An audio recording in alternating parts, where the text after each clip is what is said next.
Upang matugunan ang mga kinakaharap na pagsubok ng mga guro at mag-aaral sa gitna ng kasalukuyang pandemya, nagsanib tulong sina Congressman Charlie Cojuangco ng unang distrito ng Tarlac, DEPED Region 3 Regional Director Dr. May B. Eclar at Tarlac Schools Division Superintendent Dr. Ronaldo Pozon para sa isang napapanahong proyekto na tinaguriang Project Shine, Aral TarlakHenyo. Ang mga mag-aaral ng Grade 4 at Grade 5, ganun din ang Grades 8 and 9 sa buong probinsya ng Tarlac, kasalukuyang sumasailalim sa radio-based instruction. Katuwang ang himpilang DZTZ 828 kHz AM at RTV Tarlac, Channel 26. Ang Tarlac po nangunguna po ngayon pagdating po sa radio-based instruction. Marami pong humahanga sa atin. I'm very happy this station, itong DCTC, could reach the whole of Region 3. Hindi natin alam, we are contributing. We are creating a very big dent in the history of Philippine education. And I am proud. I am here in Tarlac. This is the noble cause of education in which you and I, without you knowing it, we are bound to do.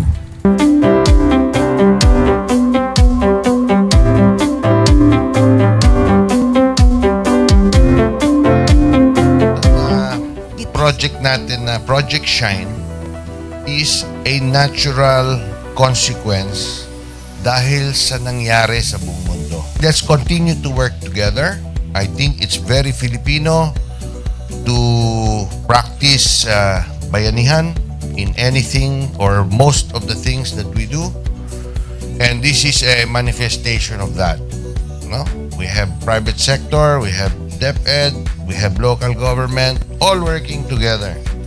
And I hope the parents of some of these children, especially the parents that did not graduate from school or hindi nakapag-aral nung sila ay bata, sana naman gamitin na nila itong opportunity na mag-schooling na rin sila kasama ng mga anak nila para mag-bonding pati ang mga magulang sa mga bata.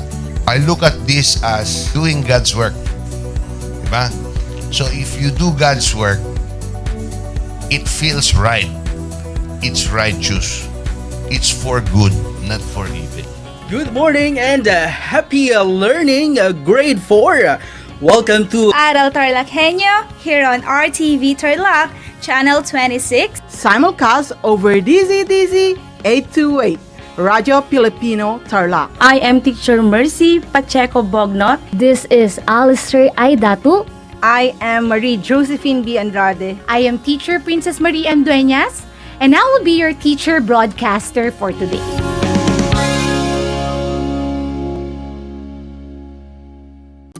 Kumusta mga giliw kong tagapakinig? Nagbabalik ang inyong paaralang panghimpapawid, Aral TarlakHenyo, sa RTV Tarlac, Channel 26, at sa bayang naririnig sa DZTC 828 Radyo Pilipino Tarlac. Tayo rin ay napapanood sa FB Live ng RTV Tarlac Channel 26. Sumasahimpapawid mula sa bayan ng Pura Tarlac, mula sa bayan ng San Clemente, mula rito sa Puro Elementary School, Pura Tarlac, sa bayan ng Kapas Tarlac. Ako, ang inyong guro,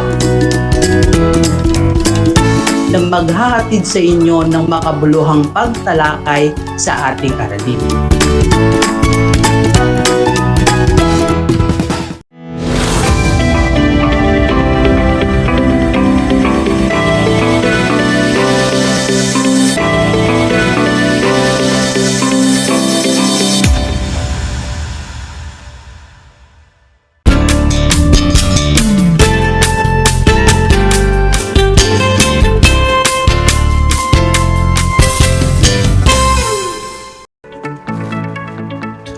Welcome sa ating Project Shine, Aral TarlakHenyo ng SDO Tarlac Province na kasalukuyang napapanood dito sa RTV Tarlac Channel 26 at Converge Air Cable 100 at sa bayang napapakinggan sa 828 AM DZTZ Radyo Pilipino Tarlac.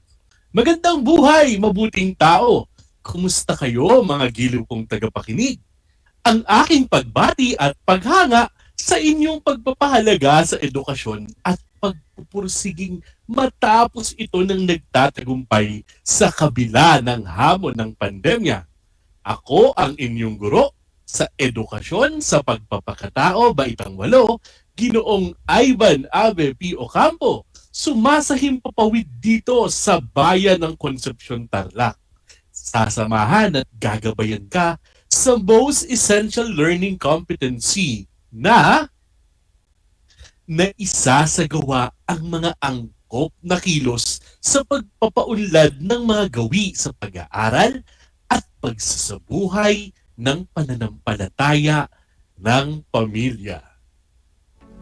Natitiyak kong kayo ay handang-handa na sa pagpapatuloy ng ating aralin para sa araw na ito.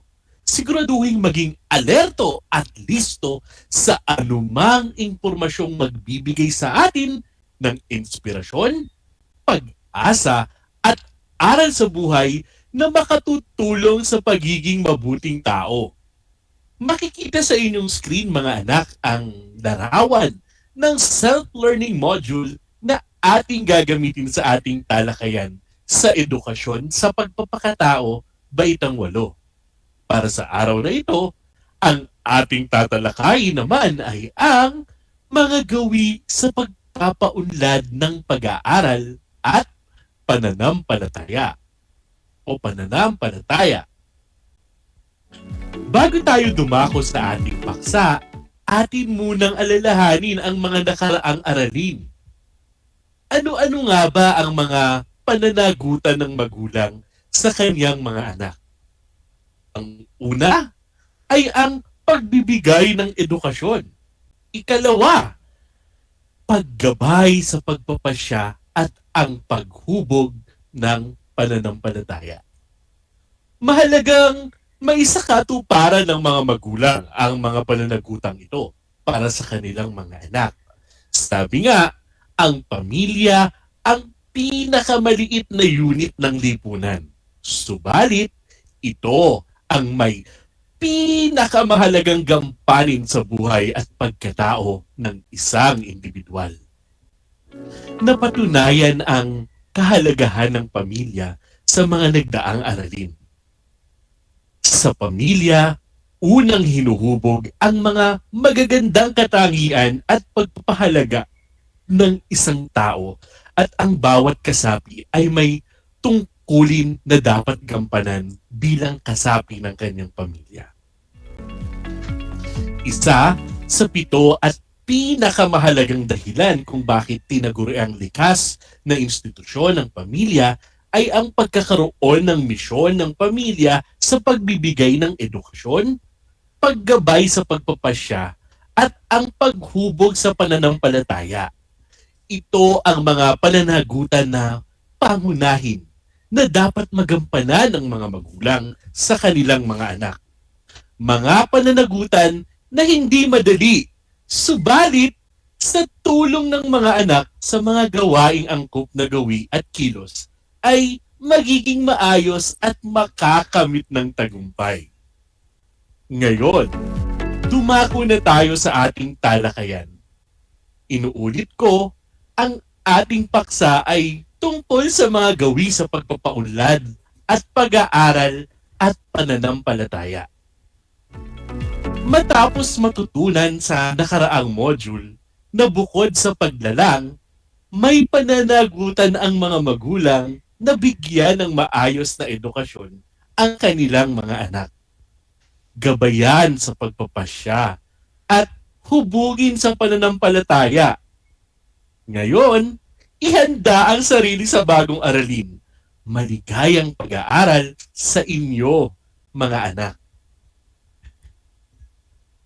Ang pagkatuto sa mga wastong gawi sa pag-aaral at pananampalataya ay nagsisimula sa pamilya.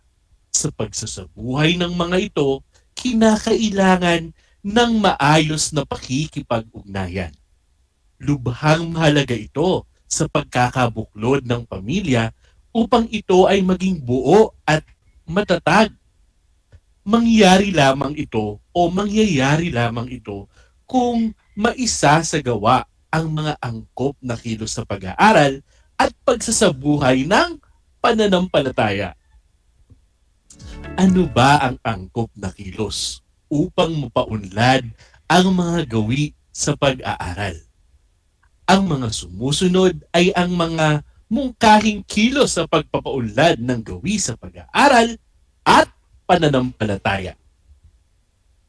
Unahin natin ang mga angkop na kilos sa pagpapaunlad ng gawi sa pag-aaral. Ang unang angkop na kilos sa pagpapaunlad ng pag-aaral ay ang pagtukoy sa estilo ng pagkatuto sa pamamagitan ng pagkuha ng mga pasulit upang mabatid ang inyong multiple intelligence at learning style. Mahalagang matukoy ang mga estilo ng pagkatuto upang makatulong sa pagkaunawa sa pagkakaiba ng bawat tao at upang mailapat ng mga tagaturo ang nararapat na estratehiya na kanyang gagamitin sa kanyang pagtuturo upang matiyak ang pagkatuto ng mga mag-aaral tulad ninyo. Ikalawa, pag-aaral sa komportableng lugar upang magkaroon ng focus sa pag-aaral. Mas makapag-aaral ng maayos ang isang mag-aaral kung komportable ang lugar na kinaroroonan niya. Malayo sa mga istorbo, ingay mula sa labas at loob ng bahay. Sa pamamagitan nito, mas maiintindihan ng mga mag-aaral ang kanilang mga pinag-aaralang leksyon. Tama ba ako, mga anak? Sige nga, di ba mas makakapag-concentrate kayo kung tahimik at komportable ang lugar? Ikatlo, magtakda ng oras sa pag-aaral araw-araw sa paggawa ng mga proyekto at takdang aralin. Mahalaga ang oras at panahon. Kapag lumipas na ito, hindi na muling maibabalik. Mahalaga ang maglaan ng oras sa pag-aaral upang mapagtuunan ng pansin ang mga aktibidad na dapat gawin. Gumawa ng timetable upang maplano ng tama ang oras at panahon. Sumunod sa pamahalaan ng maayos pamamahalaan ng maayos ang oras sa pag-aaral at paglilibang upang maisaalang-alang ang mental at physical health. Kailangan ding magkaroon ng time management. Maglaan ng oras para sa pag-aaral, gayon din sa paglilibang. Hindi pwedeng ibuhos lahat ng oras sa pag-aaral. Kailangan din ng pahinga at makapaglibang upang maisaalang-alang ang mental at physical health. Ang ikalima, pagtatala sa mga gawain at pag-aaralan ang iba't ibang asignatura upang maging sistematiko ang pag-aaral. Maging sistematiko, maglaan ng oras sa bawat asignatura upang hindi naman mapag-iwanan ng iba. Sabi nga kanina, magkaroon ng time management. Ang ika-anim naman ay bumili at magbasa ng maraming aklat upang mapalawak ang kaalaman sa mga bagay-bagay. Malaki ang naitutulong ng pagbabasa ng mga aklat, lalo na kung ang mga ito ay may kaugnay sa mga aklat na ginagamit sa paaralan. Mas higit na mapapalawak ang kaalaman at mas lalong maiintindihan ng mga aralin kung magbabasa ng maraming aklat. Ang pagbabasa ay susi sa mga bahay na hindi natin naiintindihan o susi sa mga bagay na hindi natin naiintindihan. Ikapito, pagbibigay ng gantimpala sa sarili upang manatili ang kaganyakan na mapagtibayo ang hangarin na makamit ang tagumpay. Walang masama sa pagbibigay ng gantimpala sa sarili. Basta wag lang sobra-sobra, ha? Nakakatulong ito na magpursige pa lalo sa ating pag-aaral. At ang panghuli ay mangarap. Mangarap ka para ganahan ka sa pag-aaral. Ang pangarap ay nakatutulong upang magtagumpay ang isang tao. At para makamit ito, kailangan mong magplano at magtakda ng iyong layunin. Mahalaga ito upang makita at masubaybayan ang sariling pag-unlad sa pag-aaral at kung may natututuhan. Kung maisasagawa ang mga angkop na kilos ay uunlad ang gawi sa pag-aaral na siya namang makakatulong upang mapalawak ang kaalaman sa edukasyon at makamit ang tagumpay sa buhay. Subalit kahit ano pa ang marating sa buhay, kung wala kang pananampalataya sa Panginoon, ay walang kabuluhan ang lahat.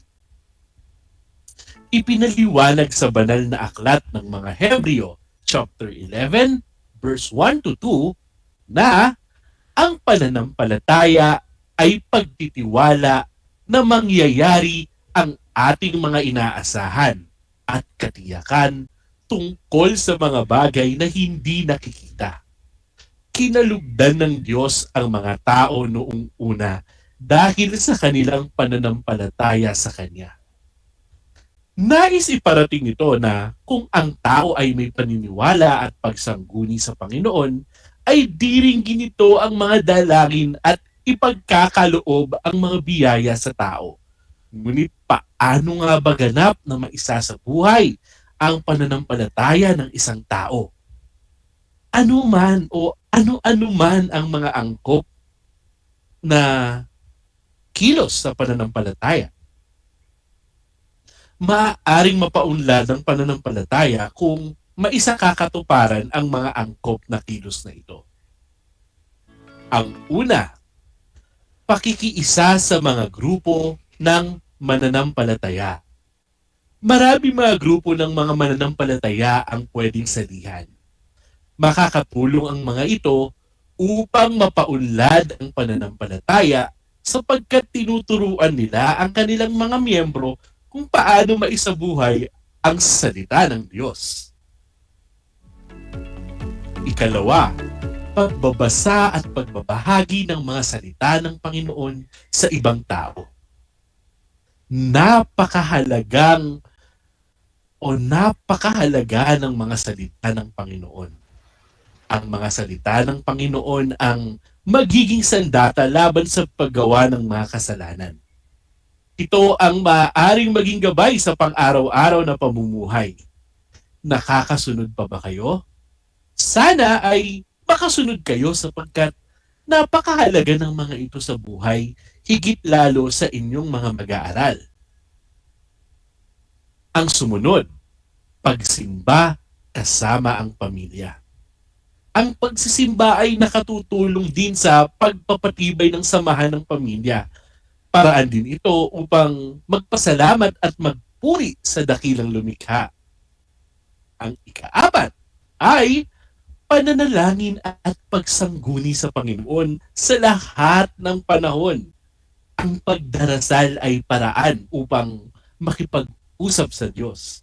Ang mahalaga mahalaga ito sapagkat nakatutulong ang mga dasal sa pagpapatagtag o sa pagpapatatag ng pamilya. Sabi nga sa kasabihang Ingles, the family that prays together stays together.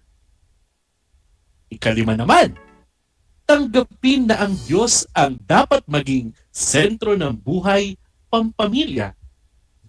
Sa paglipas ng panahon, ang mga kasapi ng pamilya, lalo na ang mga magulang, ay labis ang pagiging abala sa pagtatrabaho para sa pagtataguyod ng pangangailangan ng pamilya. Ang hirap ng buhay ang nagdidikta sa mga magulang na magsikap para gawing sapat ang kinikita para sa pangangailangan ng pamilya. Ngunit, may pagkakataon na wari ay ito na ang nailagay o wari na ito na ang nailagay sa gitna ng buhay pamilya. Ang pangangailangang kumita ng pera para sa kaiwasayan ng pamilya. Mahalagang tanggapin at yakapin ng lahat ng kasapi ng pamilya na ang Diyos at ang tunay na pananampalataya sa Kanya ang makapagbibigay ng katiwasayan. So, kasama na rito ang pamilya at sa ugnayan ng mga kasapi nito. Mas magiging madali para sa isang pamilya ang harapin ng anumang pagsubok kung nananatiling matingkad ang presensya ng Diyos sa gitna nito. Ika-6, hayaang maranasan ang tunay at malalim na mensahe ng mga aral ng pananampalataya. Hindi natin malilimutan ang mga karanasan na nagkaroon ng malalim na epekto sa ating pagkatao. Mas magiging malalim ang mensaheng maibibigay ng aral ng pananampalataya kung ito ay mararanasan sa pang-araw-araw na buhay. Halimbawa, kung nais ipaunawa sa mga kasapi ng pamilya ang tungkol sa pasasalamat sa Diyos, mahalagang isama ang buong pamilya sa pagbibigay na hindi naghihintay ng kahit anumang kapalit tulad ng pagbibigay sa mga nangangailangan. Maaari din naman itong ituro sa mga kasapi ng pamilya ang kabutihan sa pamamagitan ng pagsasanay sa bawat isa na magsulat ng mensahe ng kabutihan sa bawat araw at ilagay ito sa lugar na madalas puntahan ng mga kasapi ng pamilya. Halimbawa, sa refrigerator, sa harap ng kainan, o di kaya i-post sa mga Facebook page. Ang sumunod ay gamitin ang pagkakataon na handa ang bawat kasapi ng pamilya na makinig at matuto. Ang paghubog ng pananampalataya ay hindi dapat ipinipilit. Kapag ginawa ito, lalong lalayo ang loob ng kasapi ng pamilya. Mahalagang laging gamitin ang mga pagkakataon na dumarating upang mailapit ang mga mensahe mula sa mga aklat tungkol sa pananampalataya. Halimbawa, sa isang maliit na bata ay maituturo ang pagdadarasal at presensya ng Diyos sa panahon na sila ay natatakot. Halimbawa, kapag kumukulog o di naman kaya kumikidlat, ang pagtuturo ng pasasalamat ay maituturo sa pagkakataon na nakatanggap ng biyayang hindi inaasahan, lalo na sa panahon ng kagipitan. Ika-8, tulungan ng bawat kasapi upang mataimtim sa kanilang isipan ang mga itinuturo tungkol sa pananampalataya. Mabilis makalimot ang isang tao, kaya sa pagtuturo tungkol sa mahalagang aral tungkol sa pananampalataya, mahalagang maisagawa ito ng paulit-ulit upang ito ay tumanim ng malalim sa kanilang puso at isipan. Ayon sa isang artikulo sa internet, kung ang impormasyon ay ibibigay sa isang tao ng isang beses lamang, mababa sa 10% bahagdan lamang ito ang matatandaan paglipas ng 30 days. Ngunit, kung maibibigay ang impormasyon sa 6 na pagkakataon, abay, 90% ng impormasyon ay mananatili sa isipan ng tao sa loob ng 30 days. Kung nais ay mapaunawa ang Diyos at ang pananampalataya sa mga kasapi ng pamilya, ulitin ng mas madalas ang mabuting mensahe sa kanila. At ang panghuli ay iparanas ang pananampalataya ng may kagalakan. Mas masaya, mas hindi malilimutan. Ito ang mahalagang tandaan kung magtuturo tungkol sa pananampalataya. Tiyakin na lilikha ng mga pagkakataon na magiging masaya ang kasapi ng pamilya na matuto. Sa totoong buhay, mahirap ang pagsunod at pagsasabuhay dahil natural na makasalanan ng tao.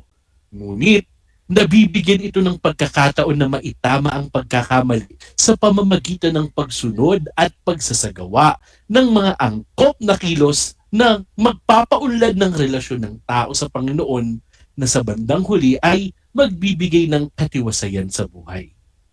Mahalagang tandaan mga anak ang sumusunod na konsepto mula sa aking aralin ngayong araw.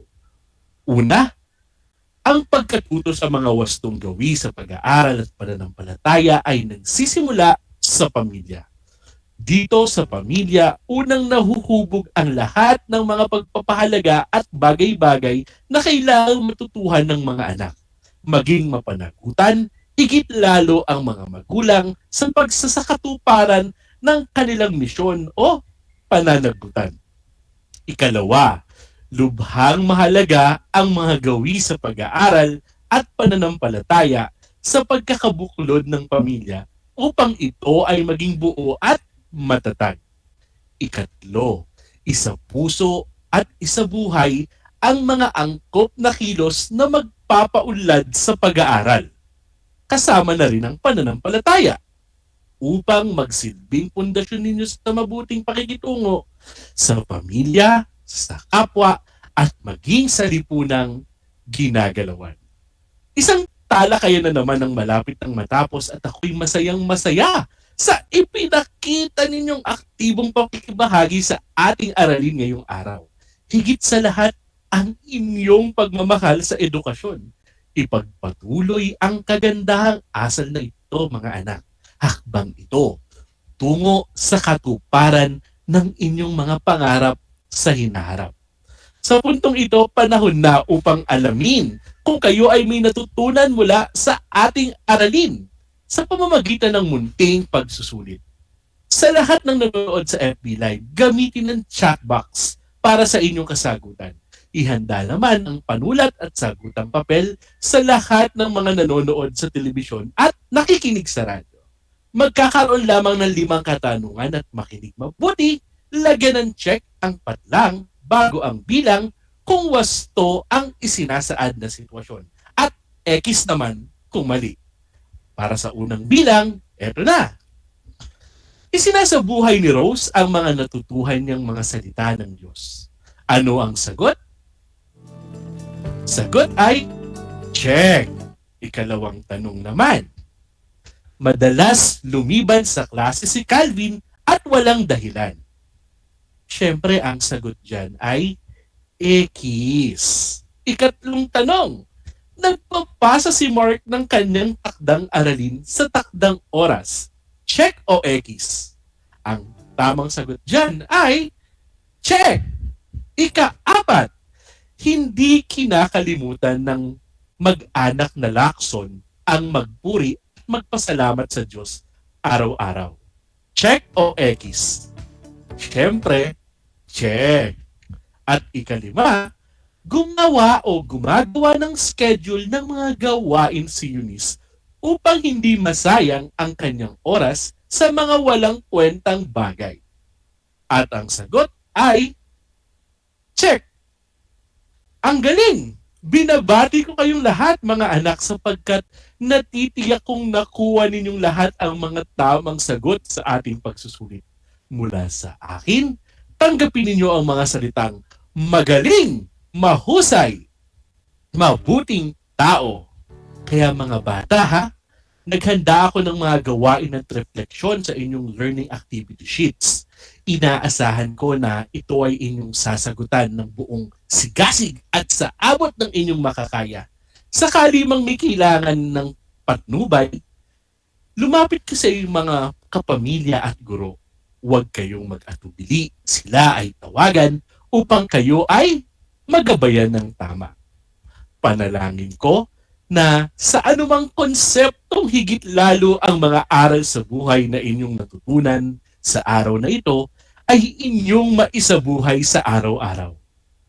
Muli, ako ang inyong guro sa edukasyon sa pagpapakatao baitang 8, Ginoong Ivan Abel P. Ocampo, kasama ang manunulat ng script na si Ginang Evelyn A. Ramos. na nagpapaalalang piliin maging mabuting tao sa lahat ng panahon at pagkakataon. Hanggang sa muli, paalam!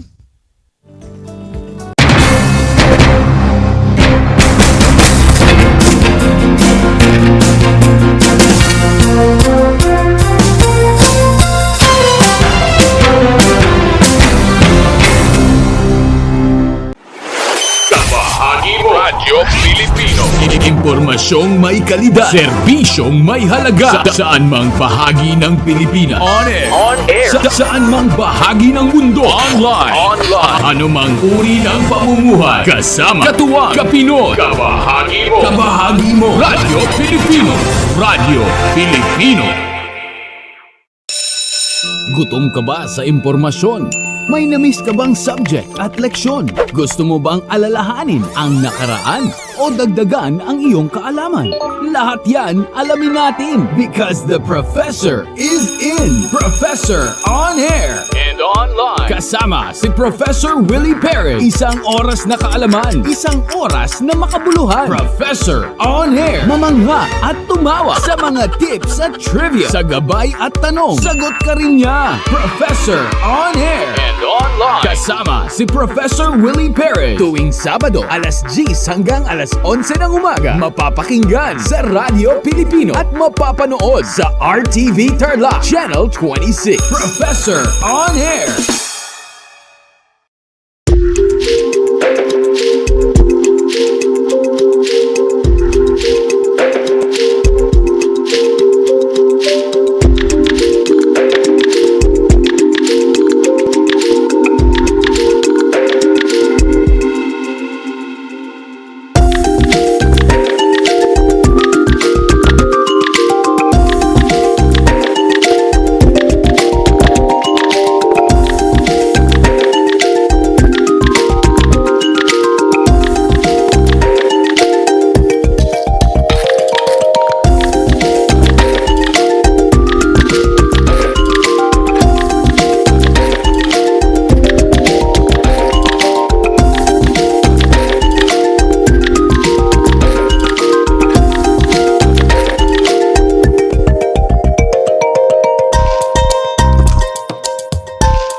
Alam niyo ba na ang jeep ay ang pinakasikat na uri ng transportasyon sa Pilipinas?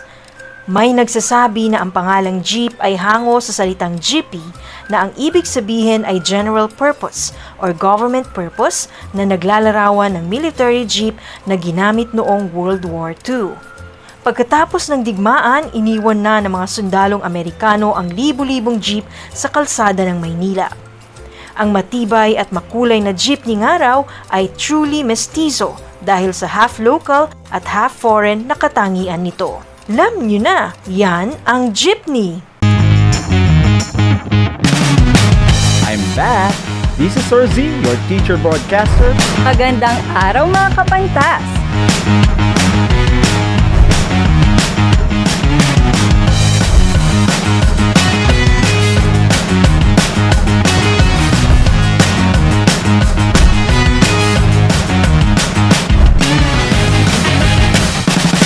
Welcome to Aral TarlakHenyo.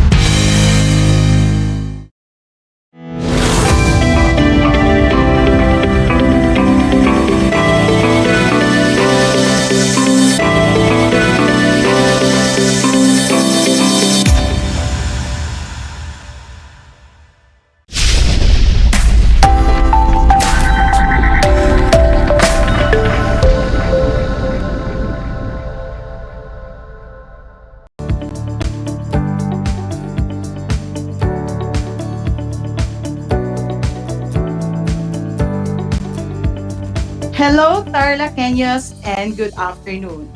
Welcome to Aral TarlakHenyo here on RTV Tarlac, Channel 26. Simulcast over DZTC 828 Radyo Pilipino Tarlac. Broadcasting live in Herona Tarlac via remote live broadcast. I am Teacher Bernadette Lakayang Makadangdang, and I will be your teacher broadcaster for Science Grade 8. A blessed afternoon, Grade 8 learners. How are you doing today? I hope you are doing well and in good health while learning with us. So join me for another exciting learning adventure in the world of science. Before anything else, I want you to prepare your self-learning modules in Science 8, especially module number 5.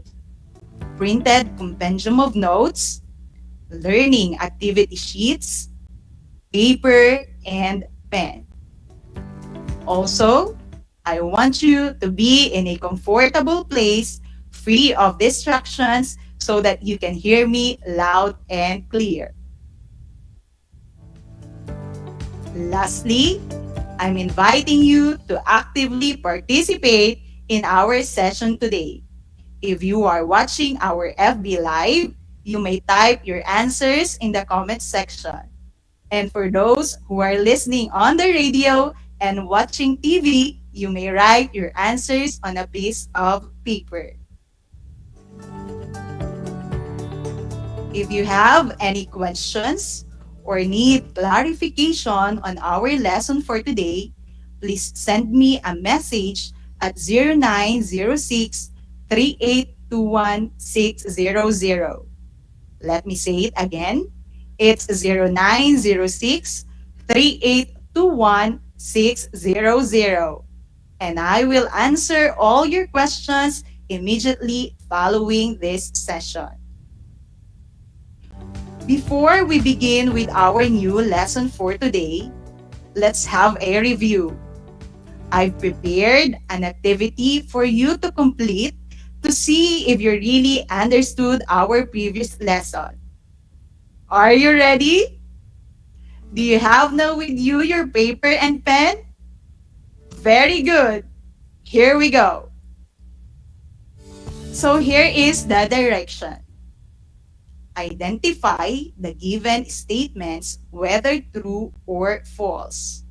Write true if the statement is correct and false if it is incorrect.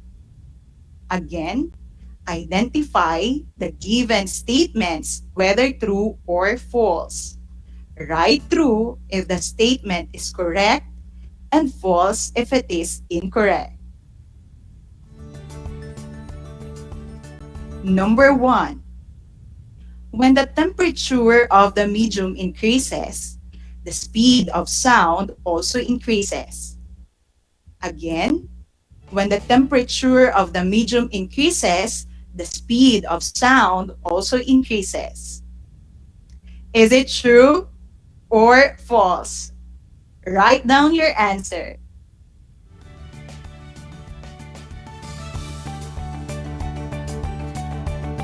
If your answer is true, you got it right.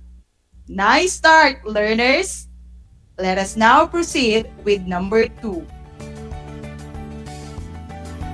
The speed of sound depends on density, elasticity, and temperature of the medium. Again, the speed of sound depends on density, elasticity, and temperature of the medium. Is it true or false? Write down your answer.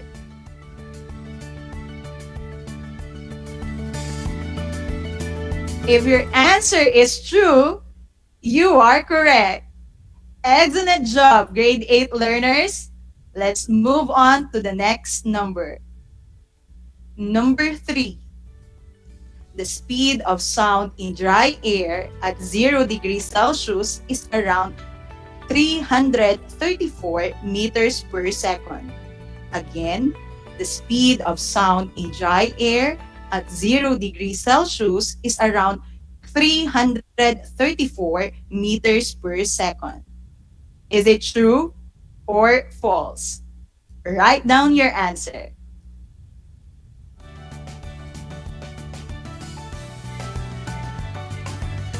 And the answer is false. The speed of sound in dry air at 0 degrees Celsius is around 331 meters per second. Did you get it right? Very good. Moving on to number 4. Sound waves travel slower in cooler air than in warmer air. Again, sound waves travel slower in cooler air than in warmer air. Is it true or false?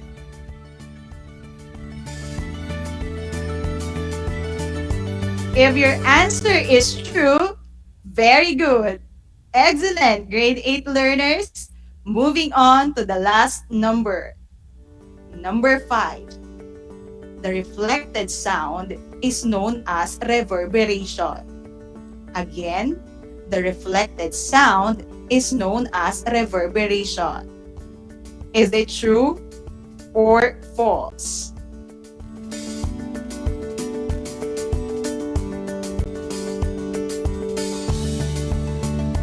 And the answer is false. Reflected sound is known as echo, not reverberation. I hope you got the correct answer. Did you get all the correct answers? Excellent! Congratulations, grade 8 learners. It shows that you really understood our previous lesson about the effect of temperature on the speed of sound discussed to us by Sir Christian Aris Lansangan. From the discussion, sounds are caused by vibrations. When an object vibrates, it creates sound energy. Moreover, sound energy travels in the form of sound waves. Like any wave, sound wave does not just stop when it reaches the end of the medium or when it encounters an obstacle in its path.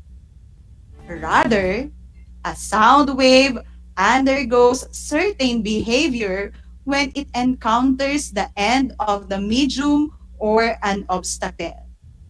Possible behavior includes reflection and refraction. The speed of sound can be affected by the elasticity, density, and temperature of the medium.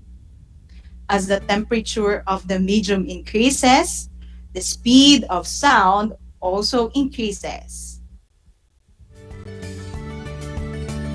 I believe you are now prepared for our today's lesson. Do not forget these lessons, for we will be needing them as we go through more adventures in this class. At this juncture, let us now begin our lesson for today. At the end of this session, you are expected to explain the hierarchy of colors in relation to energy of the visible light. Have you ever wondered how a majestic rainbow is formed? Why do we see spectacular events in the sky like red sunset, blue sky, and a rainbow? How is this arrangement of these colors determined by nature?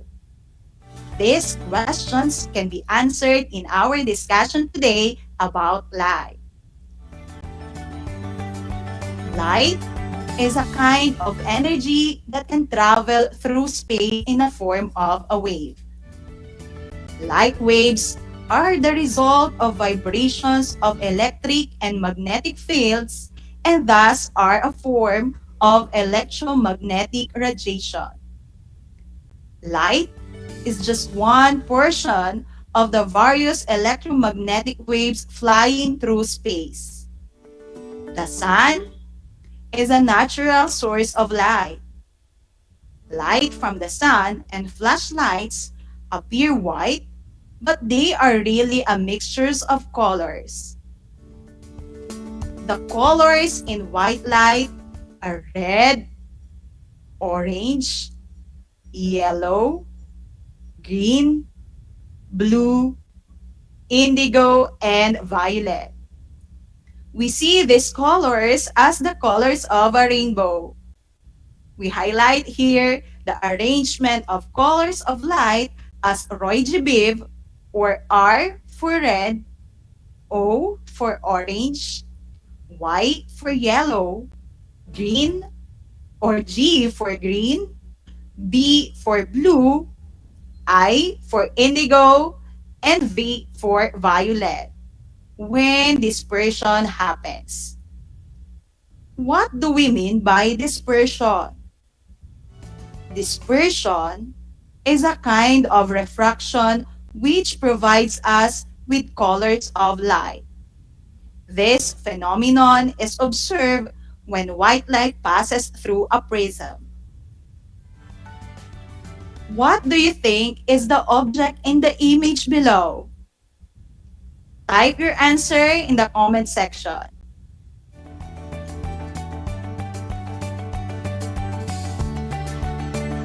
You are correct. The object from the image is a prism.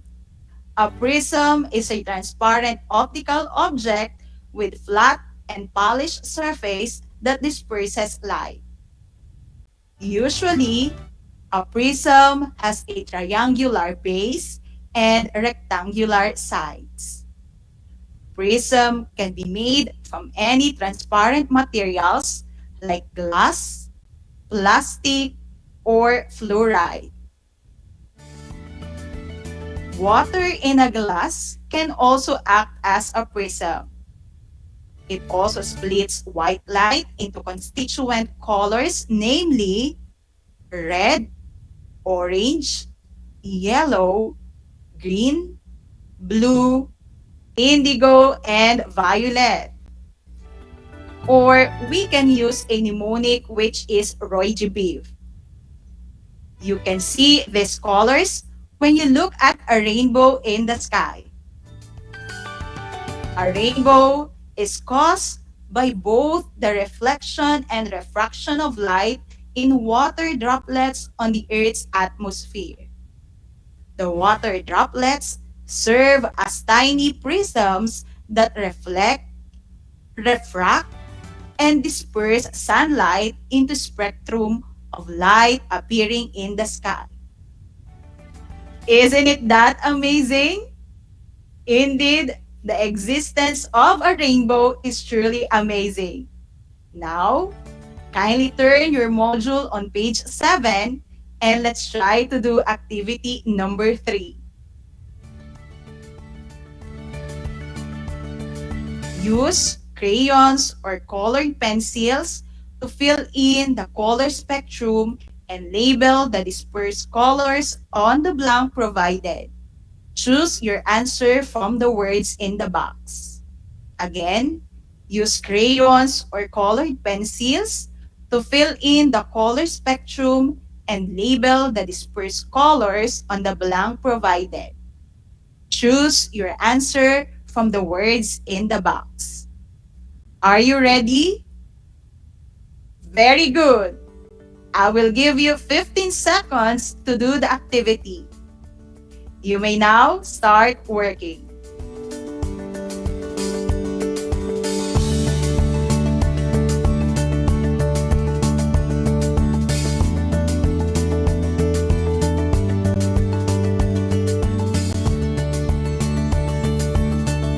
Okay, so let us now check your work. I hope you labeled correctly all the dispersed colors of a white light in hierarchical order. Here you go. If you labeled color red in number 1, then you are right. Excellent start, grade 8 learners. How about for number 2? It's color orange. Very good.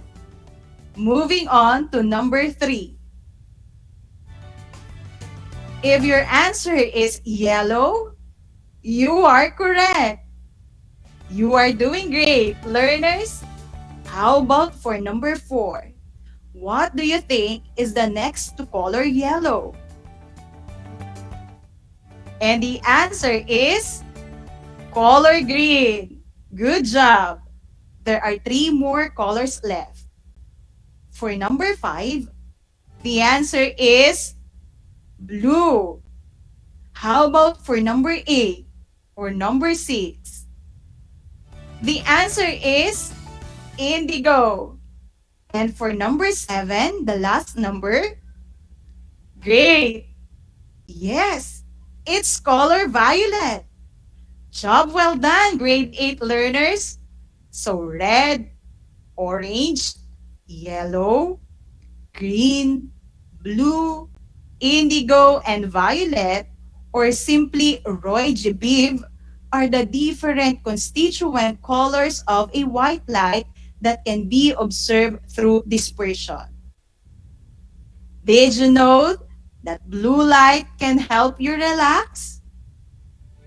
Believe it or not, but that is true. Blue light is thought to have the ability to calm people down.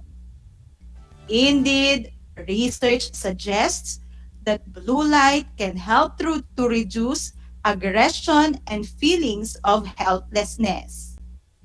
In some countries, such as Scotland, blue light is used in street lighting to help reduce crime rates. Sounds amazing, right? Always remember, light, the essence of life itself. Without it, we simply would have nothing. It's incredible to think that something we often don't notice simply because it is always present, though not tangible, is the most valuable resource on this planet. At this point, let us sum up what we have discussed today about light. Light is a kind of energy that can travel through space in a form of wave. The colors in white light are red, orange, yellow, green, blue, indigo, and violet. For you to remember these colors easily, we can use the mnemonic Roy G. Biv, or R, O, Y, G, B, I, and V. The separation of white light into its component colors as it passes through a prism is called dispersion. Prism is a transparent optical object that disperses light. Thank you for taking the time to listen, grade 8 learners. Now, I prepared a fill-in-the-blank activity to see if you really understood our today's lesson. Are you ready? Let's start. Number 1.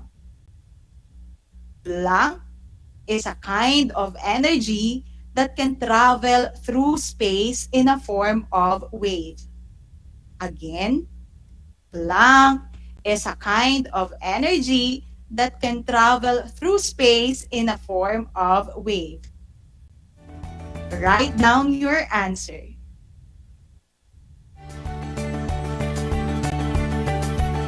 Very good. The answer is light. How about for the next number? Number 2. The colors in blank light are red, orange, yellow, green, blue, indigo, and violet. Again, the colors in blank light are red, orange, yellow, green, blue, indigo, and violet. Write down your answer.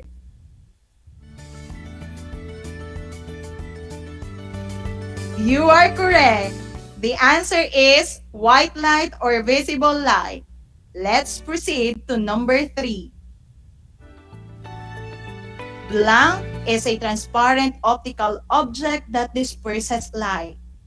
Again, blank is a transparent optical object that disperses light. Write down your answer. And the answer is prism. That's great. Next number. Number 4. Blank is the separation of white light into its component colors as it passes through a prism. Again, blank is the separation of white light into its component colors as it passes through a prism. And the correct answer is dispersion. Moving to the last number. Number 5. The main purpose of the prism is to separate visible light into constituent colors, namely, again, the main purpose of the prism is to separate visible light into constituent colors, namely,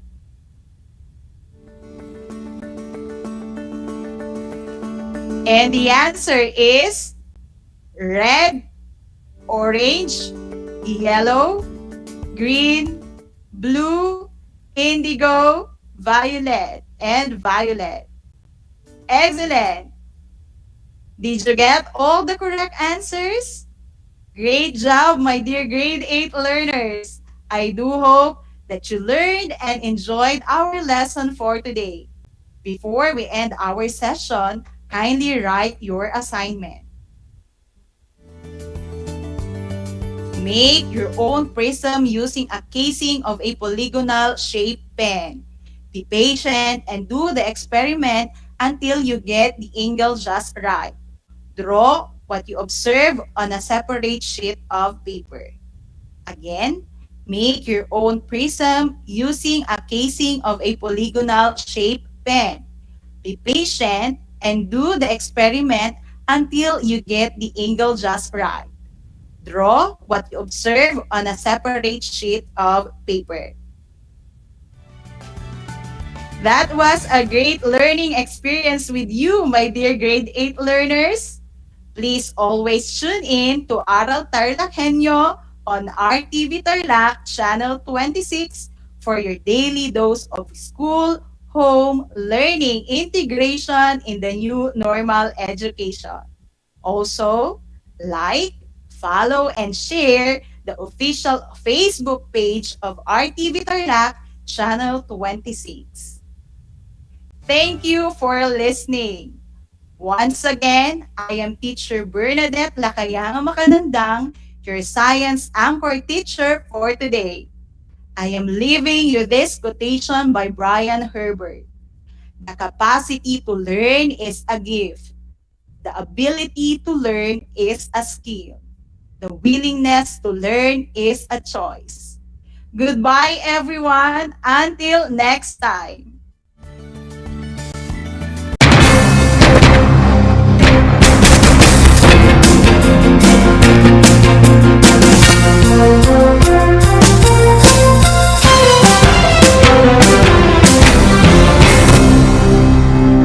Nais mo bang magpabakuna? Alam mo bang may mga tinatawag na priority eligible groups? Sa bawat priority group, may mga sektor na nakahanay. Kung ikaw ay kabilang dito, wag nang magdalawang isip pa. Halina't magpabakuna na. Ngayong Hunyo, sisimula na ang pag-rollout ng mga bakuna sa A4 group. Kabilang sa A4, ang essential frontliners tulad ng mga sumusunod. Mga nagtatrabaho sa pribadong sektor na nasa labas ng kanilang mga tahanan. Mga nagtatrabaho sa mga ahensya ng gobyerno, GOCCs at local government units. mga nagtatrabaho sa mga informal na sektor sa labas ng kanilang mga tahanan, at mga nagtatrabaho sa mga pribadong tahanan. Kaya kung ikaw ay kabilang sa grupong ito, tumawag o makipag-ugnayan sa inyong LGU at sa inyong kumpanya upang malaman ang mga detalye tungkol sa inyong vaccination program, katulad ng petsa, oras at lugar kung saan ka magpapabakuna. Humingi ng medical clearance sa inyong doktor kung ikaw ay may autoimmune disease, HIV, cancer, malignancy, dumaan sa organ transplant, kasalukuyang dumadaan sa steroid treatment o nakaratay sa higaan. Huwag kalimutan ang iyong proof of eligibility o mga dokumentong nagpapatunay na ikaw ay kasama sa priority group na ito. Huwag din kalimutang dalhin ang iyong government ID, pati na ang face mask, face shield, sanitizer at ballpen bago ang iyong vaccination. At paalala, pagkatapos ng pagbabakuna, huwag mag-atubiling magtanong na makaragdagang impormasyon tungkol sa bakuna na ginamit sa iyo.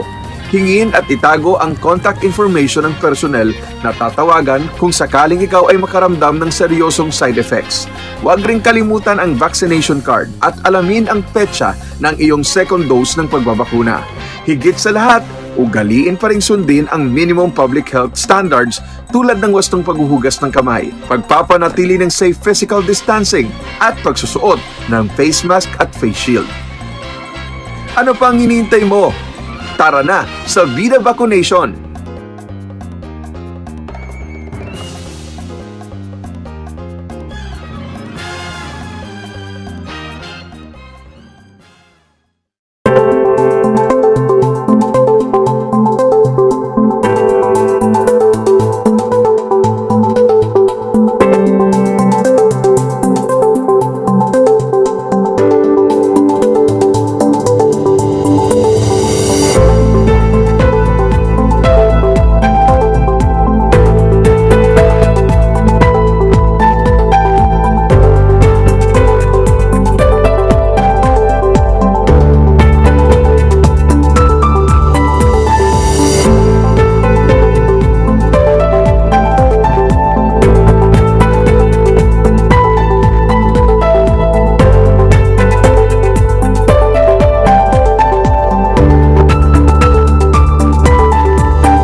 Alam niyo ba na ang Pilipinas ay mayroong 7,641 islands? Mula sa bilang na 7,107 islands, nadagdagan ito ng 534 na isla noong 2017. Tanging 2,000 lamang sa mga islang ito ang natitirhan.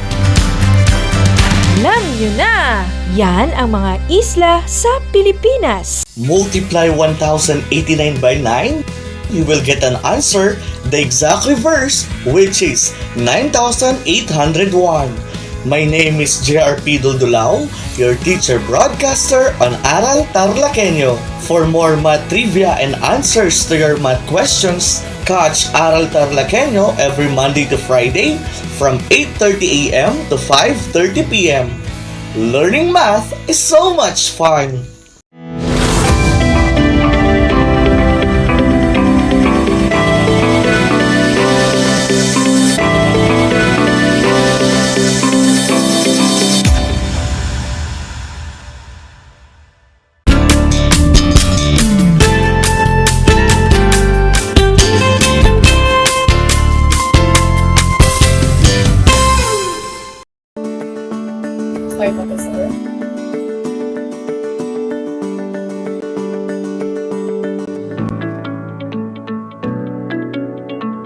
Afternoon, welcome to Aral TarlakHenyo here on RTV Tarlac, Channel 26, simulcast over DCTC Radyo Filipino Tarlac. We are also live on Channel 100 of Converge Cable TV. By the way, I am Mary Jane C. Palara, your Math 8 anchor teacher for today, broadcasting live from Paniki, Tarlac.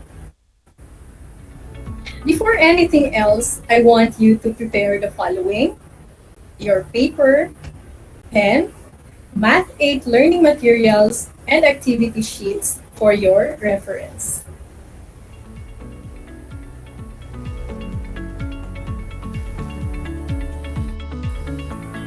Last time you have learned about the operations on rational algebraic expressions, and for us to check if you can still recall how to solve these problems, I am going to let you check on the following problems. So I will show you problems and you are going to check if the solutions presented are correct. Are you ready? For problem number 1, we have Aaron was asked by his teacher to simplify a squared minus 1 over a squared minus a on the board. He wrote his solution on the board this way, as you can see on your screens. Do you think he arrived at the correct answer? Aaron was correct when he canceled a minus 1, both from the numerator and from the denominator. However, he has committed a mistake when he canceled a from the numerator and the denominator, since a is not a common factor of the numerator and the denominator. Thus, the answer is letter D. So he did not arrive at the correct answer because a is not a common factor of the numerator. Let's continue with problem 2. Your friend multiplied x minus 1 over 2 minus x and 1 plus x over 1 minus x. His solution is presented. Do you think his solution is correct? The answer is? What is your answer? So let us see his solution. So he canceled x minus 1 and 1 minus x, but we know that x minus 1 and 1 minus x are not the same or are not equal. That's why our answer for this problem is no. There is no common factor to both numerator and denominator. For problem number 3, we have this problem. Liza added 2 rational algebraic expressions and her solution is presented as you can see. Is there something wrong in her solution? Yes, there is something wrong in the solution because she must first express expressions as similar fractions before adding them. With the errors that we've pointed out from the solutions presented, I hope that you have now recalled how to apply the operations on rational algebraic expressions as we solve problems involving them. Here are the steps that we are going to follow in solving our word problems. First, let us understand the problem. Second, we plan out. Third, we carry out the plan. And the fourth, we check the result. Take note of those steps as we answer the following problems. For problem number 1, we are dealing with a rectangle with a missing dimension. The area of the rectangle is x squared minus 100 over 8, while the length is 2x plus 20 over 20. Find the width of the rectangle. So we follow the step. Let's start with understanding the problem. In understanding the problem, it is useful if we show a diagram, and we have here a triangle. We label its parts. So its area is x squared minus 100 over 8, while the length is 2x plus 20 over 20. What we are looking for is the measurement of the width. After that, let us try to plan out. We know that the formula in solving for area of a rectangle is L times W, or length times width. From that, we can derive the formula W is equal to A over L, or the width is equal to area divided by the length. Since we have a given, so we substitute that, and we will have W is equal to x squared minus 100 divided by 8, the quantity divided by 2x plus 20 over 20.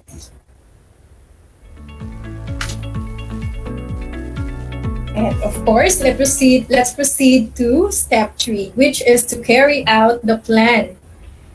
So we are going to solve for the value of x. Again, that is our equation. We simplify by multiplying the numerator with the reciprocal of the denominator. So we will have x squared minus 100 divided by 8 times 20 over 2x plus 20. Next, we can simplify this by first factoring out the numerator, x squared minus 100. So it will become x plus 10 times the quantity x minus 10 divided by 8 times 20 over 2 times the quantity x plus 10. After that, we can cancel the common factors, x plus 10. We can also cancel 8 and 20 because they have a common factor, which is 4. So we have 8 divided by 4 is 2, and 20 divided by 4 is 5. Let us rewrite, and we will have x minus 10 over 2 times 5 over 2. Simplifying further, we will have 5 times x minus 2 over 2 times 2. And the result, when we multiply, is 5x minus 50 over 4. That is the dimension of our width. But before we conclude, let us first check if our answer is correct by doing step 4, which is to check the result. We can do this by substituting our answer to the formula in finding the area of a rectangle. If we could prove that both sides of the equation are equal, then we can say that our answer is correct. Based on the given, our area is x squared minus 100 over 8 equals 2x plus 20 over 20, that is our length, times 5x minus 50 times 4. For us to cancel out common factors, let us try to factor the numerators. We have 2 times x plus 10 over 20 times 5 times the quantity x minus 10 over 4. From that, we can cancel the common factors, or we can cancel out 2 and 4 because they are both divisible by 2. So 2 divided by 2 is 1, and 4 divided by 2 is 2. We can also cancel out 5 and 20 because they are both divisible by 5. 5 divided by 5 is 1, and 20 divided by 5 is 4. Let us rewrite. On the left side, we still have x squared minus 100 over 8. And on the right side, we have x plus 10 times the quantity x minus 10 over 4 times 2. And when we multiply that, we will see that both the sides of the equation are equal. We can then conclude that the width of the rectangle is 5x minus 50 over 4. Let's continue with problem number 2, wherein we will deal with a work problem. Mike can paint the wall outside the house in 2 hours, while Arnold can do it in 3 hours. How long will it take both of them to do the job if they work together? To answer that, let us follow our 4 steps. First, let us try to understand the problem. In our problem, we have 2 persons, Mike and Arnold, and Mike can finish the job in 2 hours, while Arnold can finish it in 3 hours. We are looking for the number of hours it will take them both to finish the job. Next step, let us plan out. We can represent the number of hours it takes Mike to paint the wall as 1/2, while the time it takes for Arnold to finish the job is 1/3 or 1/3. Since we are looking for the number of hours it would take both of them to finish, we can represent that as 1/x. Given those representations, we now have this equation. 1/2 plus 1/3 is equal to 1/x. Given that equation, we can proceed to step 3. For step 3, we carry out the plan and solve for the value of x. We have again the equation 1/2 plus 1/3 is equal to 1/x. To solve for that, let us first find the LCD. And the LCD is 6x. We multiply 6x to both sides of the equation to cancel out the denominator. When we multiply, we will have 6x over 2 plus 6x over 3 is equal to 6x over x. 6 and 2 are both divisible by 2. So when we divide 6 by 2, we have 3. And when we divide 2 by 2, we have 1. Likewise, 6 and 3 are both divisible by 3. And when we divide 6 divided by 3, we have 2.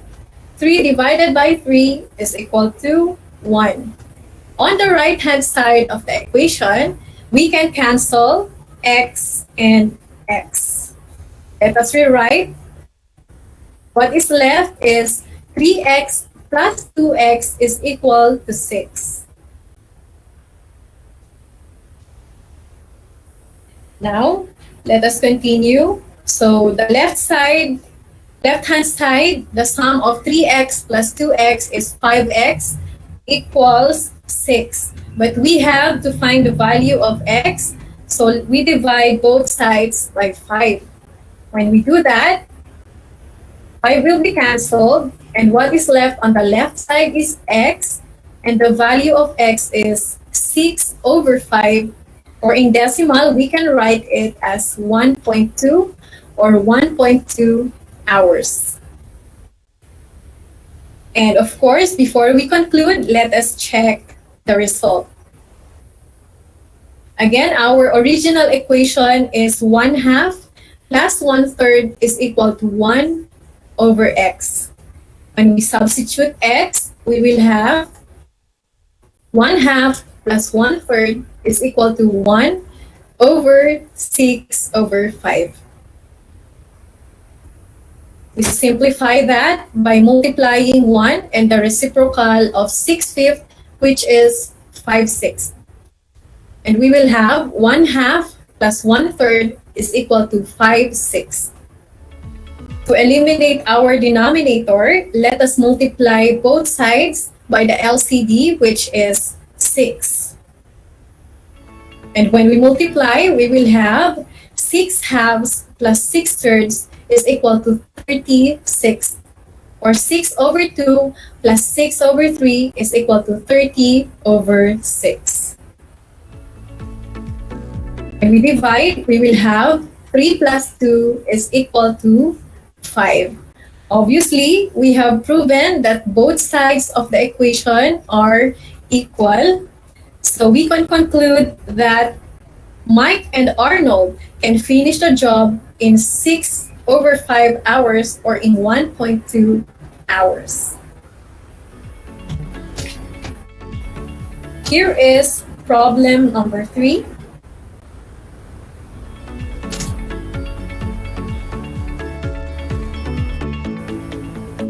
The daughter's age is 1/5 of her mother's age. In 10 years, she will be 2/5 of her mother's age. How old is the mother? In step 1, we have to understand the problem. We have there two persons involved, the mother and the daughter. Now, let us plan out based on the given. Since the mother's age is what we are looking for, so let us X be the mother's age now. Then let us construct a table to show the difference between the ages of the mother and the daughter now and in 10 years. Since the mother's age now is X, we can write her age in 10 years as X plus 10. Then it says in the given that the daughter's age is 1/5 of her mother's age. Similarly, or we can write that as X/5. Having that, we can write the daughter's age in 10 years as X/5 plus 10. We will add 10 years to her age now. Similarly, we can write the daughter's age in 10 years based on the given, which says that she will be 2/5 of her mother's age. We can write it as 2/5 times the quantity X plus 10.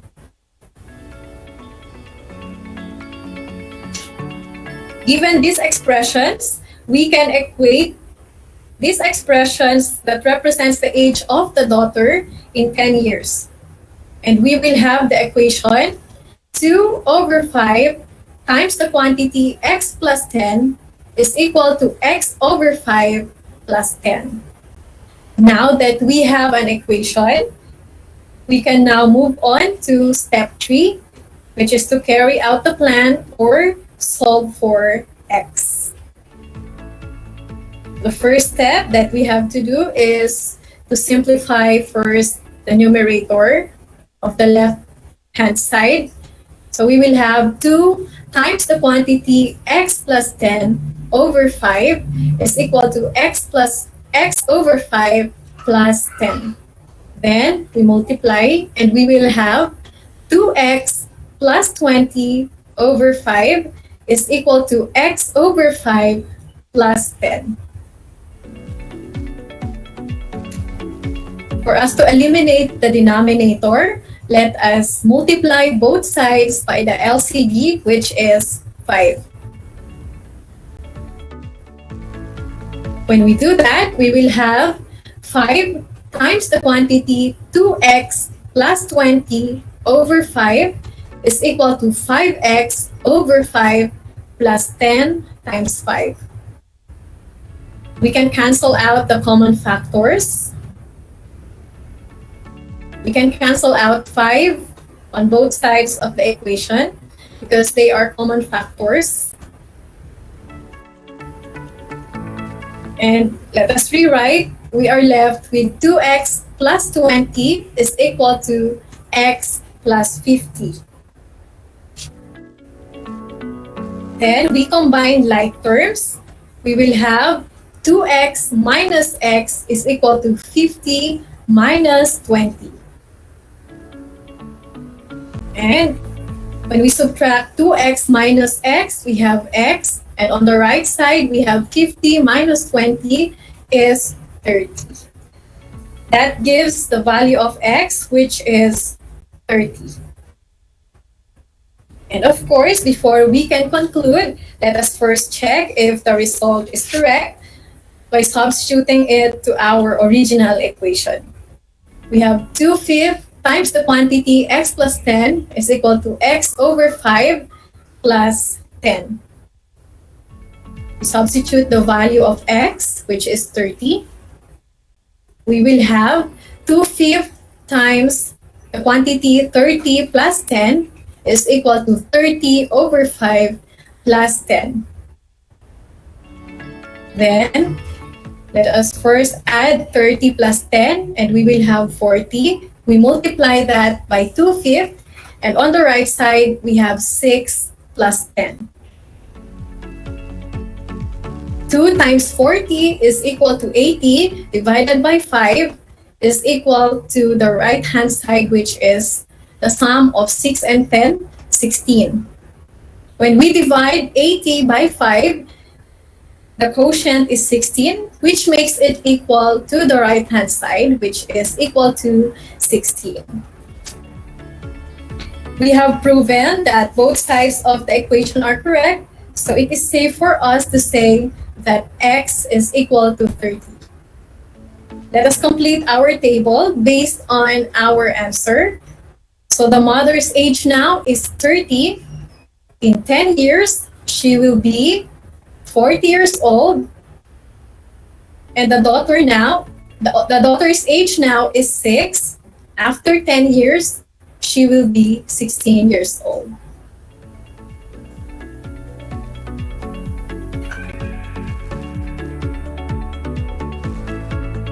So those are our problems. Before I ask you to answer the next problem, let us first recall the steps that we follow in solving problems involving rational algebraic expressions. First, we understand the problem. Second, we plan out. Third, we carry out the plan. Fourth, we check the result. Here is the problem. The denominator of a fraction is 3 more than the numerator. If both numerator and denominator are increased by 2, the resulting fraction is 2/3. Find the fraction. For you to be able to solve that, you can use the step that we have used in solving our problems today.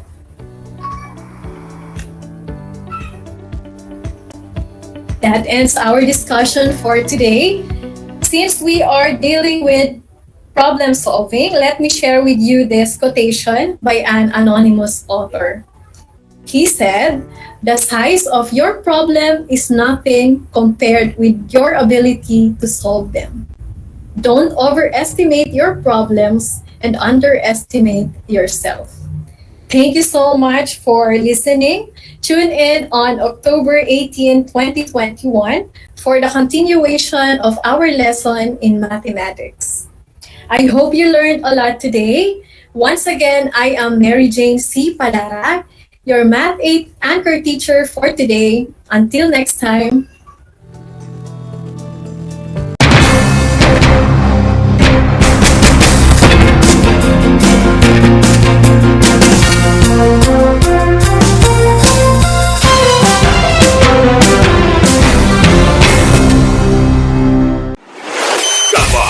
Radyo Pilipino. Impormasyon Impormasyong may kalidad, serbisyong may halaga, saan mang bahagi ng Pilipinas. On air. On air. Saan mang bahagi ng mundo. Online. Anumang uri ng pamumuhay. Kasama, katuwang, kapinoy, kabahagi mo. Radyo Pilipino. Radyo Pilipino. This is my story. Ano ang kwento ng buhay mo? Malungkot? Masaya? May kababalaghan? O puno ng aksyon? Ang bawat kwento ng kapwa nating Pilipino ay mahalaga. This is my story. Sama-sama nating ibahagi ito upang magbigay aral at inspirasyon sa ating lahat. This is my story. This is my story. Hosted by Mitch Desunia tuwing Sabado alas 3 hanggang alas 4 ng hapon. Mapapakinggan dito sa Radyo Pilipino at mapapanood sa RTV Tarlac Channel 26. This is my story.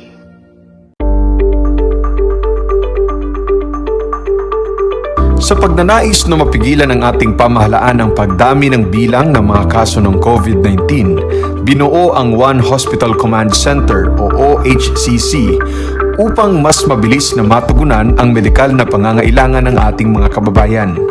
Bukas ang OHCC 24 oras araw-araw. Tumawag lamang sa mga hotline nito sa 0919-977-3333 o 0915-777-7777 o 02-886-50500. Maaari ring i-download ang Pure Force Citizens app sa Android o iOS upang mabilis na matugunan ang sinumang nangangailangan. Layon din ng OHCC na maiwasang mapuno ang kapasidad ng bawat ospital. Kaya't kung ikaw ay kinakailangang tumawag sa OHCC, mabibigyan ka ng libreng preliminary consultation. Para sa mga nangangailangan ng emergency quick response, makikipag-ugnayan ang OHCC sa DOH Bed Tracker at sa mga ospital upang makahanap agad ng pinakamalapit na bakanteng ospital. Ang transportasyon o ambulansya naman ng ospital na inirefer ng OHCC sa pasyente ang siyang susundo sa bahay nito. Kaya't kapag ikaw ay nakakaranas ng anumang sintomas ng COVID-19 o nangangailangan ng agarang tulong medikal, tumawag lamang sa OHCC at handa silang tumulong sa lahat ng oras.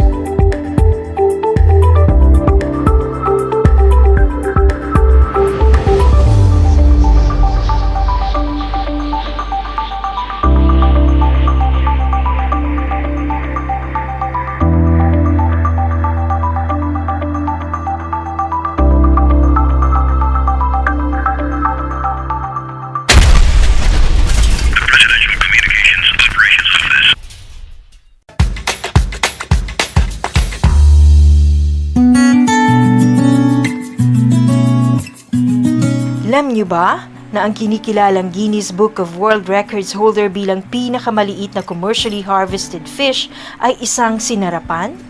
Ito ay matatagpuan lamang sa Pilipinas, sa Lake Buhi sa Bicol River.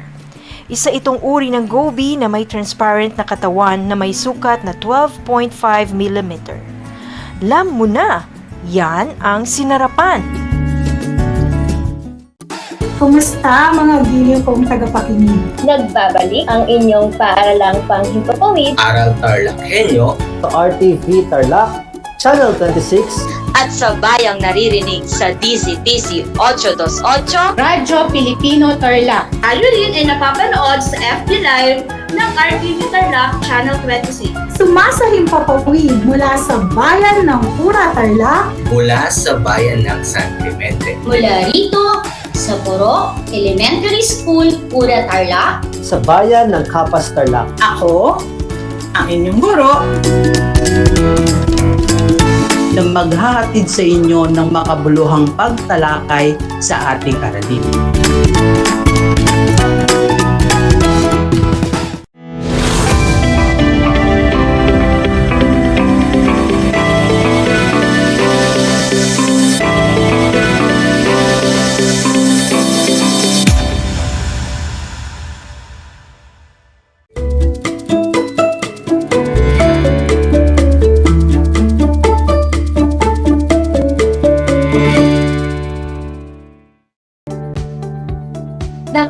Tarlac.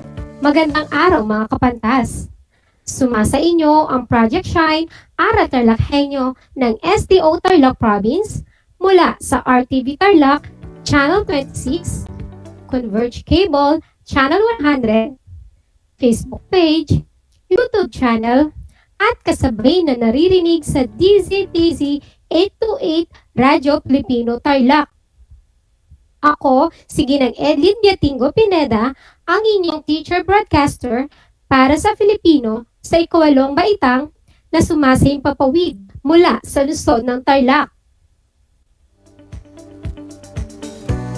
Ang ating paksang aralin ngayong araw ay alinsunod pa rin sa Most Essential Learning Competency na nakikinig ng may pag-unawa upang mailahad ang layunin ng napakinggan, maipaliwanag ang pagkakaugnay-ugnay ng mga pangyayari, at masuri ang sanhi at bunga ng mga pangyayari. Tiyak ko na handa na ang lahat para sa ating bagong akdang pampanitikan na talaga namang kagigiliwan at kapupulutan ng aral ng lahat. Makinig upang matuto, tumutok upang maunawaan, at mag-isip upang makapagbigay ng kuro-kuro. Ngunit bago tayo magsimula sa ating aralin, kung kayo'y may katanungan, ay maaari ninyo itong isend sa mga numerong 0909-8855-672. Muli, sa numerong 0909-8855-672. At ating itong sasagutan bago matapos ang talakayan. Kung sakaling hindi naman masagot, ay huwag kayong malungkot dahil sasagutin ko na lamang ito ng offline.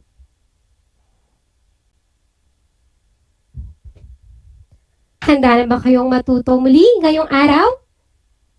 Kung gayon, ay pumwesto na sa pinaka-komportabling upuan at ihanda ang inyong sarili at kagamitan tulad ng ballpen, papel, at learning materials.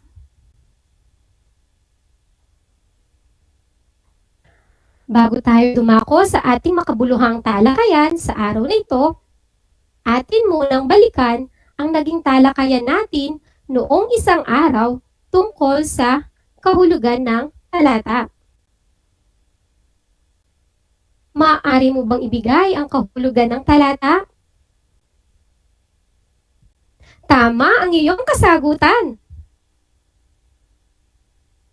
Ang talata ay isang maikling kathang binubuo ng mga pangungusap na magkakaugnay, may balangkas, may layunin, at may pag-unlad ang kaisipang nakasaad sa pinakapaksang pangungusap na maaaring lantad o hindi latad. Layunin ng isang talata ang makapaghatid ng isang ganap na kaisipan sa tulong ng mga pangungusap na magkakaugnay. Palakpakan mo ang iyong sarili dahil patuloy ka pa rin nakikinig sa ating talakayan sa araw na ito. Ngayon ay natitiyak kong handa ka na para sa ating bagong aralin. At bilang panimula, pagmasdang mabuti ang mga larawan sa screen. Yan ang unang larawan. At yan naman ang ating ikalawang larawan. Pamilyar ba kayo sa mga ito? Natitiyak kong alam ninyo ang mga ito dahil ang mga ito ay inyo nang napag-aralan na noong kayo'y nasa ikapitong baitang. Mahusay mga kapantas! Ang unang larawan ay ang epikong ang Indrapatra at Sulaiman. Magaling! Anong kwento naman ay ikalawang larawan? Tumpak! Ito ay ang epikong Labaw Dunggon ng Hinilawod. Magaling mga kapantas! Ngayon, may ideya na ba kayo kung anong paksang tatalakayin natin sa araw na ito?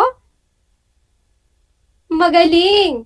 Ating tatalakayin ang panitikang epiko.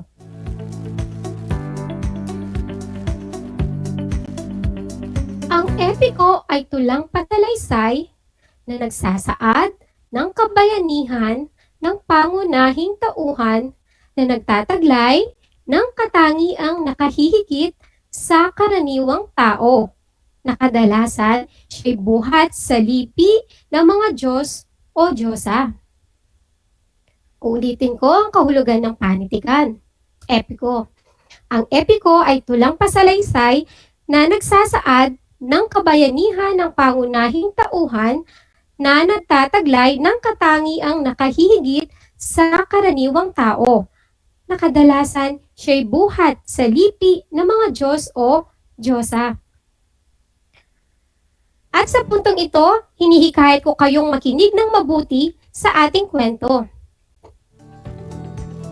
Halina't pakinggan ang buo ng isang akdang epiko na mula sa Maranao na may pamagat na Bantugan. Muli, ang ating akdang tatalakayin sa araw na ito ay ang buod ng kwentong Bantugan, epiko ng Maranao.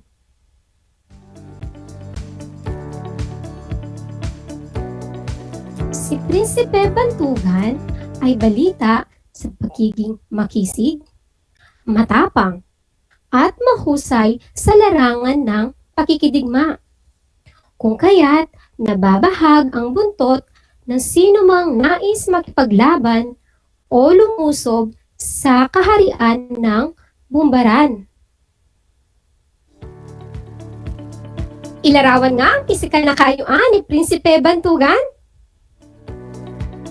Magaling! Siya ay makisig, matapang, at mahusay sa larangan ng pakikidigma. Tuloy natin ang kwento, mga kapantas.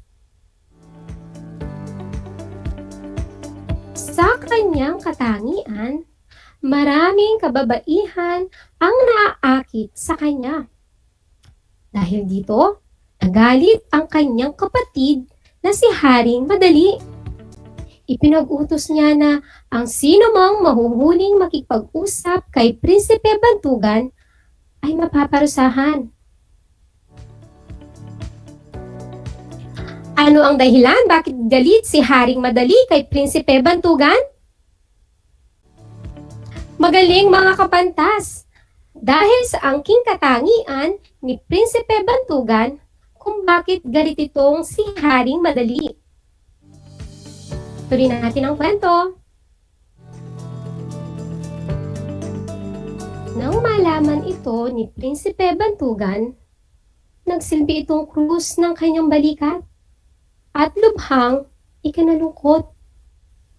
Nagdesisyon siyang lisanin ang kahariang kanyang kinalakhan. Dahil sa laki ng kanyang pagdarandam, nag-ibang bayan siya. Naglakbay ng naglakbay si Bantugan. Sa labis na pagkagutom at pagod, si Bantugan ay nagkasakit hanggang sumantong sa kamatayan.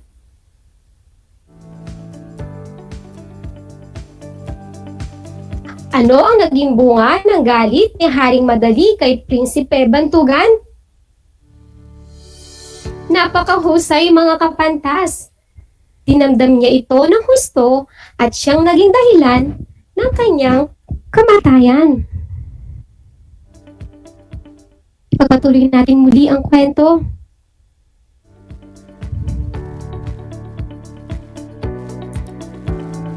Isang bangkay ang natagpuan ni Prinsesa Datimbang sa harap mismo ng pintuan ng kanilang kaharian. Hindi nila nakilala ito pagkat bagong mukha ang nasa kanilang kaharian. Isang loro ang nakakilala sa bangkay at sinabi nitong ito'y isang dugong bughaw at ang pangalan ay Bantugan. Tunay ngang may pakpak ang balita. Mabilis na nakarating kay Haring Madali ang nangyari sa kapatid at lubha itong nalungkot. Talagang pinagsisisihan ang ginawa sa kapatid.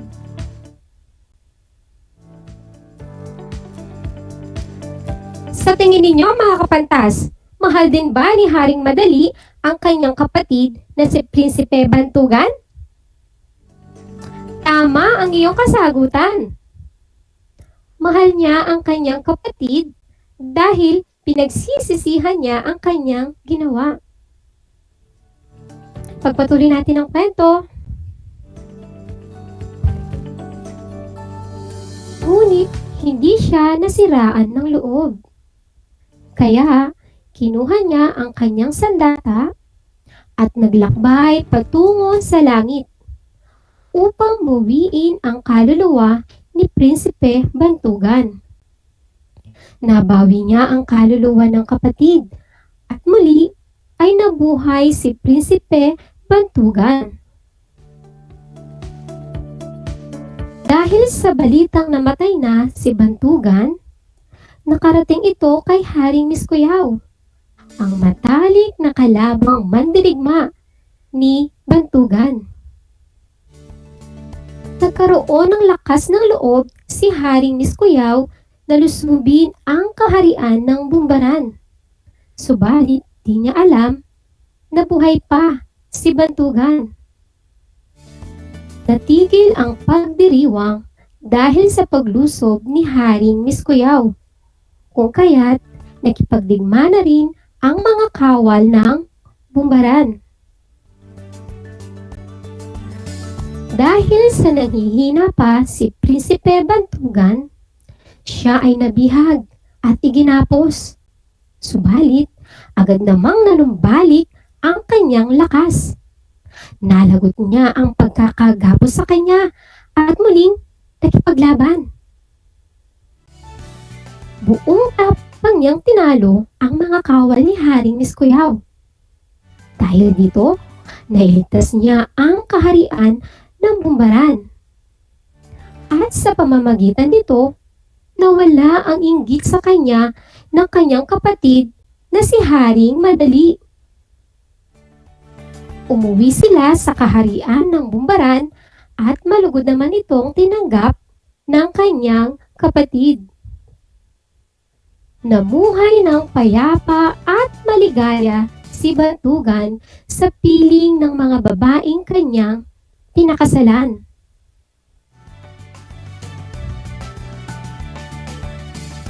Batay sa ating kwento, ano kaya ang maaaring mangyari sa kaharian ng Bumbaran kung namatay si Bantugan? Magaling mga kapantas! Marahil ay nasakop na ni Haring Miskuyaw ang kaharian ng Bumbaran kung namatay si Prinsipe Bantugan, hindi ba? At yan nagtatapos ang epikong nagmula sa Maranao na pinamagatang Bantugan, na kung saan dahil sa inggit ay ipinag-utos ng Haring Madali na iwasang makipag-ugnayan sa kanyang kapatid. Sino man daw ang mahuhuling makikipag-usap ay paparusahan. At bunga nito ay ang paglisan ni Prinsipe Bantugan sa kanilang kaharian at dinaglaon ay namatay. Mga kapantas, mababasa rin natin sa kwento na mahal din pala ng Haring Madali ang kanyang kapatid. Dahil nang mamatay ito, ay labis ang kanyang pagsisisi sa nagawang pagkakasala. Kaya naman ay naglakbay ito patungo sa langit upang bawiin ang kaluluwa ni Prinsipe Bantugan. Siya ay nagtagumpay na maibalik ang buhay ng kanyang kapatid at naging katulong niya ito upang kalabanin si Haring Miskuyaw na gustong sakupin ang kanilang kaharian. Mga kapantas, ang kwentong ating natunghayan ay nagpapaalala na dapat mahalin ang ating mga kapatid. kinakailangan mo ring mahalin at pahalagahan ang iyong sarili. Matutong makontento kung anong mayroong katangian tayo at kinakailangan na sa bawat pagkakamali ay matuto tayo. At syempre, gamitin nating aral ang mga pagkakamaling ito. Tulad ni Haring Madali na masayang namuhay muli, kapiling ang kanyang pinakamamahal na kapatid.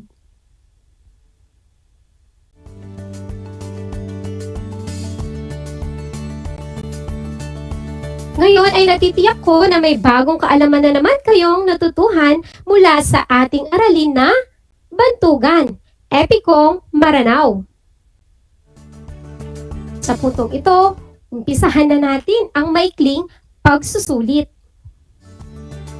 Magkakaroon tayo ng pagsubok upang matiyak na kayo ay nakinig sa ating talakayan. Buksan ang inyong learning activity sheet sa ikapitong pahina.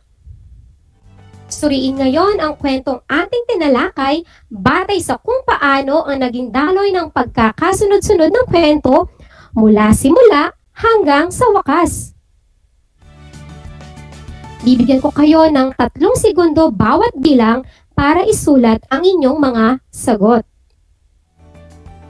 Para sa panuto, isulat lamang sapat lang ang bilang 1 hanggang 6. Batay sa pagkakasunod-sunod ng mga pangyayari. 1 bilang naunang nangyari sa kwento hanggang 6 bilang huling nangyari sa kwento. Handa na ba kayo? Simulan na natin mga kapantas. Para sa letrang A, makisig, matapang, at magaling sa pakikidigma si Prinsipe Bantugan. Kung kaya't maraming kababaihan at mamamayan ng Bumbaran ang nagmamahal sa kanya. Muli, para sa letrang A, makisig, matapang, at magaling sa pakikidigma si Prinsipe Bantugan. Kung kaya't maraming kababaihan at mamamayan ng Bumbaran ang nagmamahal sa kanya. Isulat na ngayon ang inyong mga sagot, kapantas.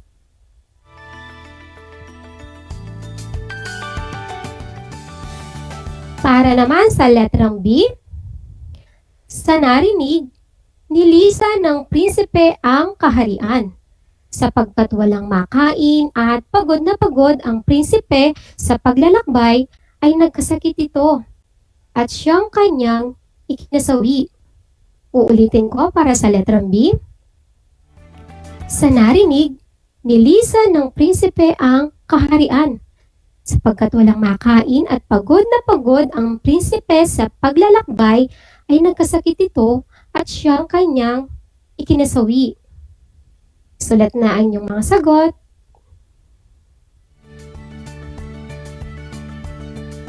Sa letrang C naman, batid ni Haring Madali ang pagtatangi ng mga mamamayan ng kaharian ng Bantugan. Kung kaya't ipinag-utos nito na bawal lumapit o makipag-usap ang sinuman sa prinsipe, kung hindi ay mapaparusahan ito. Muli, uulitin ko. Batid ni Haring Madali ang pagtatangi ng mga mamamayan ng kaharian kay Bantugan. Kung kaya, ipinag-utos nito na bawal lumapit o makipag-usap ang sinuman sa prinsipe, kung hindi ay may kaparusahan itong kapalit. Sulat na ang inyong sagot. Sa letrang D naman, natalo ang mga kaaway na lumusob sa Bumbaran, pagkat bumalik na ang lakas ng prinsipe at sila ay kanyang nagapi. Nabuhay na masaya ang prinsipe sa Bumbaran kasama ang mga babaeng kanyang pinakasalan. Muli para sa letrang D, natalo ang mga kaaway na lumusob sa Bumbaran pagkat bumalik na ang lakas ng prinsipe at sila ay kanyang nagapi. Nabuhay na masaya ang prinsipe sa Bumbaran kasama ang mga babaeng kanyang pinakasalan. Sulat na inyong mga sagot. Para naman sa letrang E, nabalitaan ni Miss Kuyaw ang pagkamatay ni Bantugan. Kaya naman, dali-dali niyang tinipon ang kanyang mga kawal at nilusob ang Bumbaran. Muli, para sa letrang E, nabalitaan ni Miss Kuyaw ang pagkamatay ni Bantugan. Kaya naman, dali-dali niyang tinipon ang kanyang mga kawal at nilusob ang Bumbaran. Sulat na ang mga sagot.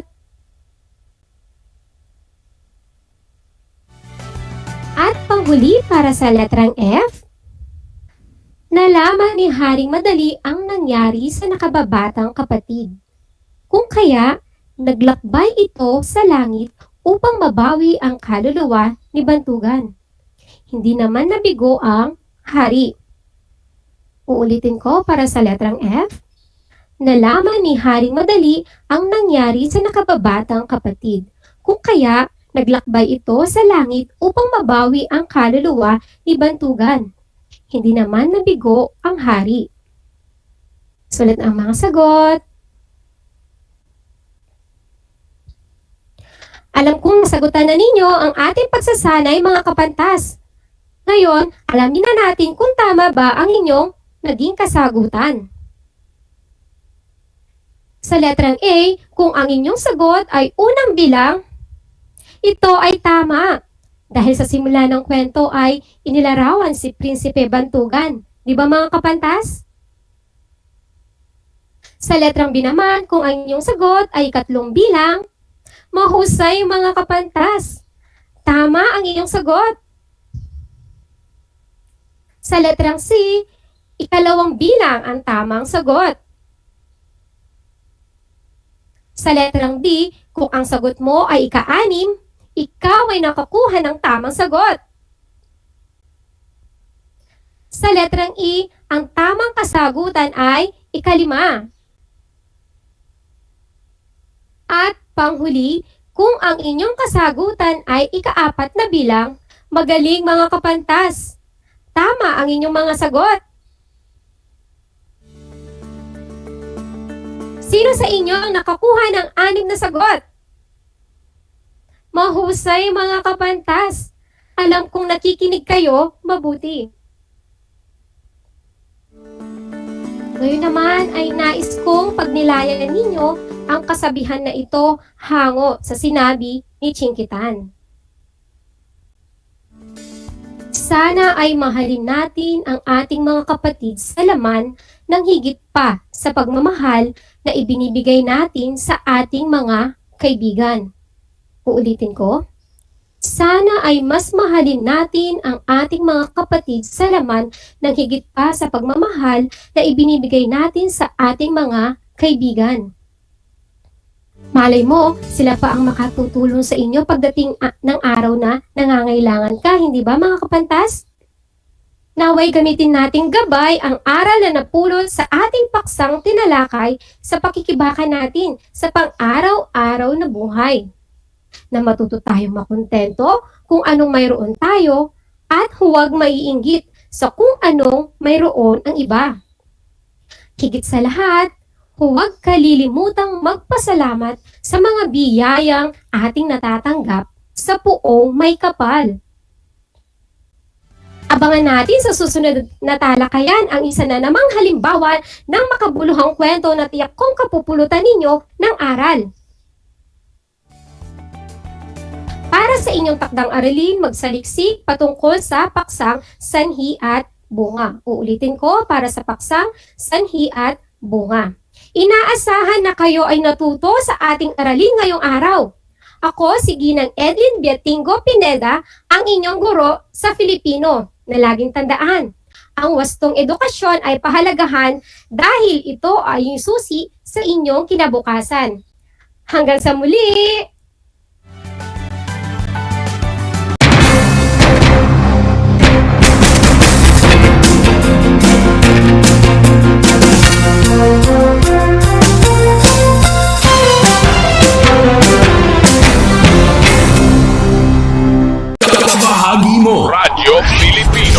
Saan mang bahagi ng Pilipinas, saan mang bahagi ng mundo, anumang uri ng pamumuhay, kabahagi mo.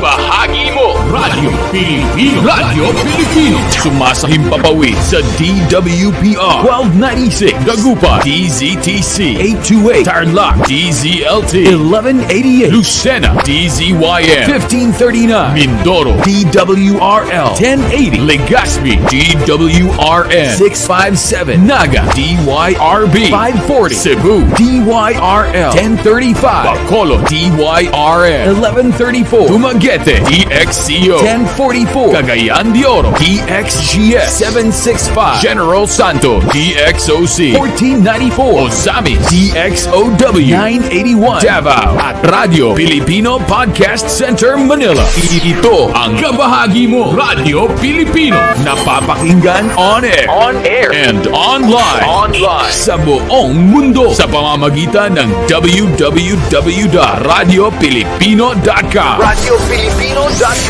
Impormasyong may kalidad at serbisyong may halaga. Kasama, katuwang, kapinoy, kabahagi mo, Radio Filipino. Radio Filipino.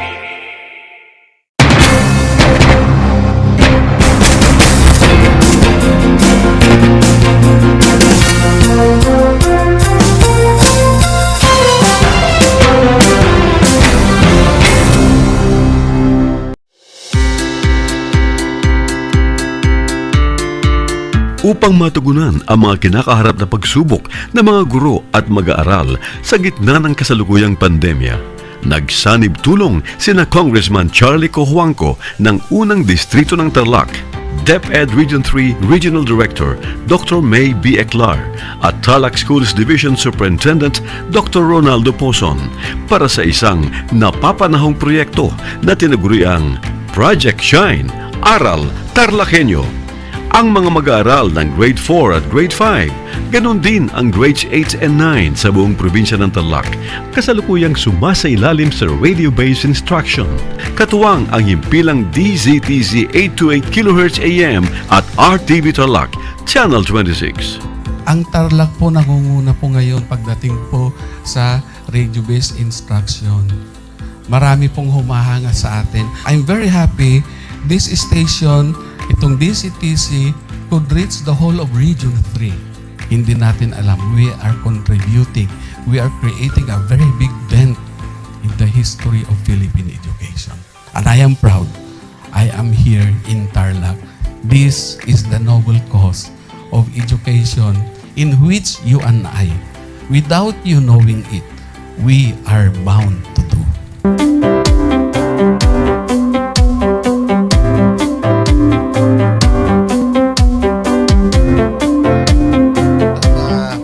Project natin na Project Shine is a natural consequence dahil sa nangyari sa buong mundo. Let's continue to work together.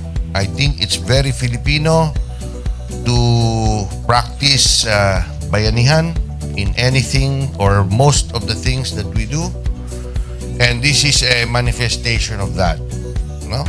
We have private sector, we have DEPED, we have local government, all working together. And I hope the parents of some of these children, especially the parents that did not graduate from school or hindi nakapag-aral nung sila ay bata, sana naman gamitin na nila itong opportunity na mag-schooling na rin sila kasama ng mga anak nila para mag-bonding pati ang mga magulang sa mga bata. I look at this as doing God's work. Diba? So if you do God's work, it feels right. It's righteous. It's for good, not for evil.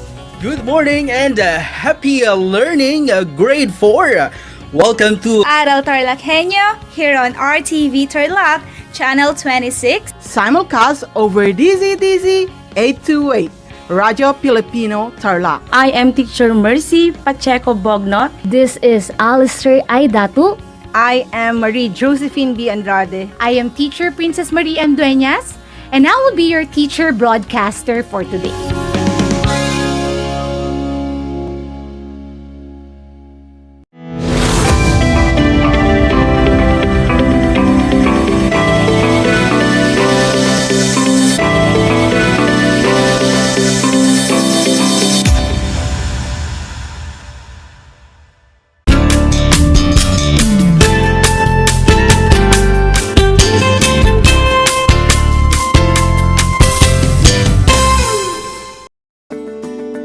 Welcome sa ating Project Shine Aral TarlakHenyo ng SDO Tarlac Province na kasalukuyang napapanood dito sa RTV Tarlac Channel 26 at Converge Air Cable 100 at sa bayang napapakinggan sa 8 to 8 a.m. DZTC Radyo Pilipino Tarlac. Magandang buhay, mabuting tao. Kamusta kayo mga giliw kong tagapakinig? Ang aking pagbati at paghanga sa inyong pagpapahalaga sa edukasyon at sa pagpupursiging matapos ito nang nagtatagumpay sa kabila ng hamon ng pandemya. Ako ang inyong guro sa edukasyon sa pagpapakatao sa ikasyam na baitang Ginang Margie M. Pilingon, sumasahimpapawid mula sa bayan ng Bamban, lalawigan ng Tarlac.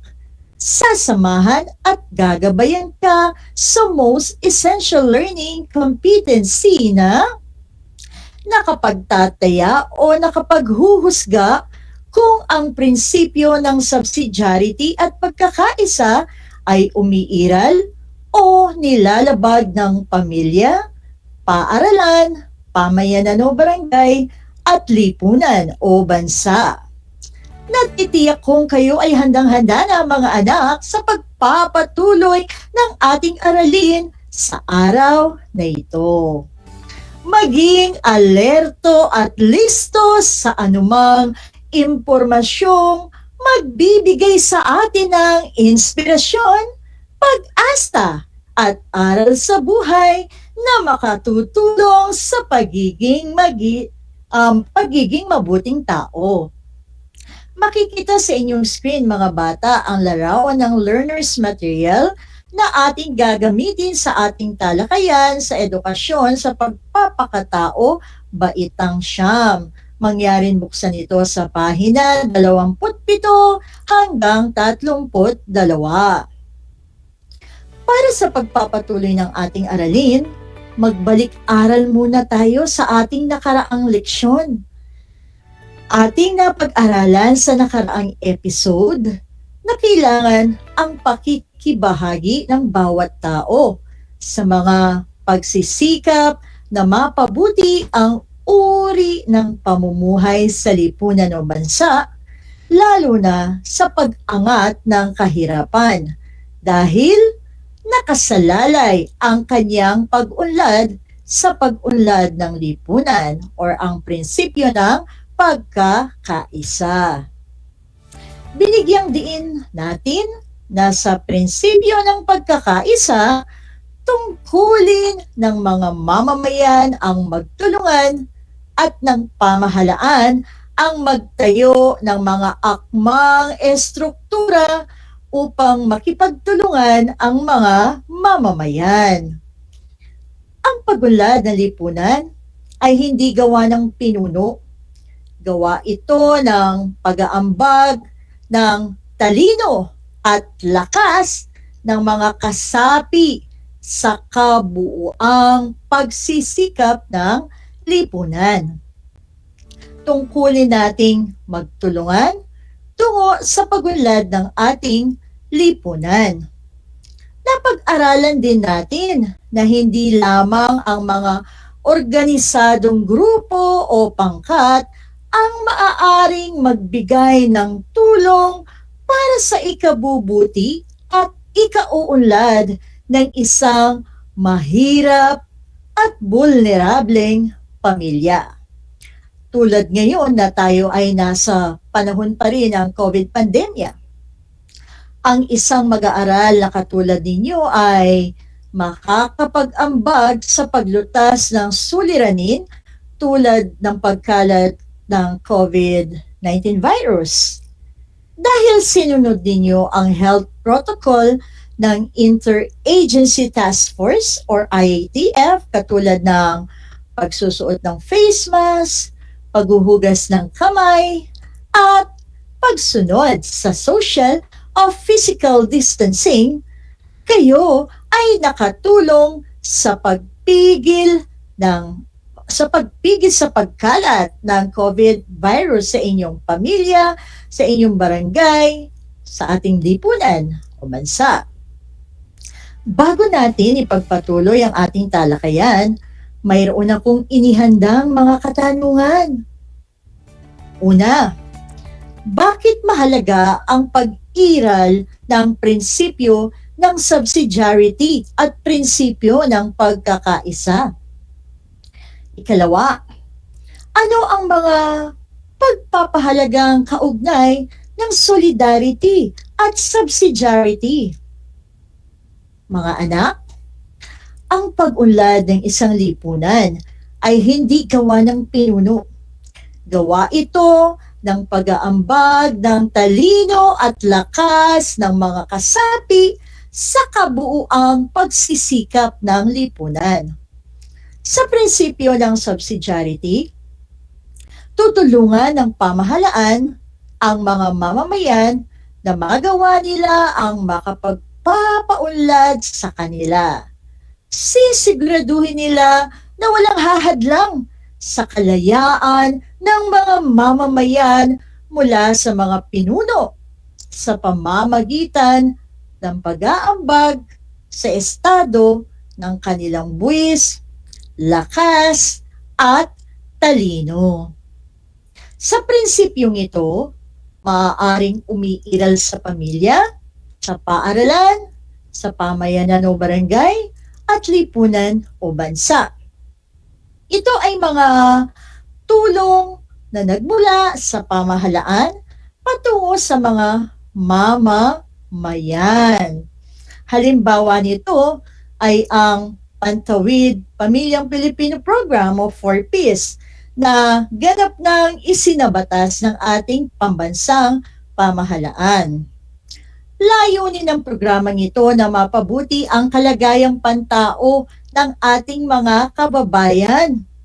Nagbibigay ito ng kondisyonal na tulong pinansyal para sa mga pinakamahihirap na Pilipino para pabutihin ang kalusugan, nutrisyon at edukasyon ng mga batang edad 1 hanggang 18 taong gulang.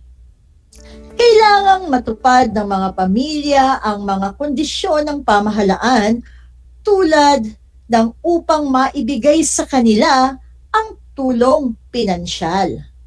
Halaw ito sa programang Conditional Cash Transfer ng Latin America at Africa na naialpas sa kahirapan ang milyon-milyong tao sa mundo. May mga pagkakataon na ang magandang batas na ito na ipinagkakaloob sa mga miyembro o benepisyaryo ay nakakitaan ng paglabag, katulad halimbawa ng korupsyon mula sa mga namamahala o di kaya sa mga miyembro na hindi tumutupad sa mga kondisyon ng programang ito.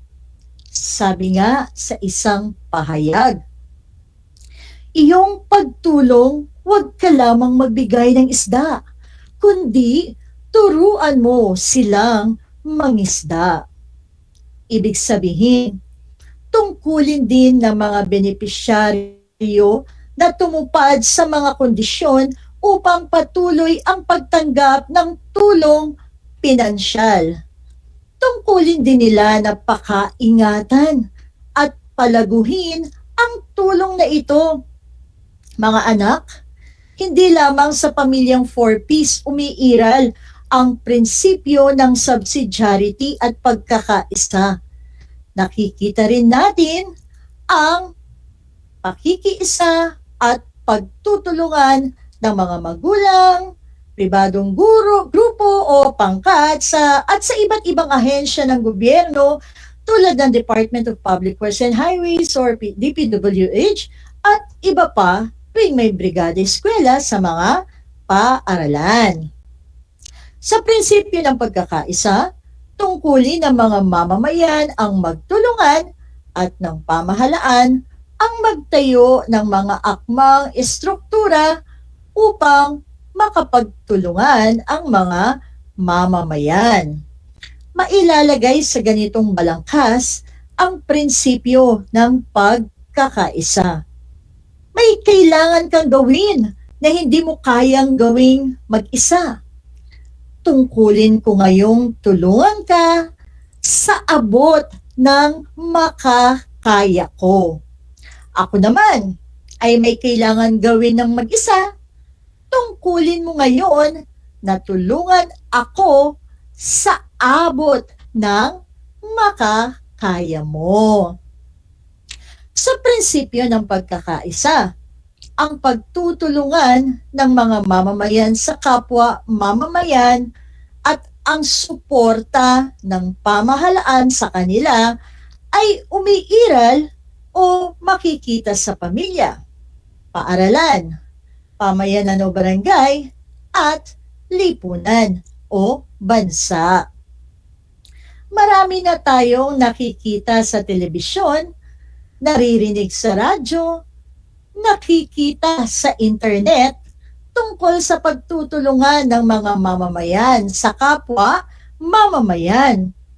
Kung mayroong sakunang dumarating sa ating lipunan, halimbawa na rito ay ang pagkakaroon ng community pantry sa komunidad na ating kinabibilangan. Ito'y tulong mula sa kapwa mamamayan para sa mga mamamayang hikahos sa buhay dahil sa pandemyang nararanasan natin. May mga paglabag na maaaring umiral sa prinsipyong ito. Isang halimbawa pa rin ito ay ang hindi pagsunod sa social o physical distancing na mga kumukuha, lalo na noong nalaman ng mga tao na merong namimigay na libreng pagkain. Maaari rin na magkaroon ng pandaraya. Malinaw ang layunin ng aktibidad na ito sa ating barangay na ang sino mang kukuha ng mga bagay tulad ng mga pagkain at iba pang pangangailangan ay kailangan din na sundin kung ano ang kondisyon tulad nito.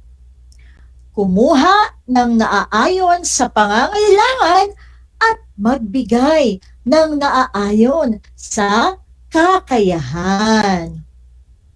Mga anak, may mga pagpapahalagang kaugnay ng prinsipyo ng subsidiarity at pagkakaisa. Una, ang pakikipagkapwa-tao.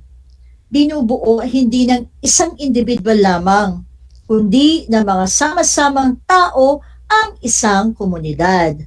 Mahalagang isagawa ang pagpapahalagang ito upang makasiguro ang matibay na samahan. Pangalawa, ang pagkakaisa. Paano nga makapagtatagumpay ang isang samahan kung walang pagkakaisa? Isa rin itong mahalagang salik na makapagsasabi kung magtatagumpay ang isang pamayanan. Okay, pangatlo na tayo, ang interes. Sa lipunan, kailangang maging malinaw ang layunin o hangarin, hindi lang ng isang individual, kundi maging ng buong pamayanan. Pang-apat, ang pagiging responsable. Mahalaga ito upang mapabilis ang pag-unlad ng pamayanan. Kung ang bawat isa ay magiging responsable sa kanilang mga gampanin bilang bahagi nito, tiyak na magtatagumpay. At panglima, matatag na samahan, matibay na bigkis. Mawawalang saysay din ang prinsipyo ng solidarity at subsidiarity kung hindi rin matatag ang samahang magkakapit-bahayan.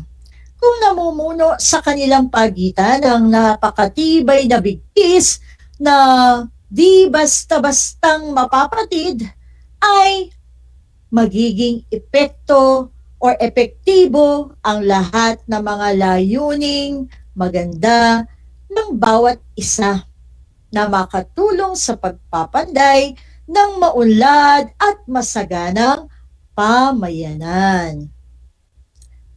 Para sa pagpapatuloy ng ating talakayan, dumako naman tayo sa mga posibleng bunga ng pag-iral at kawalan ng prinsipyo ng subsidiarity at prinsipyo ng pagkakaisa sa pamilya, paaralan, barangay, bayan at bansa. Unahin natin sa pamilya. Kung pairal ang dalawang prinsipyong ito, tiyak na may kaayusan ang bawat miyembro. Kung wala naman, ay magdudulot ng hindi pagkakasundo, lalo na kapag ang isa sa kanila ay hindi sumasang-ayon sa nakararami.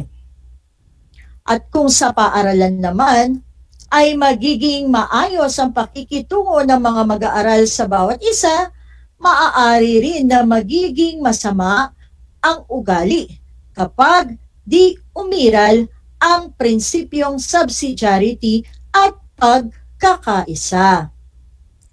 Ano naman ang posibleng bunga sa ating barangay?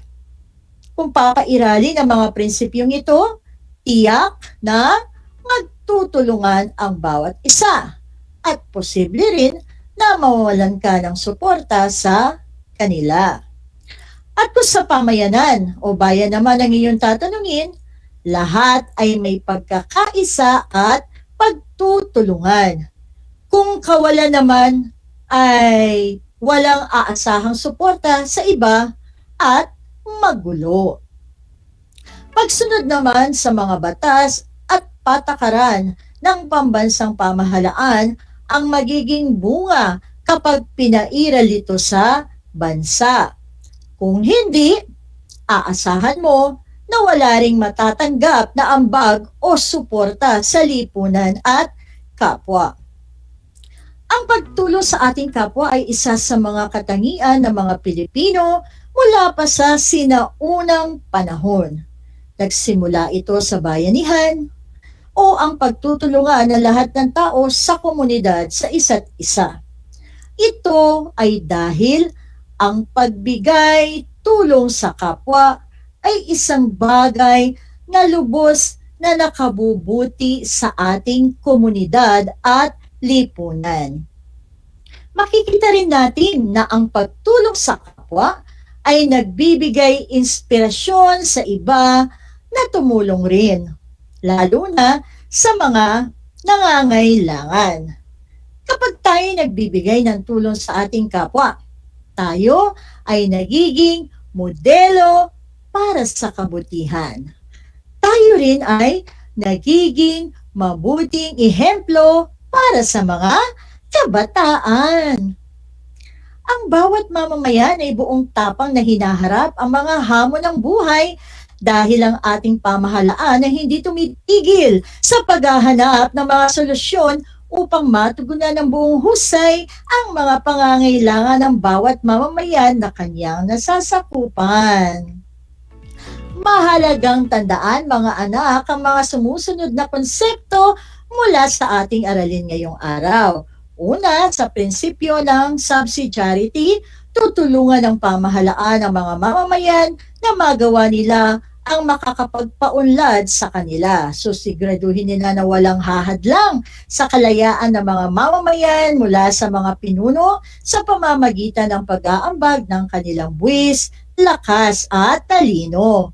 Pangalawa, sa prinsipyo ng pagkakaisa, tungkulin nating magtulungan tungo sa pagunlad ng ating lipunan. At pangatlo, mahalagang isagawa at isapuso ang pagpapahalagang pakikipagkapwa-tao upang makasiguro ng matibay na samahan. At pang-apat, ang prinsipyo ng subsidiarity at pagkakaisa ay nakatutulong sa pag-angat ng dignidad ng tao. At ang panglima, kapag tayo'y nagbibigay ng tulong sa ating kapwa, tayo ay nagiging modelo para sa kabutihan. Tayo rin ay magiging mabuting ehemplo para sa mga kabataan. Isang talakayan naman ang malapit na matapos. Ako ay masayang-masaya sa ipinapakita ninyong aktibong pakikibahagi sa ating aralin ngayong araw at higit sa lahat ang inyong pagmamahal sa edukasyon. Ipagpatuloy ang kagandahang asal na ito mga anak dahil ito ay hakbang tungo sa katuparan ng inyong mga pangarap sa hinaharap. Sa puntong ito, panahon na upang alamin kung kayo ay may natutunan mula sa ating aralin sa pamamagitan ng munting pagsusulit. Sa lahat ng nanonood sa FB Live, gamitin ang FB chat box para sa inyong mga kasagutan. Ihanda naman ang panulat at sagot ng papel sa lahat ng mga nanonood sa telebisyon at nakikinig sa radyo. Para sa ating panuto, basahin at unawain ang sumusunod na mga tanong, piliin ang titik na may pinakaangkop na sagot at isulat sa papel. Para sa unang katanungan, ano ang makakamit ng lipunan kung ang lahat ng mamamayan ay nakikilahok? A. Pag-unlad. B. Pagkakaisa. C. Kabutihan palahat. D. Pagtataguyod ng pananagutan. Ang ating tamang sagot ay letter C. Okay, tama mga anak. Para sa pangalawang katanungan, sino ang may tungkulin na pangalagaan ang nabubuong kasaysayan at kinabukasan ng pamayanan? Uulitin ko, sino ang may tungkulin na pangalagaan ang kasaysayan at kinabukasan ng pamayanan? A. Batas. B. Pinuno. C. Kabataan. D. Mamamayan.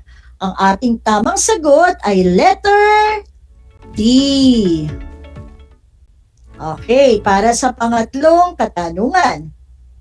Ang pamahalaan ang gumagawa at nagpapaunlad ng batas upang matiyak na A.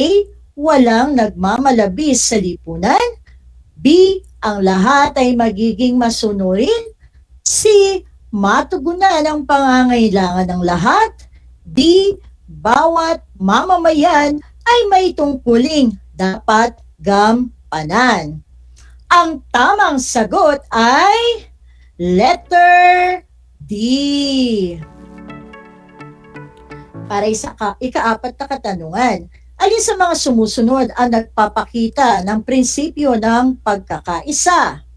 Alin sa mga sumusunod ang hindi nagpapakita ng prinsipyo ng pagkakaisa?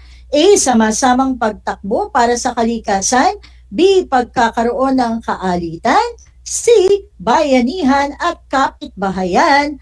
D. Pagkakaroon ng panahon sa pagpupulong. Ang ating tamang sagot ay letter B.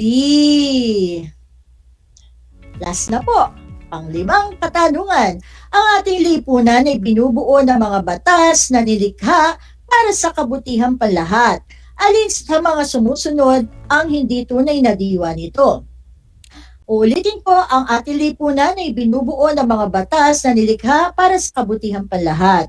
Alin sa mga sumusunod ang hindi tunay na diwa nito? A. Protektahan ang mayayaman at may kapangyarihan. B. Kondinahin ang mapagsamantala sa kapangyarihan. C. Itaguyod ang karapatang pantao. Or D.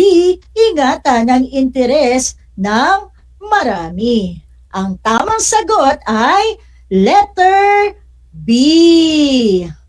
Okay, binabati ko kayo lahat mga anak sapagkat natitiyak kong nakuha ninyong lahat ang tamang sagot ng ating pagsusulit mula sa akin. Tanggapin ninyo ang mga salitang magaling at mahusay, mabuting tao.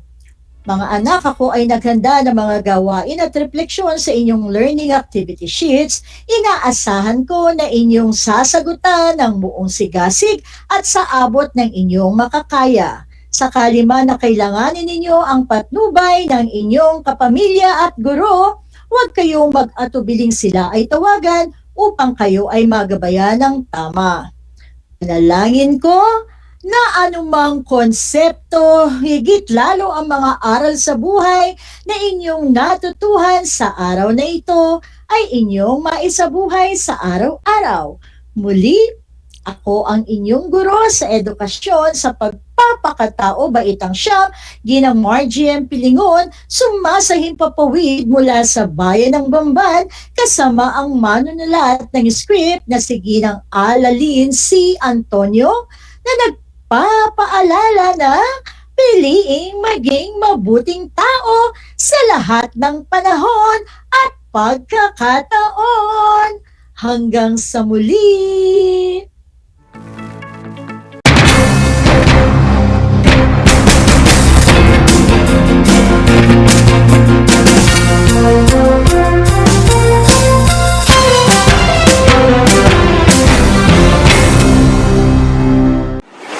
Kabahagi mo Radyo Pilipino.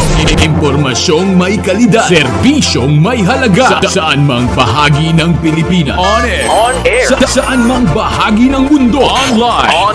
Anumang uri ng pamumuhay. Kasama, katuwang, kapinoy. Kabahagi mo. Radyo Pilipino. Radyo Pilipino.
Kumusta mga giliw kong tagapakinig? Nagbabalik ang inyong paaralang panghimpapawid. Aral TarlakHenyo Sa RTV Tarlac, Channel 26, At sa bayang naririnig sa DZTC 828, Radyo Pilipino Tarlac. Tayo rin ay napapanood sa FB Live ng RTV Tarlac Channel 26. Sumasahimpapawid mula sa bayan ng Pura Tarlac, mula sa bayan ng San Clemente. Mula rito sa Puro Elementary School, Pura Tarlac. sa bayan ng Capas Tarlac. Ako, ang inyong guro, na maghahatid sa inyo ng makabuluhang pagtalakay sa ating aralin.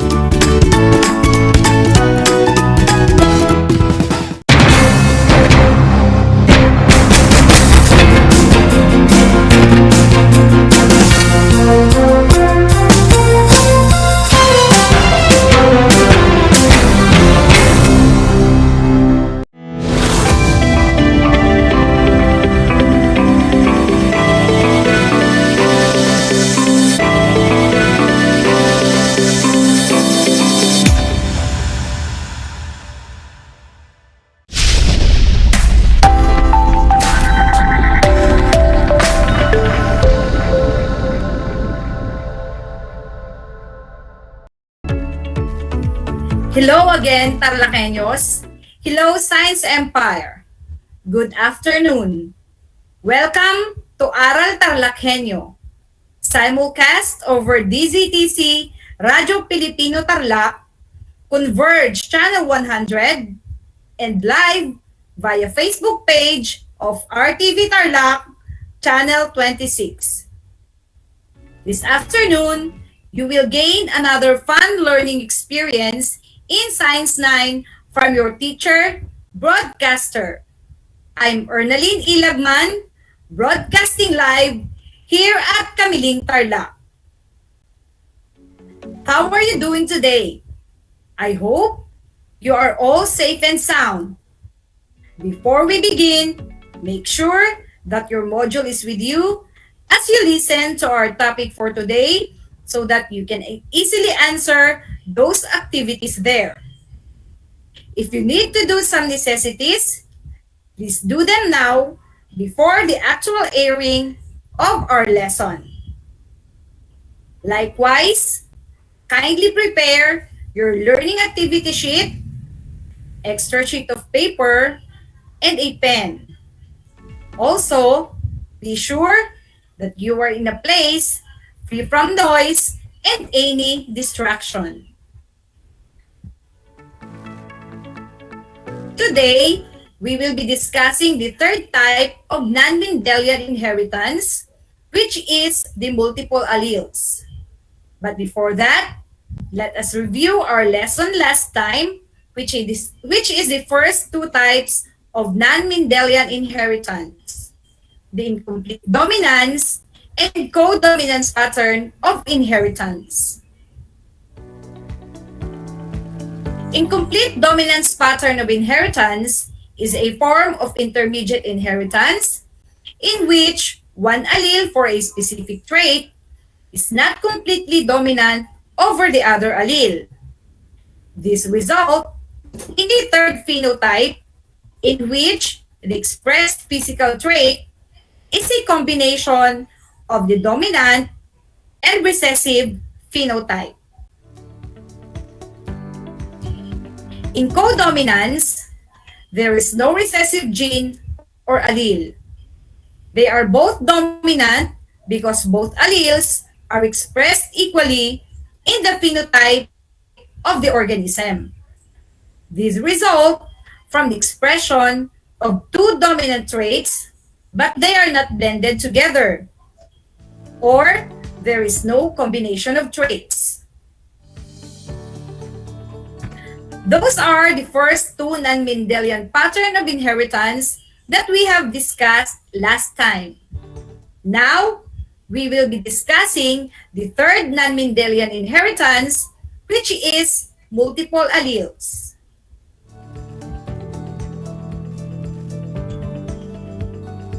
Do you know your blood type? What is your blood type? What are your parents' blood type?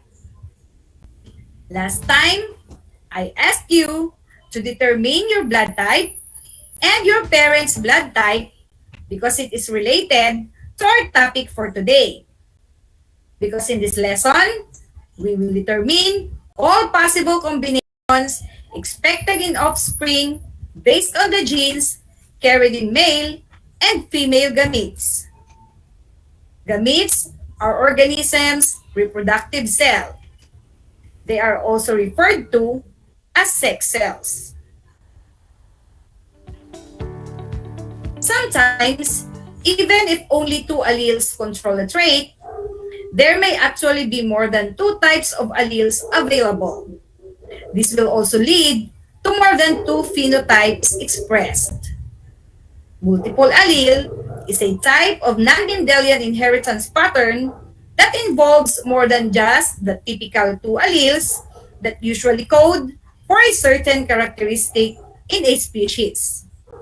With multiple alleles, that means there are more than two phenotypes available depending on the dominant or recessive alleles that are available in the trait and the dominance pattern the individual alleles follow when combined together. The human ABO blood type is a good example of multiple alleles. Karl Landsteiner discovered the ABO blood group system in 1901, for which he was given the Nobel Prize for Physiology or Medicine in 1930. He explained in 1901 that people have different types of blood cells. That is, there are different blood groups.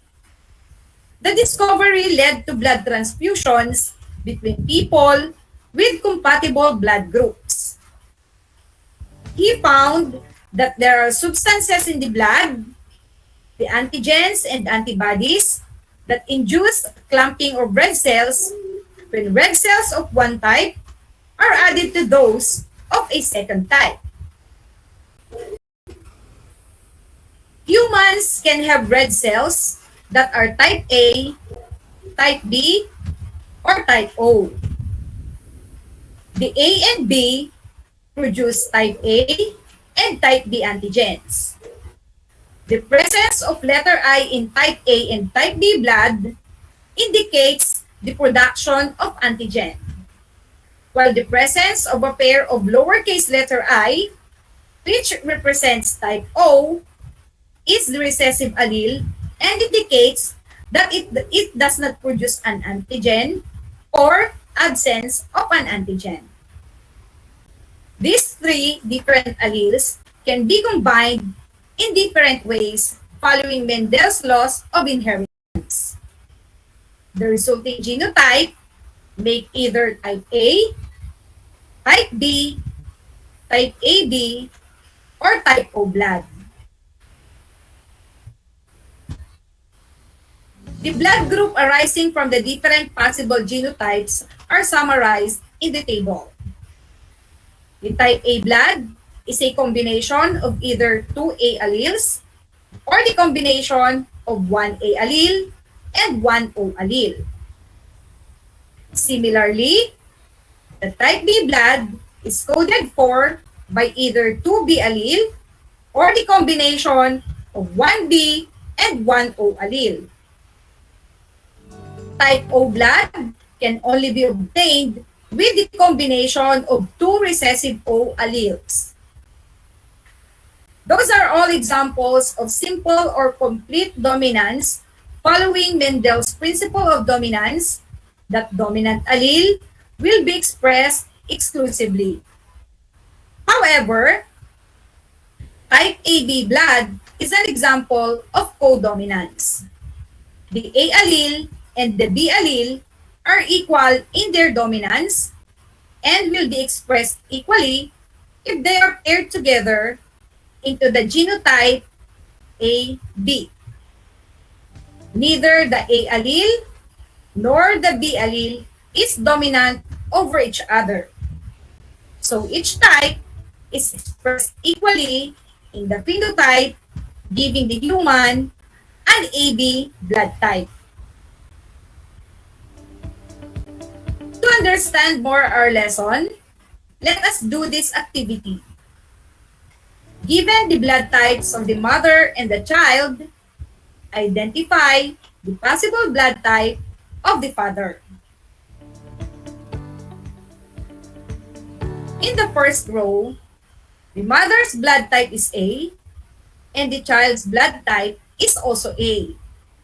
Therefore, the possible blood type of the father is either A, AB, or O. Did you get the correct answer?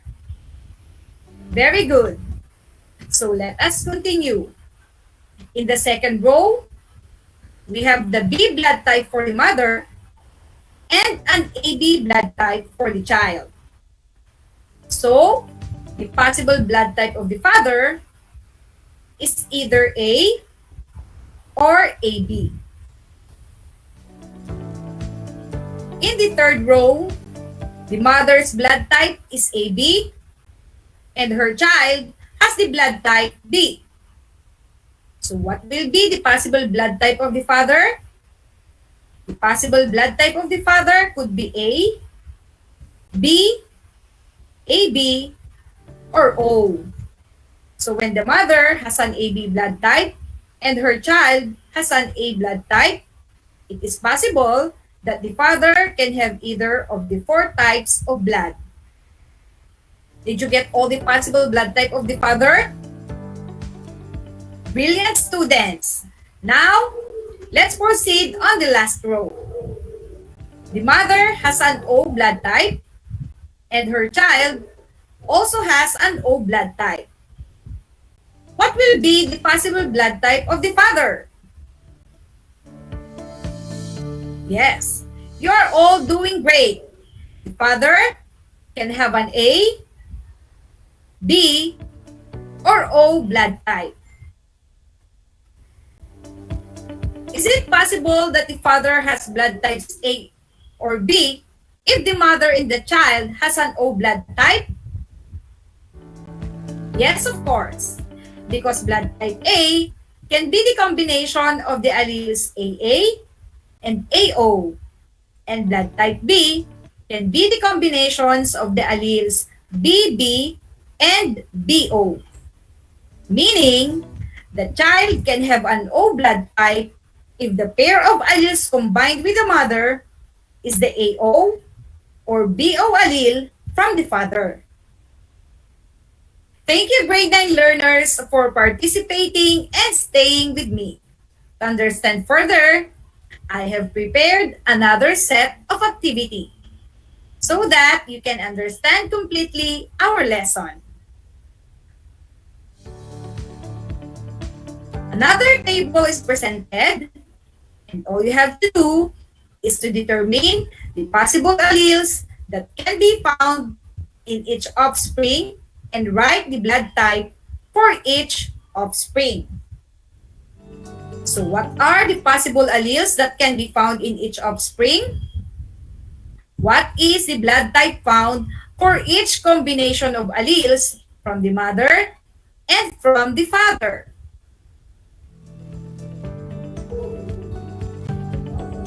If the allele from the mother is A and the allele from the father is also A, then the possible allele in the offspring is the combination of alleles A and A, then blood type is A. If the allele from the mother is A and the allele from the father is B, then the possible allele in the offspring is the combination of alleles A and B, and the blood type is AB. If the allele from the mother is A and the allele from the father is O, then the possible allele in the offspring is the combination of alleles A and O, then the blood type is A. If the allele from the mother is B and the allele from the father is A, then the possible allele in the offspring is the combination of alleles A and B, then blood type is AB. If B allele comes from the mother and B allele also comes from the father, then the possible allele in the offspring is the combination of alleles B and B that results in blood type B. If B allele comes from the mother and O allele comes from the father, then the possible allele in the offspring will be the combination of alleles B and O that results in blood type B. If the allele from the mother is O and the allele from the father is A, then the possible allele in the offspring is the A and O allele, and then the blood type is A. If the allele from the mother is O and the allele from the father is B, then the possible allele in the offspring is the combination of B and O allele, and then the blood type is B. If the allele from the mother is O and the allele from the father is also O, then the possible allele in the offspring is a pair of O, then the blood type is O. My dear grade 9 learners, thank you for still watching and listening attentively to our lesson. Now, I have also prepared a simple activity for you to answer in just 10 seconds.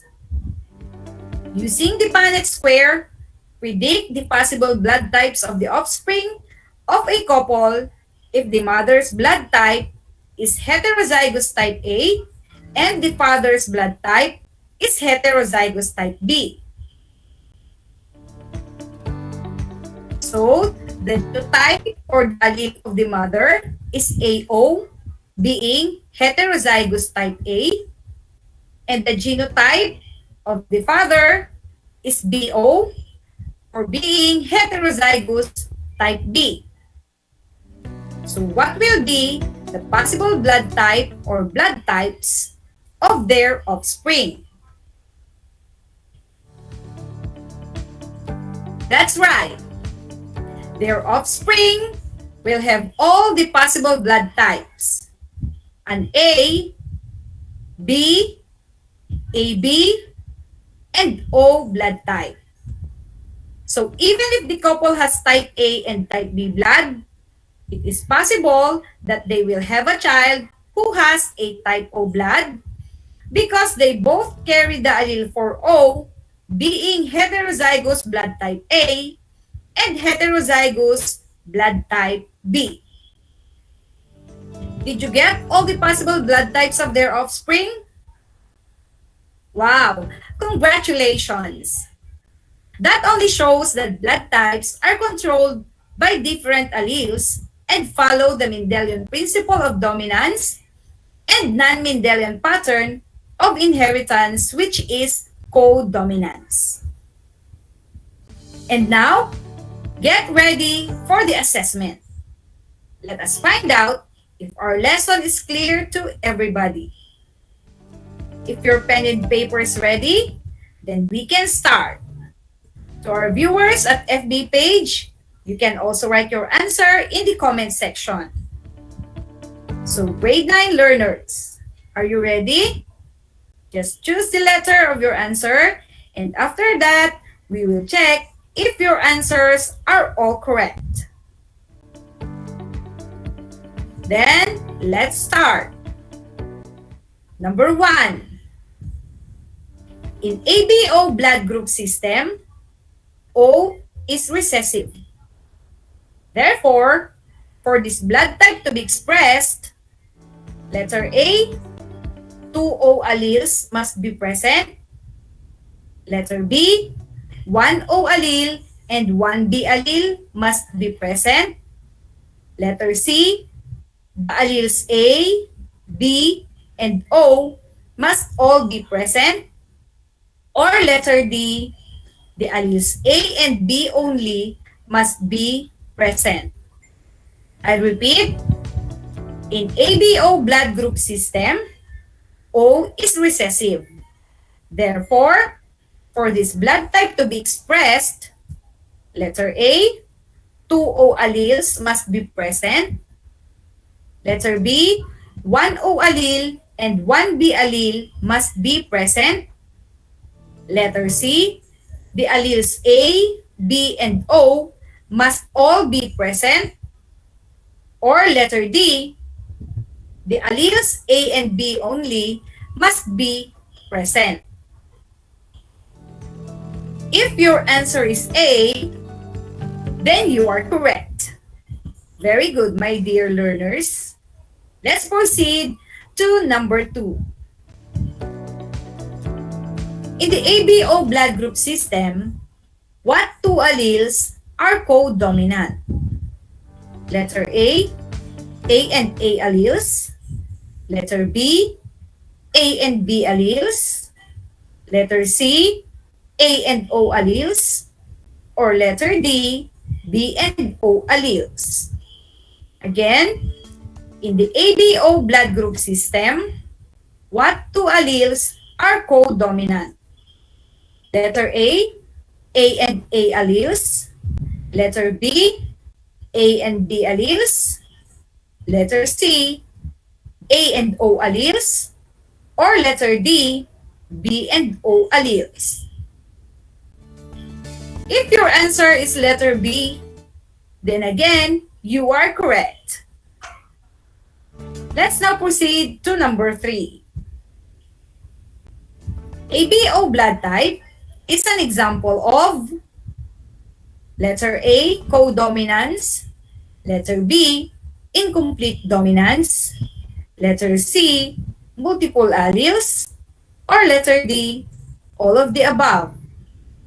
I'll repeat.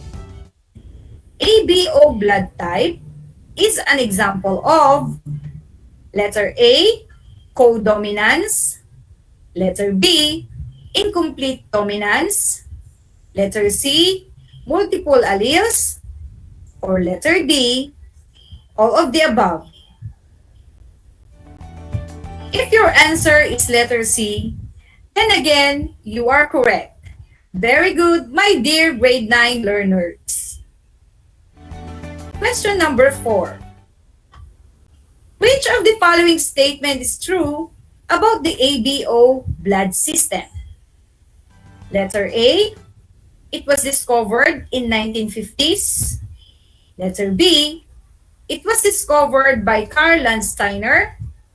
Letter C, it is controlled by 2 alleles. Or letter D, it is an antigen. Again, number 4, which of the following statement is true about the ABO blood system? Letter A, it was discovered in 1950s. Letter B, it was discovered by Karl Landsteiner. Letter C, it is controlled by 2 alleles.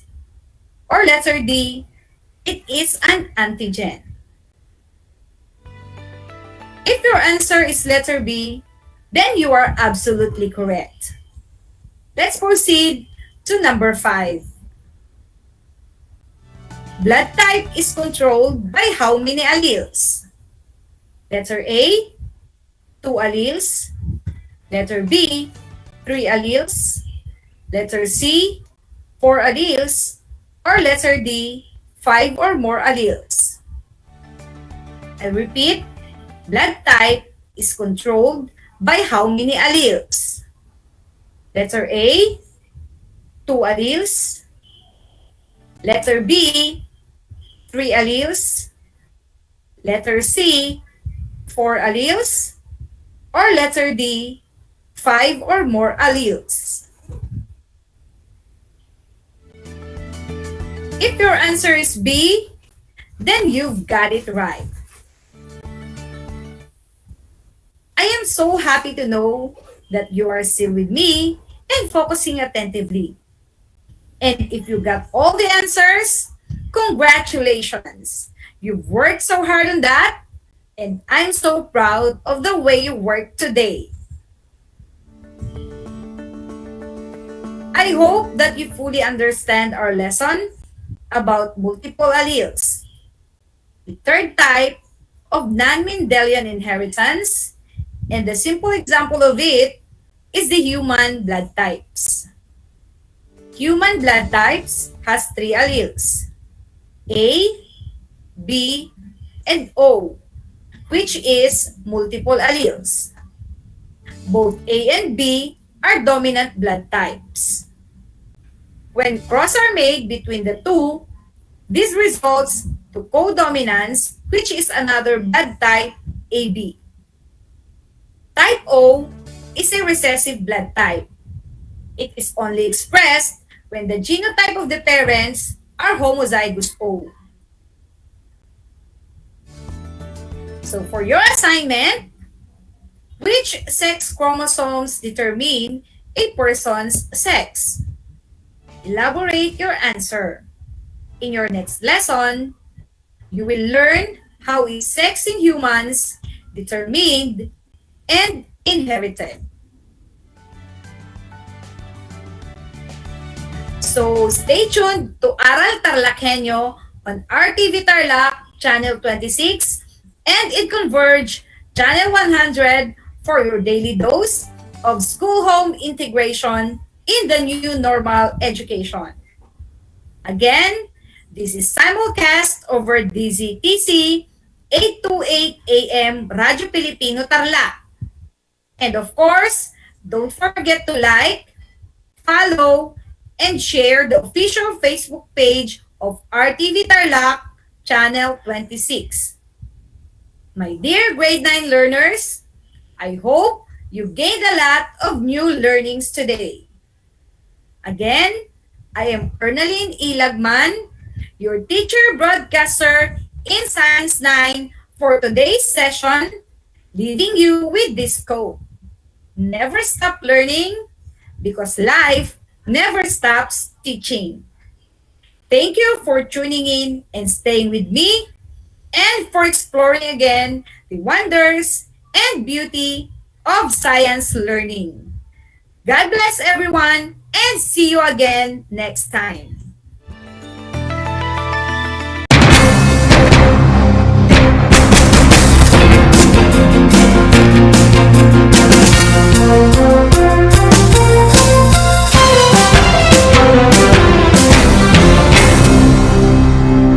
Nais mo bang magpabakuna?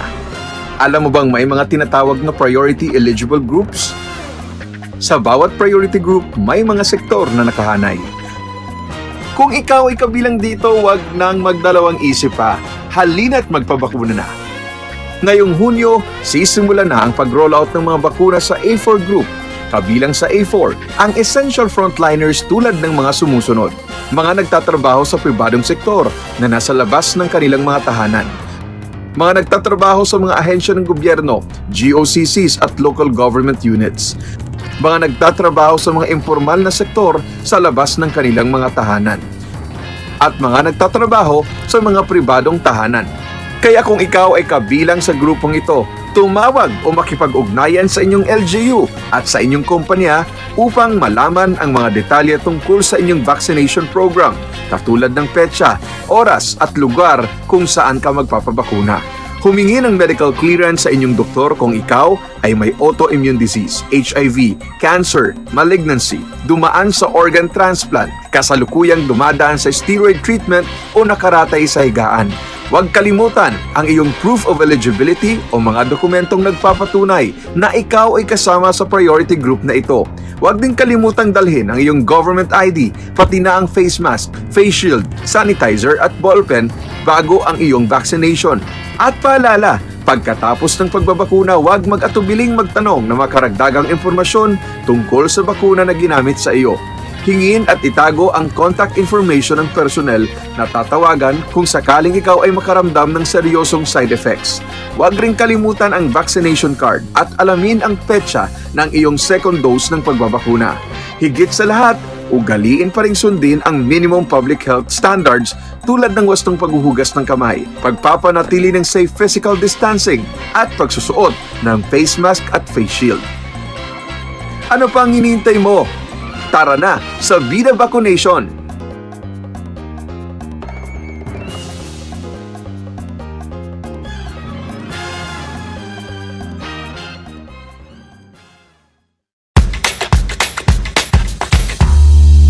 Alam niyo ba na ang whale shark ay hindi isang whale? Ang whale shark o butanding ay kinikilalang world's largest fish at tinatawag gentle giants. May sukat itong 12 meters. Maliliit ang ngipin ng butanding, kaya naman planktons o maliliit na hipon at isda lang ang kaya nilang kainin. Simula noong 2011, marami nang nahumaling mag-whale shark watching sa Oslo, Cebu. Alam niyo na, yan ang whale shark!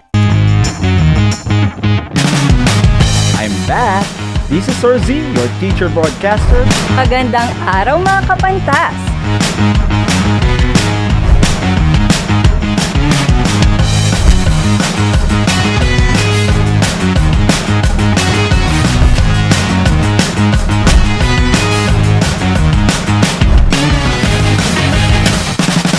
Welcome to Aral TarlakHenyo.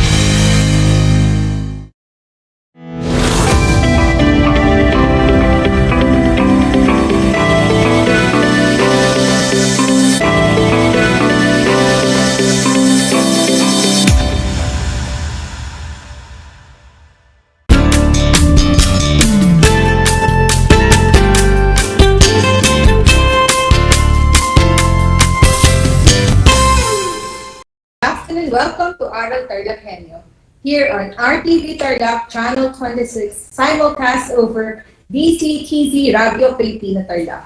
This is Miss Marie Josephine B. Andrade, your teacher broadcaster in mathematics for grade 9 learners. The day is so conducive to rest because of the gloomy weather, but I do hope that you are in a comfortable place, focused, and ready to listen attentively in our discussion for today in math, where you do have your notebook, ballpen, or pencil with your ruler, colored pencil, or Crayola. Now, I need you always to be at your best. In today's lesson, you are expected to solve problems involving quadratic inequalities, determine the facts in the given word problem, and to write the correct quadratic equation. Let us look and recall the steps to solve any word problems.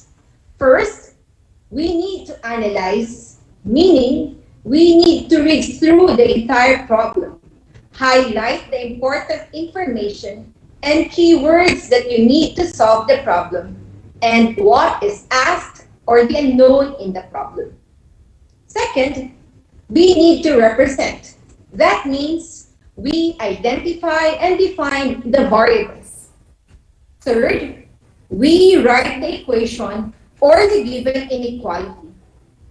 Fourth, we solve the equation formed using concepts learned and appropriate methods which are applicable. Fifth is to check. To check or justify your answer and write your answer in a complete sentence. Last meeting, we saw that quadratic inequalities can have infinitely many solutions, or one solution, or no solution at all, and that the solution set is a set of values satisfying the given inequality. Also, we need to remember that when the inequality symbol is greater than or lesser than, you will use a hollow circle. And when the inequality symbol is greater than or equal to, or you have lesser than or equal to, you will use a whole or shaded circle. I hope you were able to remember all those steps. But before we start facing real word problems, let us study some terms, and here are some inequality keywords to remember and put to your card. First, at least, which means greater than or equal to. Second, at most, means less than or equal to. Third, no more than, means less than or equal to.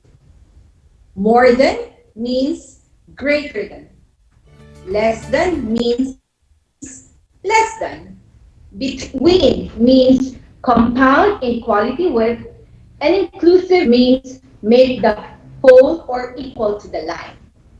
Remember those keywords: at least, at most, no more than, less than, between, and inclusive, to help you identify the inequality symbol that we will be using when we work on the word problems. Now, let us journey and conquer the world of real-life applications in solving real-world problems involving quadratic inequalities. In solving quadratic inequality, we first solve the roots of the corresponding equality. Then on the number line, you plot the points corresponding to the roots of the equality. These will separate the number line into 2 or 3 intervals. Be ready with your notebook and ballpen or pencil. Let us start with problem number 1. Pedro wants to build a rectangular garden enclosed with a fence. He wants the length of the garden to be 5 meters longer than the width. If the area of the garden must be less than 14 square meters, what are the possible dimensions of Pedro's garden? Let me repeat the problem. Pedro wants to build a rectangular garden enclosed with a fence. He wants the length of the garden to be 5 meters longer than the width. If the area of the garden must be less than 14 square meters, what are the possible dimensions of Pedro's garden? Let us highlight the important information and keywords that you need to solve the problem and what is in the problem. So we highlight the word length, that is 5 meters longer than the width. And then the area, that must be less than 14 square meters. Let us represent the information we got. So we let X be the width of the garden. So I want you to draw a rectangle and identify X, which is your width. And we let X be plus 5 be the length of the garden, while the area is less than 14. I repeat, we let X be the width of the garden, so I want you to draw a rectangle and identify X, which is your width. And we let X plus 5 be the length of the garden, while the area is less than 14. And we know that to find the area is to get the product of the length and the width. Since A is less than 14, let us rewrite A, which is your area, as the product of the length and the width. So, our mathematical sentence now will be the product of X and the quantity of X plus 5 is less than 14. Did you get that? I repeat, our mathematical sentence will now be the product of X and the quantity of X plus 5 is less than 14. And we will use this to solve for the possible dimension of Pedro's garden. Let us solve the given inequality. The product of the quantity of X and the quantity of X plus 5 is less than 14. The first thing that we will do is to rewrite the quadratic inequality into a quadratic equation. So, we will have the quantity of X times the quantity of X plus 5 is equal to 14. Then, we will get the product of the left side, and you will get X squared plus 5X equals 14. Rewrite it in standard form by subtracting 14 on both sides. And we will have X squared plus 5X minus 14 equals 0. Looking at the left side of the equation, you will see that we can solve the quadratic equation by factoring. We now think of factors in negative 14, wherein we can get the value of the middle term, positive 5. I hope you were able to think of the factors. I want you to write that in our chat box. What are the possible factors? You are correct. It is positive 7 and negative 2. Why? It is because positive 7 times negative 2 is negative 14. And positive 7 plus negative 2 is positive 5. Therefore, those will be the factors that we will be using in writing the factored form. So we have the product of the quantity of X minus 2 and the quantity of X plus 7 is equal to 0. Now, we are ready to find the roots or zeros of the equation. Let us use the zero product property. That is, we equate each factor to 0, resulting to X plus 7 is equal to 0. Then add both sides with negative 7. And what do you get? You will have 42. X is equal to negative 7. Now, we get the other factor, which is X minus 2 is equal to 0. What will we do to define the value of X? You are right. We add positive 2 this time on both sides, and you will result to X is equal to positive 2. The values that we got for the value of X, which is negative 7 and positive 2, are what you call your critical points that we will be using for the number line. So this time, I want you to draw a number line and plot the critical points. You have to locate negative 7 and positive 2. But think, what kind of a dot or circle will you use? Remember that when the inequality symbol is greater than or lesser than, you will use a hollow circle. And when the inequality symbol is greater than or equal to, or you have lesser than or equal to, you will use a whole or shaded circle. Now, since the inequality symbol we have is lesser than, therefore, we use a hollow circle in plotting the critical points in the number line. So plot a hollow circle at -7 and +2. Since we use a hollow circle, it means that the critical points are not part of the solution set of the given quadratic inequality. And also, you will observe that you will have 3 regions in the number line, where the first region is x is less than -7, the second region is x is greater than -7 but less than 2, and the third region is x is greater than 2. From which we will get test points to check what real number will satisfy the given quadratic inequality. And that will be the solution or the zeros of your given problem. Let us now choose a point on the first region, okay? So we choose a point on the first, second, and third region. Let us get -8 on the first region. That is 0 at the second and +4 in the third. These test points will be used to substitute x from the quadratic inequality.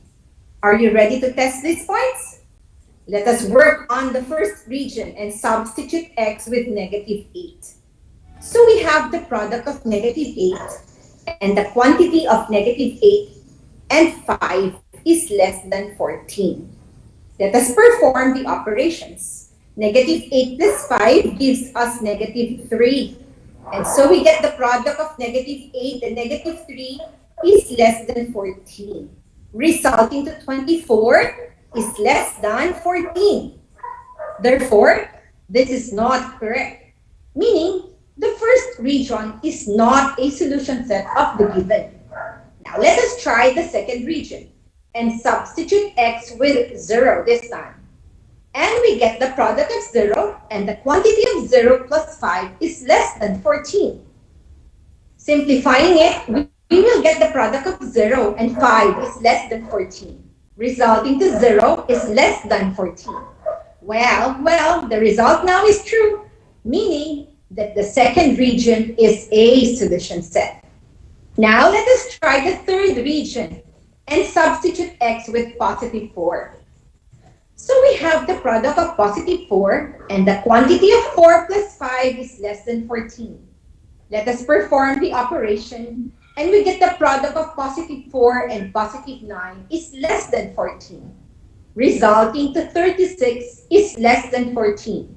Again, this statement is incorrect, meaning that the third region is also not a solution set of the given. So now, we see that the solution set is only on the second region. So on the number line, we darken the line between -7 and +2. Going back to the problem, we are asked of the dimensions of the rectangular garden of Pedro.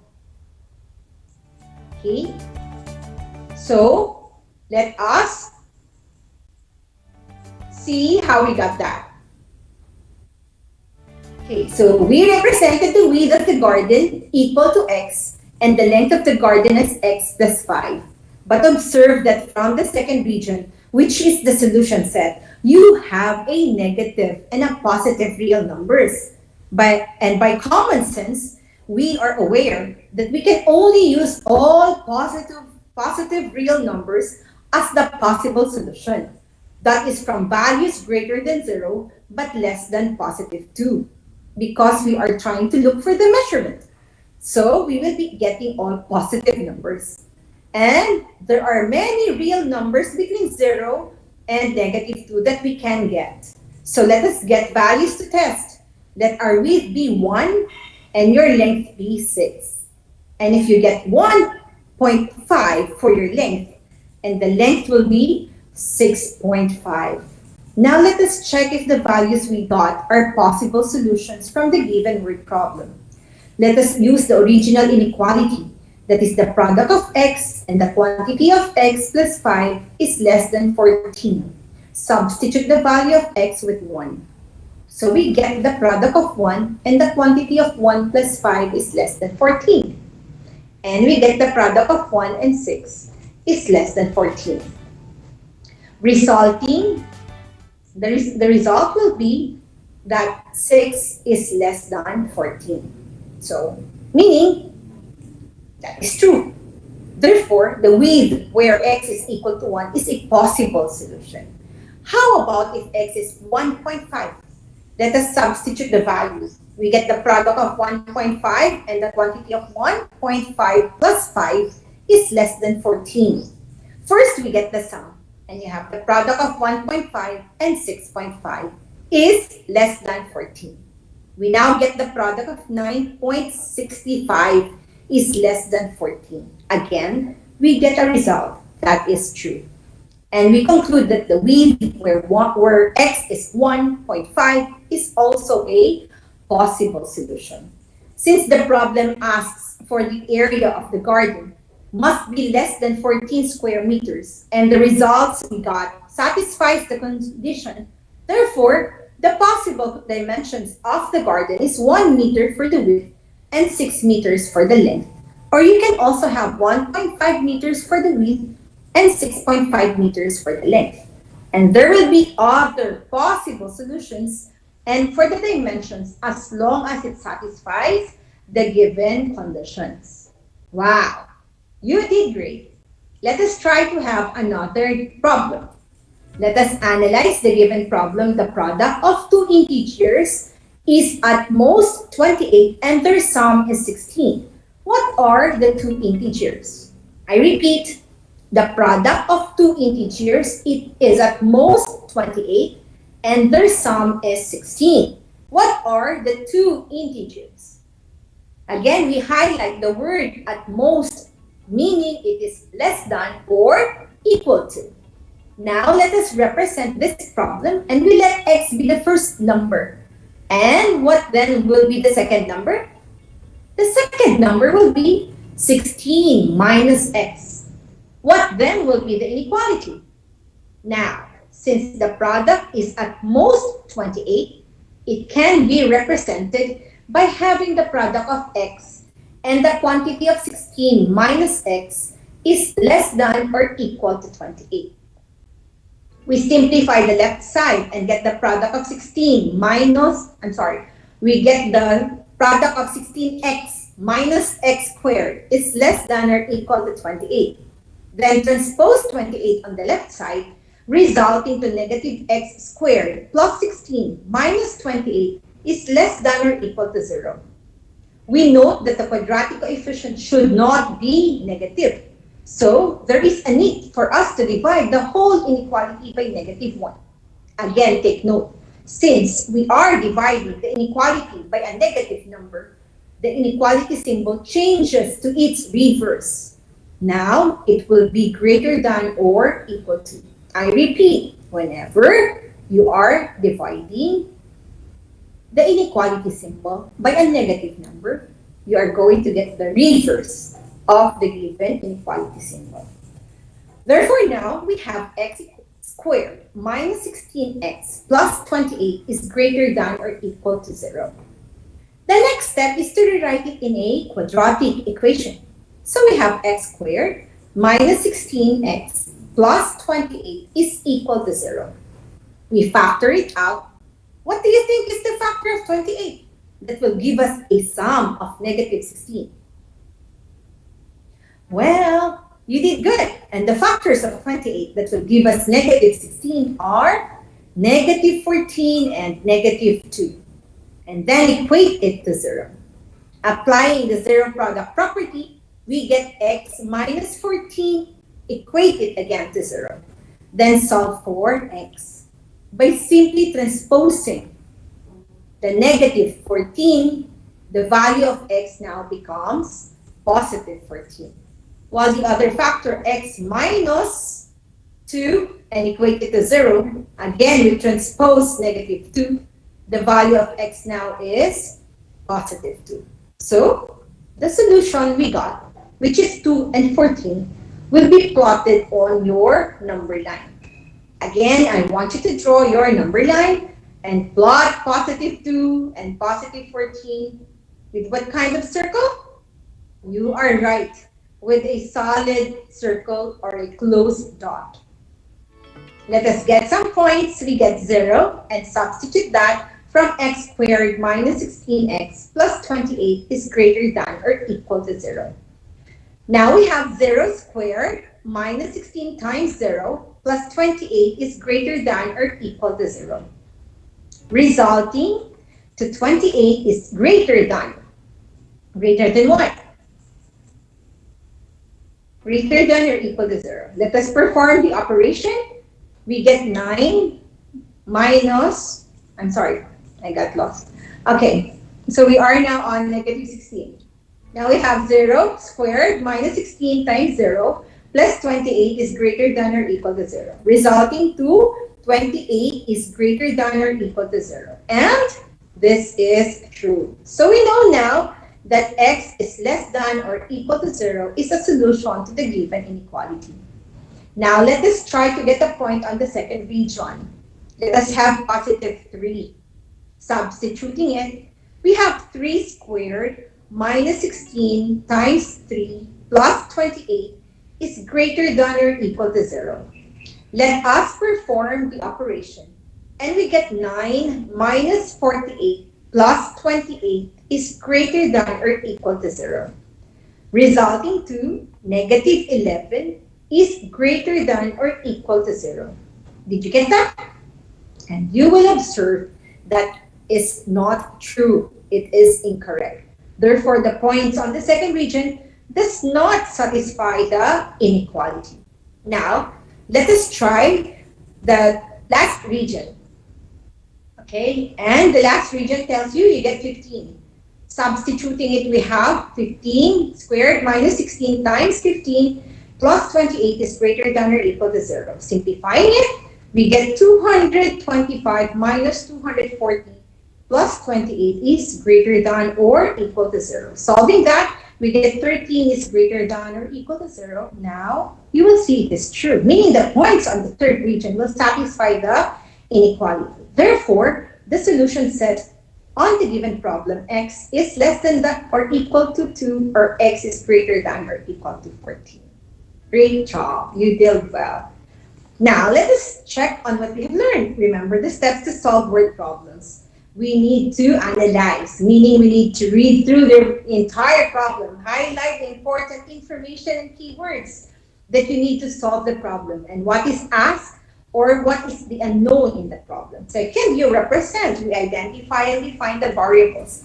Then you write the equation or the inequality, and you solve the equation forming using concepts learned and appropriate methods which are applicable. Then we check or justify your answer. You write your answers always in complete sentence. Now, are you ready to work on our last problem? This time, you will be working with me for FB Live streamers. You write your answers on your chat box. And those who are watching, you may write it on your notebook and ask your guardian or parents to check on that. Okay, let's try. Let us have this. The area of a rectangular garden should be at least 250 meters. If its length is 5 meters, more than twice its width, find the range of the possible values for the lot's length and width. What do you think is the important word to highlight in the problem? You are right, we have the word there at least.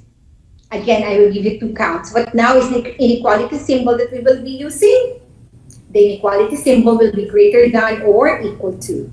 Now we are ready to represent the facts. Let x be the width, and then based on the problem, the length will be 2 plus 5. How do we write the mathematical sentence? I'll give you 5 counts. 4, 3, 2, 1. Wow. What did you get? Okay. So, we are going to get the product of the left side using distributive problem, no? Distributive property. So you get 2x squared plus 5x minus 250 is equal to 0. Let us get the product of the left side. We get 2 squared plus 5x is greater than or equal to 0, equal to 250. We rewrite that in standard form. You will have 2 squared plus 5x minus 250 is greater than or equal to 0. Transform it into an equation. We get 2x squared plus 5x minus 250 is equal to 0. We are ready to solve and find the value of x. Now, you're going to factor out 2x squared plus 5x minus 250 is equal to 0. I hope you got the quantity of 2x plus 25 and the quantity of x minus 20 is equal to 0. Reflectively, we see how we can factor out the first and the last terms, that is 2 and negative 250, for us to also get the result of the middle term, positive 5. Since the numerical coefficient is not equal to 1, so first we get the product of positive 2 and negative 250, and you will get negative 500. And the factors of that, you will get positive 25 and negative 20. So we write them as the product, but don't forget to divide the constants by the coefficient, that is 2. And now you will see that on the first factor, since we cannot divide both by 2, we multiply it by x. And we get now the quantity of 2x plus 25 multiplied to the quantity x minus 10. Okay, I give you now 5 counts to solve for x. 5, 4, 3, 2. You are right. X is equal to negative 25 and positive 10 by applying the zero product property. Okay, so since time cuts me off, I'm just going to show you the assignments that you will be doing as an additional work for you to practice on. Okay, so I hope you had fun working on our word problems involving quadratic inequalities. Okay, so you have your additional work that I will be posting on the next slides. Okay, so as I end my lesson for the day, I want you to remember this in your day-to-day life experience. Where you see wrong or inequality or injustice with respect, speak out, because this is your home, barangay, town, province, region, or country. This is your democracy. Make it, protect it. Always remember that the worst form of inequality is to try to make unequal things equal. So once you replace negative thoughts with positive ones, you will start having positive thoughts. Therefore, live life to the fullest and focus on the positive. Well, that is all for now. I hope you did have a great time in the world of solving problems involving quadratic inequalities. Again, review what we have learned today and go back and practice correctly. This is Miss Marie Josephine Andrade, your grade 9 mathematics anchor teacher for today. Take care and God bless.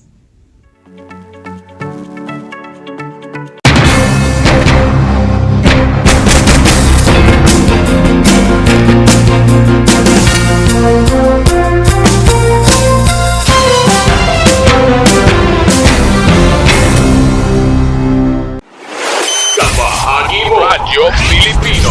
Impormasyong may kalidad, serbisyong may halaga, saan mang bahagi ng Pilipinas. On air. Saan mang bahagi ng mundo. Online.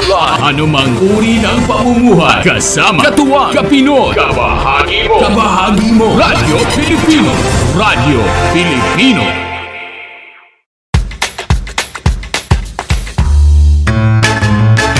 Alam niyo ba na ang salitang yoyo at ang makabagong bersyon nito ay naimbento ng isang Pilipinong nagngangalang Pedro Flores?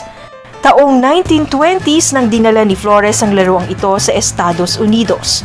Sinimulan niya ang paggawa nito sa kanyang maliit na pabrika sa California at ipinakita sa mga tao ang iba't ibang tricks ng paggamit nito. Alam mo na, yan ang yoyo! Kumusta mga giliw kong tagapakinig? Nagbabalik ang inyong paaralang panghimpapawid Aral TarlakHenyo sa RTV Tarlac, Channel 26 at sa bayang naririnig sa DZTC 828 Radyo Pilipino Tarlac. Tayo rin ay napapanood sa FB Live ng RTV Tarlac Channel 26. Sumasahimpapawid mula sa bayan ng Pura Tarlac, mula sa bayan ng San Clemente. Mula rito sa Puro Elementary School, Pura Tarlac, sa bayan ng Kapas Tarlac. Ako, ang inyong guro na maghahatid sa inyo ng makabuluhang pagtalakay sa ating aralin.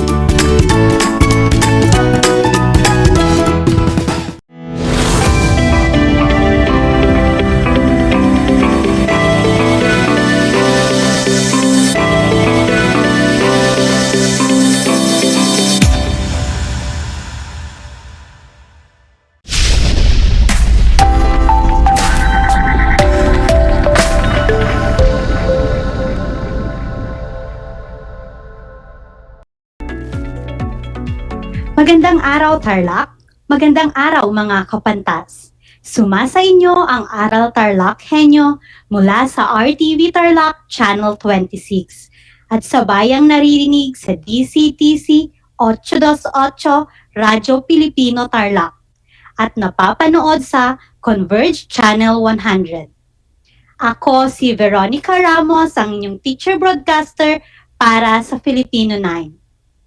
Ako ay inyong naririnig at napapanood mula rito sa Balayang Victoria sa pamamagitan ng remote live.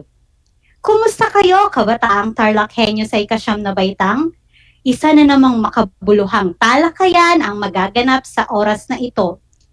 Ating ipagpapatuloy ang ating paglalakbay sa mga aralin sa unang markahan para sa ating asignatura sa Filipino 9. Umpisahan natin ang araw na ito sa pamamagitan ng pag-iisa-isa sa mga layunin para sa ating aralin. Una, nasusuri ang pinanood na teleseryeng Asyano batay sa itinakdang pamantayan. Ikalawa, nasusuri ang tunggaliang tao laban sa sarili sa binasang nobela. At pangatlo, naisusulat ang isang pangyayari na nagpapakita ng tunggaliang tao laban sa sarili. Inaasahan ko na kayo ay nasa isang komportableng lugar at maayos na naririnig ang ating broadcast. Kaya, ano pang hinihintay ninyo? Ihanda ang learning activity sheets, compendium, lapis o ballpen, papel o kwaderno, at samahan kaming itulay ang pagkatuto sa Batang TarlakHenyo. Sama-sama tayong magtulungan para malampasan ang mga hamon sa ating pagkatuto sa panahong ito. Halina't matuto kasama ako, ang inyong Filipinong gurong broadcaster para sa oras na ito. Bago tayo dumako sa panibagong paksa, ay atin munang balikan ang ating nakaraang aralin. Magkaroon muna tayo ng isang gawaing tatawagin nating ayusin mo ako gamit ang larawang hatid ko, kung saan mayroon tayong mga pahiwatig na larawan na siyang magiging susi ninyo upang makuha ang nakatagong salita mula sa mga jumbled letters natin. Maaari ninyong ibahagi ang inyong sagot sa ating chat box para sa mga kasama nating nanonood sa live stream o isulat sa papel para sa mga nasa ibang platform. Para sa ating unang set ng larawan, makikita natin ang isang aklat at panulat, gayon din ang isang akda na isinulat ni Dr. Jose Rizal na ang El Filibusterismo. Mula sa larawang nakikita ninyo, anong susing salita ang inyong mahihinuha? Tama, ito ay nobela. Noong nakaraan ay natalakay natin ang akdang pampanitikang ito, kung saan nalaman natin na ang nobela ay isang akdang pampanitikan na nahahati sa iba't ibang kabanata. Nagtataglay ng kawil-kawil na pangyayari, maraming tauhan at tagpuan. Para naman sa ikalawang set ng larawan, dito ay makikita natin ang isang galit na babae sa kanyang mga manggagawa at larawan ng isang lalaking naghihirap. Mula sa larawang ito, ano ang sagot sa ating jumbled letters? Mahusay! Ito ay timawa. Ang timawa ay ang pamagat ng ating nakaraang tinalakay na nobela, kung saan Dito ay binigyang pansin ang kakaibang pakikipagsapalaran ng ating pangunahing tauhan. Sa ikatlong set naman tayo ng mga larawan. Ano naman ang makikita natin?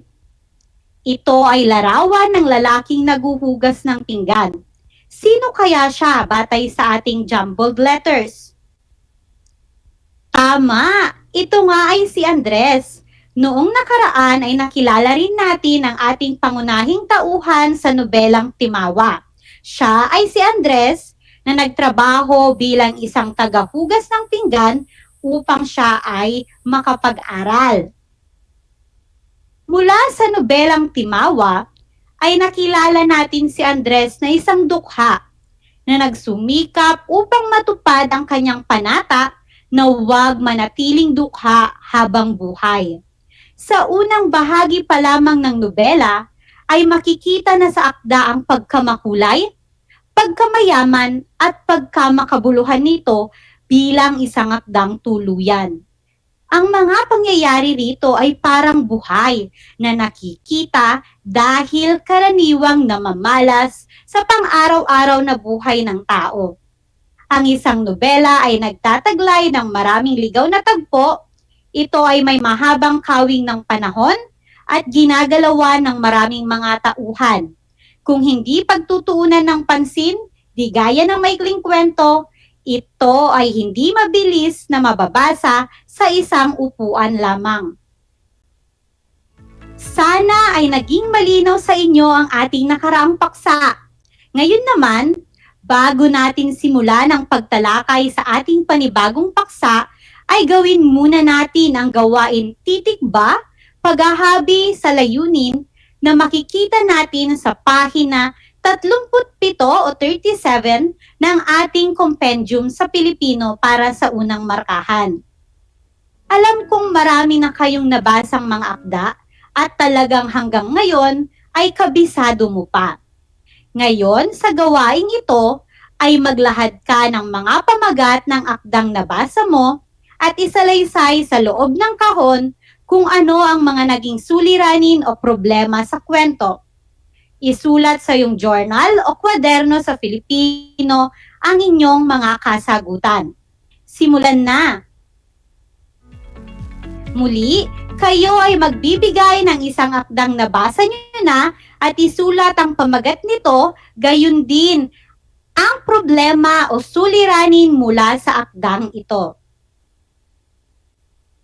Mula sa inyong kasagutan ay mahihinuha natin na tunay na mahalagang bahagi ng akda, katulad ng nobela ang suliranin o tunggalian. Ang nobela, gaya ng maikling kwento, ay kakikitaan ng tunggaliang pumupukaw sa damdamin ng mambabasa. Ang nobela ay hindi magkakaroon ng buhay kung walang tunggalian. Ito ay isang elementong nakapaloob sa banghay. Ito ay ang labanan sa pagitan ng magkakasalungat na puwersa. Ano nga kaya ang tunggalian? Ang tunggalian ay nagbibigay daan sa madudulang tagpo upang lalong maging kapanapanabik ang mga pangyayari sa akda. Ito ay tumutukoy sa mga issue at problema na hinaharap ng mga tauhan sa kwento. Ito ay pakikipagsapalaran ng tauhan kung saan kanyang kakaharapin ang ilang pagsubok na susubok sa kanyang tatag. Dito sa tinatawag nating tunggalian, iikot ang ating talakayan ngayong araw. Ang tunggalian ay may 3 uri. Ito ay ang mga sumusunod. Una rito ay ang pisikal o tao laban sa kalikasan. Ang tunggaliang ito ay tumutukoy sa tao laban sa mga elemento at puwersa ng kalikasan. Ito ay maaaring ulan, init, lamig, bagyo, lindol, pagsabog ng bulkan at iba pa. Isang halimbawa nito ay ang biglaang paglindol ng malakas o pagbagyo na naglalagay sa mga tauhan sa panganib. Ikalawang uri ay panlipunan. Ito ay maaaring maging tao laban sa kapwa-tao, kung saan ang tunggaliang ito ay nagpapakita ng labanan ng tauhan at iba pang tauhan. Halimbawa, ang pag-aalipusta ng isang mayamang tauhan sa isang mahirap na tauhan o sa ating pangunahing tauhan. Kung saan, ito ang karaniwang nakikita nating paksa sa mga kwentong Pilipino. Ang tunggaliang panlipunan ay maaari ring maging tao laban sa lipunan, kung saan ang tauhan ay laban sa lipunang kanyang ginagalawan. Ibig sabihin, ang kanyang problema o kasawian ay dulot ng iba o ng bagay na may kaugnayan sa lipunan, gaya ng diskriminasyon o iba pang bagay na tila di makatarungang nagaganap sa ating lipunan. Halimbawa nito ay ang pagsuway sa mga alituntunin o batas ng lipunan o di kaya ay ang pagtakwil sa kultura ng lipunan. Panghuling uri ng tunggalian ay ang panloob o psikolohikal. Ito ay tao laban sa sarili. Ito ay tunggalian ng tao laban sa kanyang sarili. Masasalamin dito ang dalawang magkasalungad ng hangad ng pangunahing tauhan. Ito'y uri ng tunggalian na nangyayari sa loob mismo ng tauhan. Dito ang kanyang pangunahing kalaban ay ang kanyang sarili at mga problemang internal. Ito'y kadalasan na makikita kapag ang tauhan ay mayroong internal conflict o kaya'y nahihirapan sa desisyon. Halimbawa, ay ang panahon ng ating tauhan ay nahahati sa kung ano nga ba ang tama at mali na dapat niyang gawin. At ayun nga ang tatlong uri ng tunggalian na maaari nating makita sa iba't ibang uri ng akdang pampanitikan. Muli, ano-ano nga ba ang mga ito? Mahusay. Ito ay pisikal o tao laban sa kalikasan, panloob o tao laban sa sarili, at panlipunan na maaaring maging tao laban sa tao o tao laban sa lipunan. Ngayon, subukan nating suriin ang nobelang Timawa. Batay sa tunggaliang makikita dito sa pamamagitan ng pagsagot sa gawain 2 na may makikita sa pahina 12 ng inyong learning activity sheet sa Filipino 9 o sa gawain titik F sa pahina 39 ng inyong compendium para sa unang markahan. Balikan natin ang mga pangyayari sa nobela at magtala ng tunggaliang pisikal, tao laban sa kalikasan, panloob o tao laban sa sarili, at panlipunan na maaaring maging tao laban sa tao o tao laban sa lipunan. Subukan mo nga. Mula sa gawaing ito, nais kong itala mo sa maikling salaysay ang mga pangyayari sa binasang nobelang Timawa na angkop para sa mga uri ng tunggaliang tinalakay natin. Tandaan na ang lahat ng mga tunggaliang tinalakay natin ay lumutang sa binasang nobela. Mula sa nobelang Timawa ay makikita natin ang tatlong uri ng tunggalian na ating tinalakay. Una ay ang panlipunang uri ng tunggalian o tao laban sa tao, kung saan ito ay ang pag-aalimura ng Donya sa mga magsasakang kasamahan ni Andres na tumulong sa kanila para sa piyesta. Makikita natin dito ang suliranin na kinaharap ng tauhan na dulot mismo ng ibang tao katulad ng Donya. Ikalawang uri ng tunggalian ay panloob na tunggalian o tao laban sa sarili, kung saan ito ay nakita sa pagiging mahiyain ni Andy o Andres at pag-ayaw niya sa pakikisalamuha sa iba. Dito sa tunggaliang ito, makikita natin na ang sariling isipan o desisyon mismo ng ating tauhan o ni Andres ang kanyang kalaban o ang pumipigil sa kanya upang makisalamuha sa ibang tao. Panghuli ay ang pisikal na tunggalian o tao laban sa kalikasan. Ito ay ang pangyayari kung saan ang ulan ang naging dahilan ng pagkakaroon ng pulmonya ng tatay ni Andres na naging dahilan ng pagkamatay nito. Sa pangyayaring ito, matutunghayan natin na ang pangyayari sa kalikasan tulad ng ulan ang nagdulot ng suliranin sa ating tauhan. Naway higit ninyong naunawaan ang ating paksa ukol sa tunggalian sa pamamagitan ng pagbibigay natin ng halimbawa mula mismo sa binasa nating nobela noong nakaraan na Timawa. Kayo pa rin ay nakatutok sa Aral TarlakHenyo mula sa RTV Tarlac Channel 26 at sa bayang naririnig sa DZTC 828 Radyo Pilipino Tarlac. At tayo rin ay napapanood sa FB Live ng RTV Tarlac Channel 26 at sa Converge TV Channel 100. Ngayon, ay subukin naman natin kung ganap ang inyong pag-unawa sa ating aralin ngayong araw. Para sa gawaing ito, suriin ang mga sumusunod na sitwasyon at tukuyin kung anong uri ng tunggalian ang nakapaloob sa mga ito. Maaari ninyong ibahagi ang inyong sagot sa ating chat box para sa mga nasa live stream o isulat sa papel para sa mga nasa iba pang platform.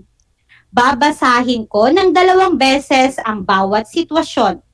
Handa na ba kayo? Una, umani ng batikos ang ating Pangulo kasunod ng pagpapatupad ng batas ukol sa Oplan Tukhang. Umani ng batikos ang ating Pangulo kasunod ng pagpapatupad ng batas ukol sa Oplan Tukhang. Pangalawa, nagdadalawang isip si Jose sa kukuning kurso sa kolehiyo. Nagdadalawang isip si Jose sa kukuning kurso sa kolehiyo.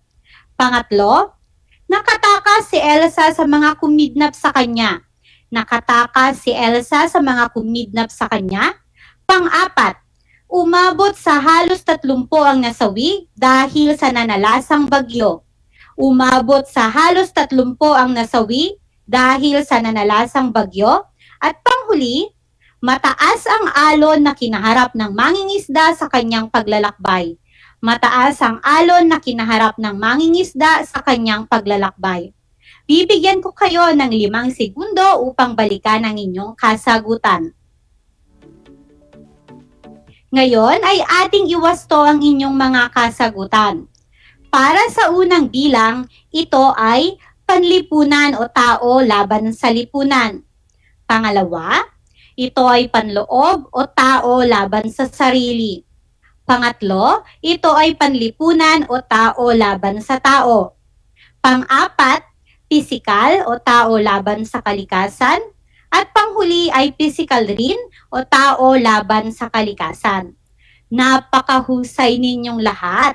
Sa pagkakataong ito, ay ihahatid ko sa inyo ang ating pangwakas na gawain para sa araw na ito. Nais kong gawin ninyo ang gawain 3 sa pahina 12 at 13 ng inyong learning activity sheet o ang gawain H sa pahina 39 ng inyong compendium. Sa kasalukuyan ay nauuso sa telebisyon ng mga teleserye. May mga teleseryeng Pilipino at may mga teleseryeng mapapanood na galing sa ibang bansa sa Asia, gaya ng Korea, Hapon, at Taiwan. Bigyang pansin ang isa sa mga ito at gumawa ng pagsusuri na nagpapakita ng tunggalian ng tauhang makikita rito. Gawin ang pagsusuri batay sa pamantayang ito. Una, nakapagsusuri ng isang teleseryeng Asyano na may laang puntos na 5. Ikalawa, wasto ang tunggaliang nakita o nasuri mula sa teleseryeng napanood na may laang puntos ring 5. Pangatlo, nakapagbibigay ng patunay sa pagsusuri na may laang puntos ring 5. Kung saan ang 5 puntos ay napakahusay, 4 ay mahusay, 3 ay katamtaman, 2 ay sadyang di mahusay, at ang 1 puntos ay di gaanong mahusay. Sa kabuuan, maaari kayong magtamo ng 15 puntos. Narito ang format para sa gagawing pagsusuri. Una, ay isulat ang pamagat ng teleseryeng iyong napili. Pangalawa, isulat ang bansang pinanggalingan nito. Pangatlo, ilahad ang tunggaliang makikita sa teleserye. At panghuli, ay ibigay rin kung anong tunggalian, ang uri ng tunggalian ang inilahad na sitwasyon. Ngayon naman, bago ko kayo hayaang gumawa, ay magbibigay ako ng halimbawa upang maging gabay ninyo sa inyong paggawa. Ang pamagat ng teleseryeng napili ko ay The World Between Us. Ito ay isang teleserye na inere ng Kapuso Network. Ang teleseryeng ito, syempre, ay nagmula mismo sa ating sariling bansa, ang Pilipinas. Para naman sa tunggalian, sa isang episode ng teleseryeng ito ay nakita natin ang tunggaliang panlipunan o tao laban sa tao. Ito ay mula sa pagmamahalan ni Leah at ni Louie dahil ang kapatid ni Leah na si Brian ay tutol sa kanilang pagmamahalan. Ganoon lamang kasimple ang aking pabaong gawain sa inyo. Ang inyong kasagutan ay isulat ninyo sa inyong kwaderno sa Pilipino o sa mismong learning activity sheet, batay Pilipino, at ipasa ito sa inyong guro sa Pilipino sa susunod na pasahan at bigayan ng module. Laging tatandaan ang ating mga safety protocols kapag tayo ay kumukuha o nagsasauli ng ating mga module, katulad ng tamang pagsusuot ng face mask at face shield, physical distancing, at paghuhugas ng kamay o sanitation. Bago tayo tuluyang magtapos ay muli nating balikan ang mahalagang tala sa ating talakayan ngayong araw, kung saan dito ay tinalakay natin ang tunggalian. Ito ay ang suliraning kinakaharap ng tauhan sa akda at ito ay may tatlong uri. Ito ay ang pisikal o tao laban sa kalikasan, panloob o tao laban sa sarili, at panlipunan na maaaring maging tao laban sa tao o tao laban sa lipunan. Para sa kabuuan ng ating aralin ngayong araw, mayroon ba kayong mga katanungan? Ang mga katanungan ay maaari niyong ipadala sa inyong guro sa Filipino upang mabigyang linaw ang mga ito o maaaring ipadala sa aking numero na 0930-13-47-906. At dyan nagtatapos ang ating talakayan ngayong araw. Naway ang lahat ng aral na napulot ninyo ay maisagawa at maibahagi sa iba. Maraming salamat sa inyong partisipasyon mga kapantas. Ikinagagalak kong nakasama kayo para sa araw na ito. Mabuhay ka, kabataang TarlakHenyo. Ang episode na ito ay hatid sa inyo ng Shine TarlakHenyo sa Radyo Pilipino via DCTC 828 Radyo Pilipino Tarlac at ng RTV Tarlac Channel 26. Muli, ako si Ma'am Veronica, ang inyong teacher broadcaster sa Filipino 9 na siya ring sumulat ng script na ito at pinagtibay ni Dr. Roland D. Galamay, dalubguro ng Corazon C. Aquino High School na nag-iiwan ng katagang walang ligaya sa lupa ang hindi dinilig ng luha. Isang makabuluhang araw sa inyong lahat. Hanggang sa muli, paalam.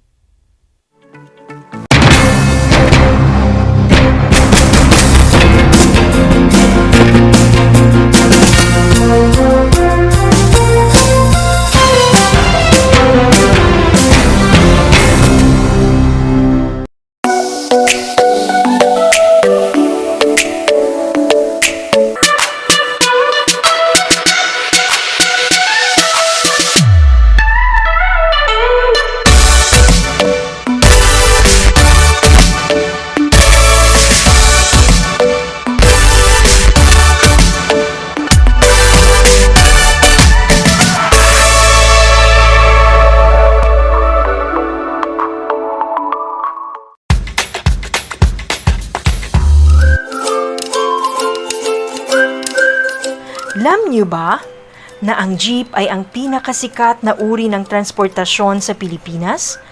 May nagsasabi na ang pangalang jeep ay hango sa salitang jeepy na ang ibig sabihin ay general purpose or government purpose na naglalarawan ng military jeep na ginamit noong World War II.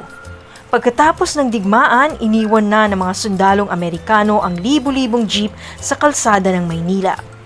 Ang matibay at makulay na jeepney nga raw ay truly mestizo dahil sa half local at half foreign na katangian nito. Alam nyo na, yan ang jeepney!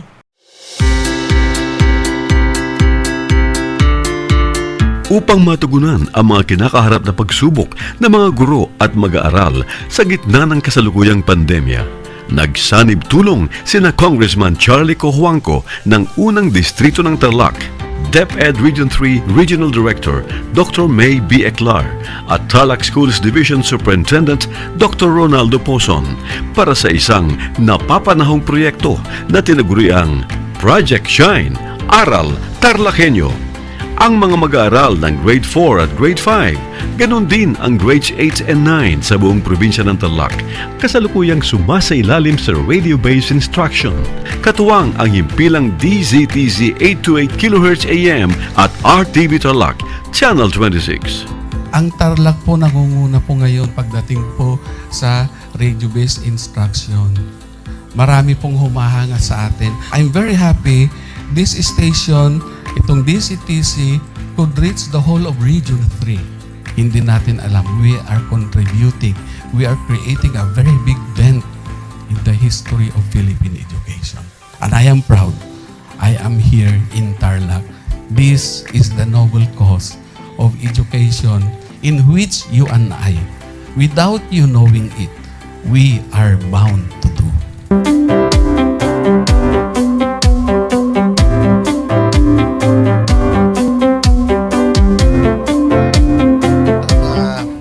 Project natin na Project Shine is a natural consequence dahil sa nangyari sa buong mundo. Let's continue to work together. I think it's very Filipino to practice bayanihan in anything or most of the things that we do. And this is a manifestation of that. No?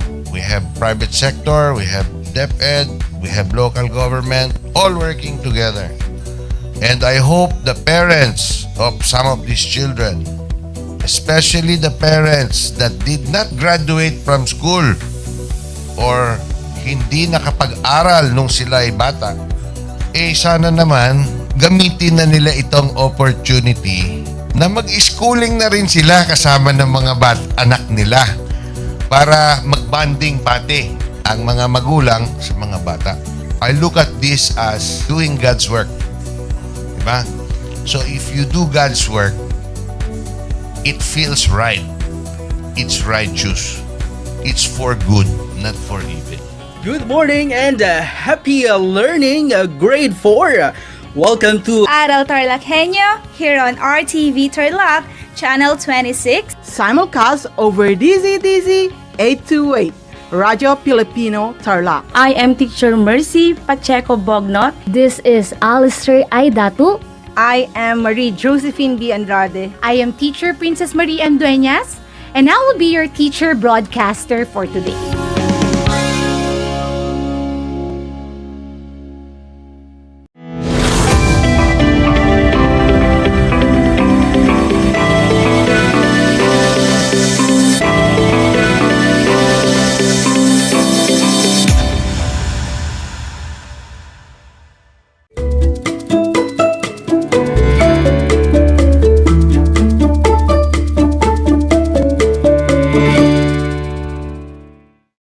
Good afternoon, TarlakHenyos. Welcome to Aral TarlakHenyo with RTV Tarlac Channel 26. Simulcast on DCTC, Radio Filipino Tarlac. Live here at Tarlac City. I am Joanne G. Lopez, your speaker for today. Join me this afternoon in a meaningful journey of exploring Project Simple.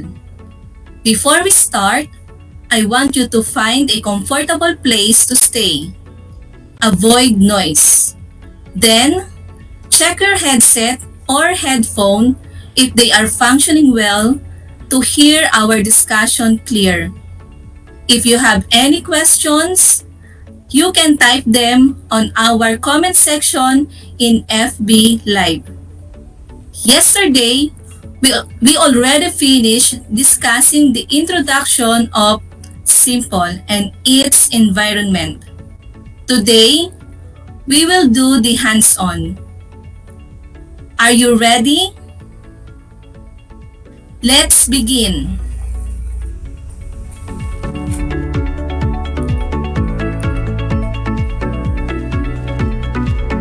So to open the Simple, first is open your browser.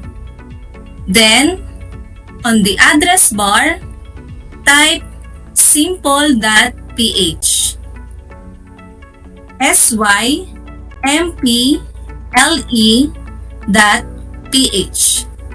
Then, press enter. And a login dialog box will appear. So this is the login in teacher account. Type your credential.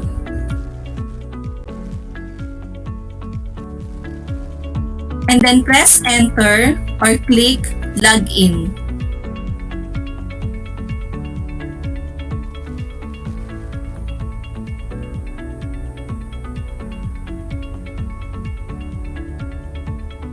So this is the environment of Simple.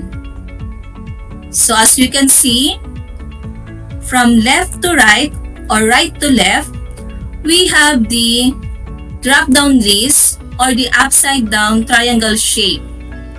So when we click this, we can see the iProfile, user guide, change password, and log out.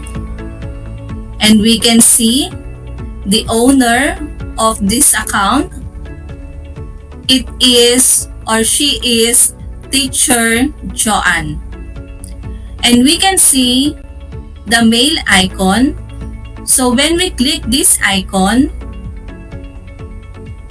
we can see all the students' name. And we can use this if we want to send a message to a student. So for example,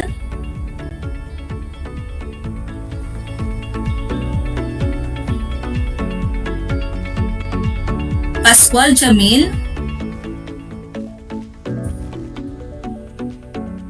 how are you? Then press enter.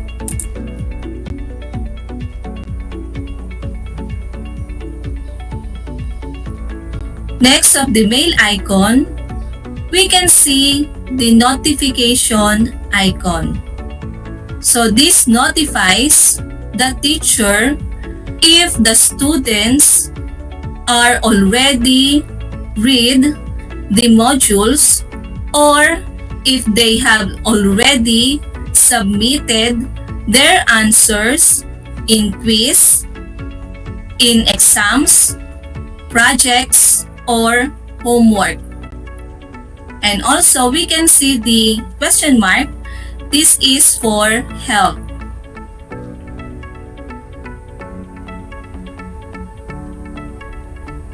And on the left side, we can see the dashboard, My StudyMate, iTrack, NBE, and iHelp.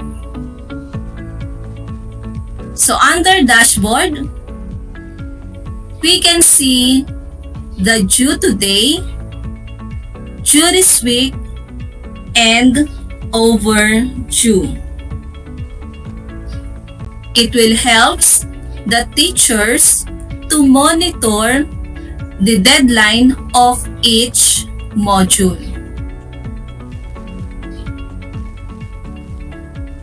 In My StudyMate,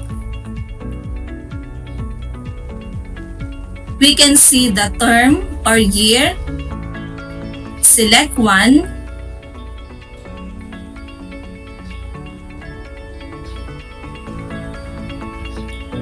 In My StudyMate, you can view all the subjects handled by the teacher. Teacher Joanne is handling Computer System Servicing NC2 in grade 11 and Computer System Servicing NC2 in grade 12. So if the teacher is handling 5 different subjects, you can see the name of each subject here. And also, if the teacher is handling one subject but with different class, you can see it also here. So we have the go to activities, go to submission, and go to class question.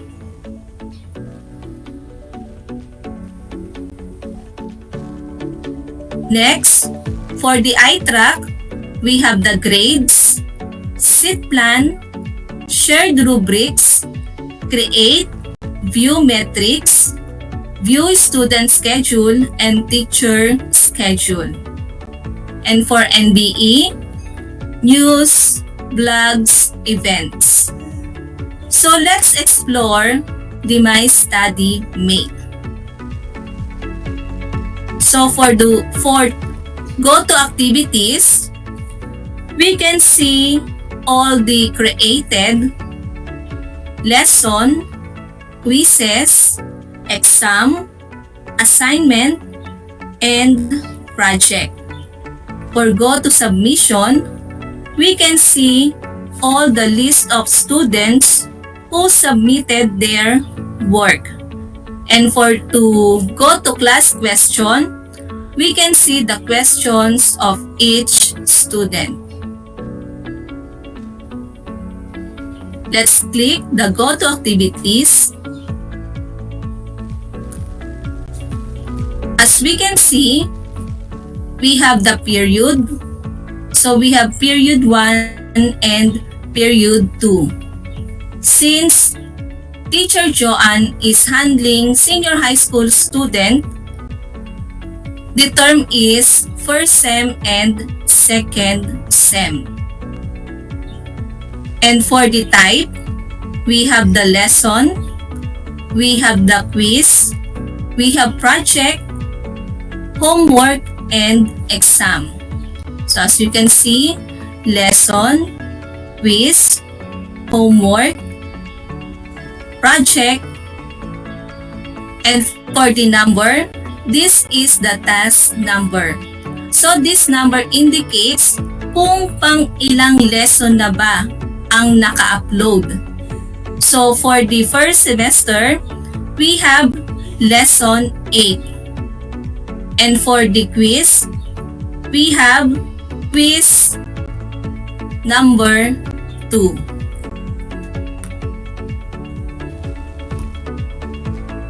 Next is the title. So this is the title of the module or lesson. We can see also the start. So for this, start means kailan ba makikita ni estudyante ang in-upload nating subject activities. So kung ang date dito ay nakalagay September 27, 2021, hindi pa ito maaaring buksan ng estudyante. Pwede niya lang ma-open ito sa September 27, 2021. And of course, we have the due date. So this is the due date. Kung kailan ba dapat mag-submit si estudyante. Then we can see publish and may makikita tayong dalawang icon. We have the check and the X. So publish means maaari na itong makita ng estudyante. X, hindi siya makikita ng estudyante. So ibig sabihin nito ay maaring hindi pa tapos yung creation ng subject activity na ito. Then we can see also the view/edit. So kung gusto nating tingnan yung module na in-upload natin, yung quiz na ginawa natin, we can click the view. At kapag naman tayo ay nagkamali, maaari din natin itong i-click. Dahil ang button na ito ay pwede nating ma-edit ang ating in-upload.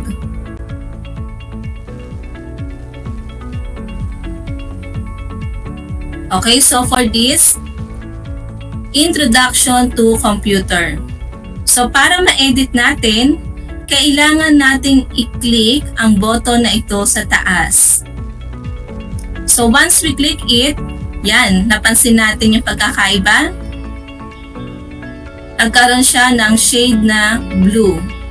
So for example, papalitan natin yung instruction. Ako na lang ng dot. So once you edit, make sure that you save it. So don't forget to click the save button. Then a dialog box will appear. Are you sure you want to save your changes? Click OK. Ayan. So nakita natin. Open natin ulit yung Introduction to Computer. So dapat yung dot na nilagay ko kanina sa dulo ng instruction ay mag-a-appear. Ayan, ito na po siya. Next is, napansin natin dito sa may PDF, maliit masyado. So pwede nating i-click yung View Separate Window para mas maging readable. So let's try. Ayan. So nakita natin, mas mababasa na ng estudyante.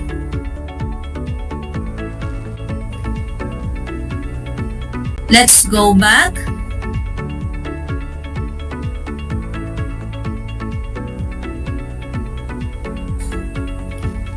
Sa taas may makikita tayong create new activity, view activity sequence, manage activities, manage quiz, and create latex. So for this create new activity, ito ang button na gagamitin natin kapag gusto nating mag-upload ng modules or lesson. Kapag gusto nating mag-create ng quizzes, exams, assignments, and projects. We have also the view activity sequence. So dito makikita natin yung pagkakasunod-sunod. Ayan, so lesson 1 to 8, quiz 1 to 2. For the managed activities,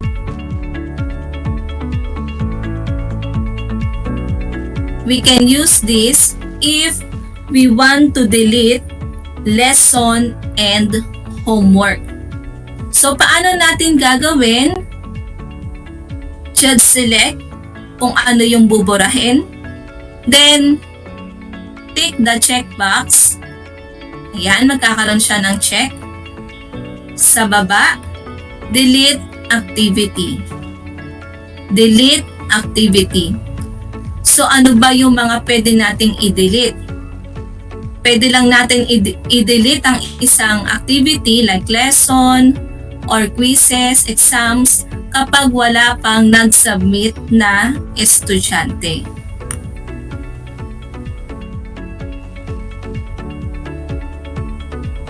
For the managed quiz,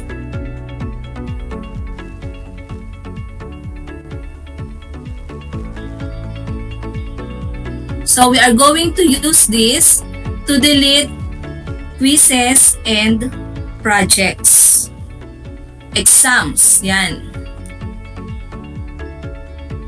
So same procedure, just click the box, then delete quiz.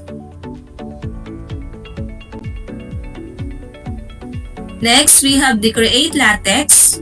So this is designed for mathematics formula. Let's explore the Create New activity.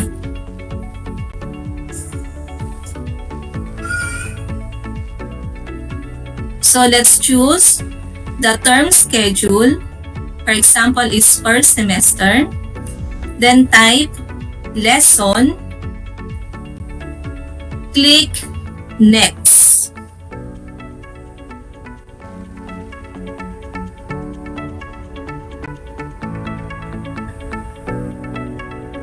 Okay, so we can see here the section.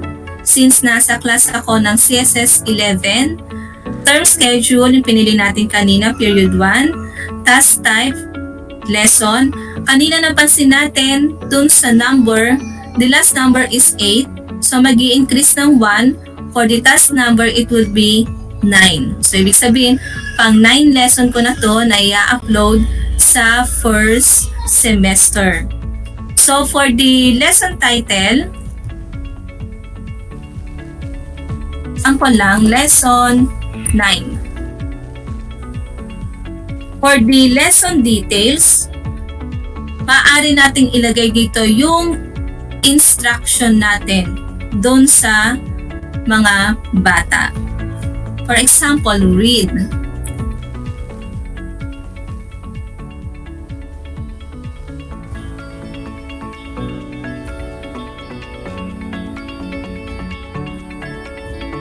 Read the lesson and study well.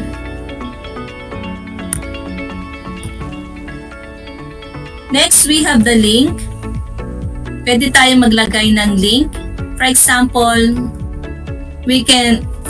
gusto natin maglagay ng link na galing sa YouTube. So, maaari nating ilagay dito. And then, sa ibaba niya, we have the link description. Next, merong information. The following file types, PDF, M4A, MP3, MP4, PNG, JPEG are viewable by the students. Viewable.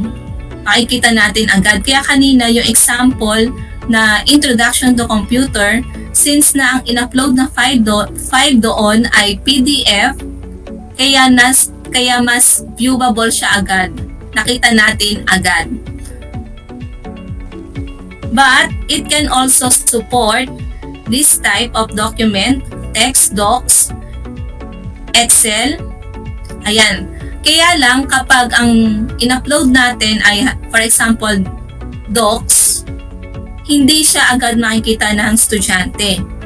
So, ang gagawin niya, kailangan niya muna itong i-download. So, let's choose the file that we are going to upload. Okay, so sabi, yan, please upload less than 10 MB. So, may limit. Let's choose again.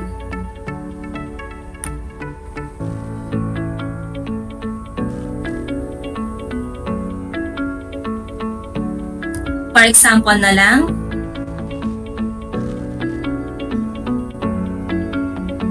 okay. Next, start date. So, gusto ko makikita na siya ngayon. Due date, for example, hanggang next week. Next, we can see the lesson submit. Kapag naka-yes, ibig sabihin, meron silang isasubmit. May mga choices, inline, upload, recording, and both, and the last one is none. For inline, ibig sabihin sa student view, magta-type sila dun sa text box na lalabas. Kapag upload naman, i-upload sila. Kapag naman recording, lalabas yung features ng recording. Kapag both, it is a combination of inline and upload. And the last one is none. since na magbabasa lang naman ang estudyante, kaya set ko siya na no. Then accept until, for the accept until, hanggang ito yung tinatawag natin extension deadline sa mga bata. So kung 27 yun, pwede siguro ka mag-extend ng hanggang 28. Can resubmit. Kapag naka-yes yan, tatanungin ka rito, resubmit count. Ilang beses pwedeng mag-submit ang estudyante. Kapag no, ibig sabihin, once lang. Honor pledge, may note na nakalagay for confirmation kapag nakapag-submit na ang estudyante. Next, we have the show in dashboard. Yes, so ibig sabihin kapag naka-due today, ipapakita niya sa dashboard natin. Allow to download? Yes. So kapag no, ibig sabihin, hindi niya pwedeng i-download. Can view? So dito sa can view, kapag naka-yes, for example, natapos na yung extension deadline, pwede pa bang mabasa ng estudyante? So kapag naka-no, hindi na niya pwedeng mag-view. Next, we have the teacher-only view. Kapag naka-yes, si teacher lang ang makakakita. Kapag naman naka-no, ibig sabihin, pwedeng makita lahat ng estudyante. Show answer after checking. Nakaset no since na hindi naman sila magsasagot. Then students, okay. Kapag walang nakalagay dito, makikita lahat ng estudyante. Pero kapag naglagay tayo ng specific name dito, for example, dun sa mga estudyanteng bibigyan ng remedial or sa mga honor roll, pwede nating ilagay, pwede nating gamitin ito. Then for the teacher's note, additional information kapag natapos na nila. We have the save and save as draft.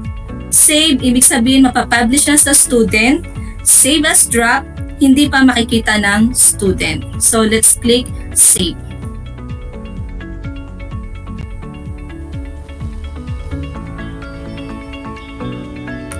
So we have the lesson 9. Ito yon.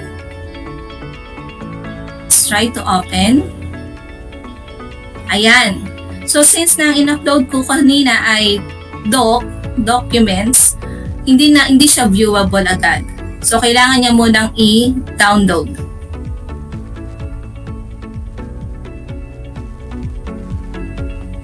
Yan. So, nakita natin kung paano tayo mag-create ng lesson or paano tayo mag-upload ng modules.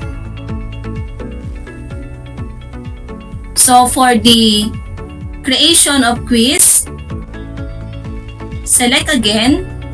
For example is quiz. Click next.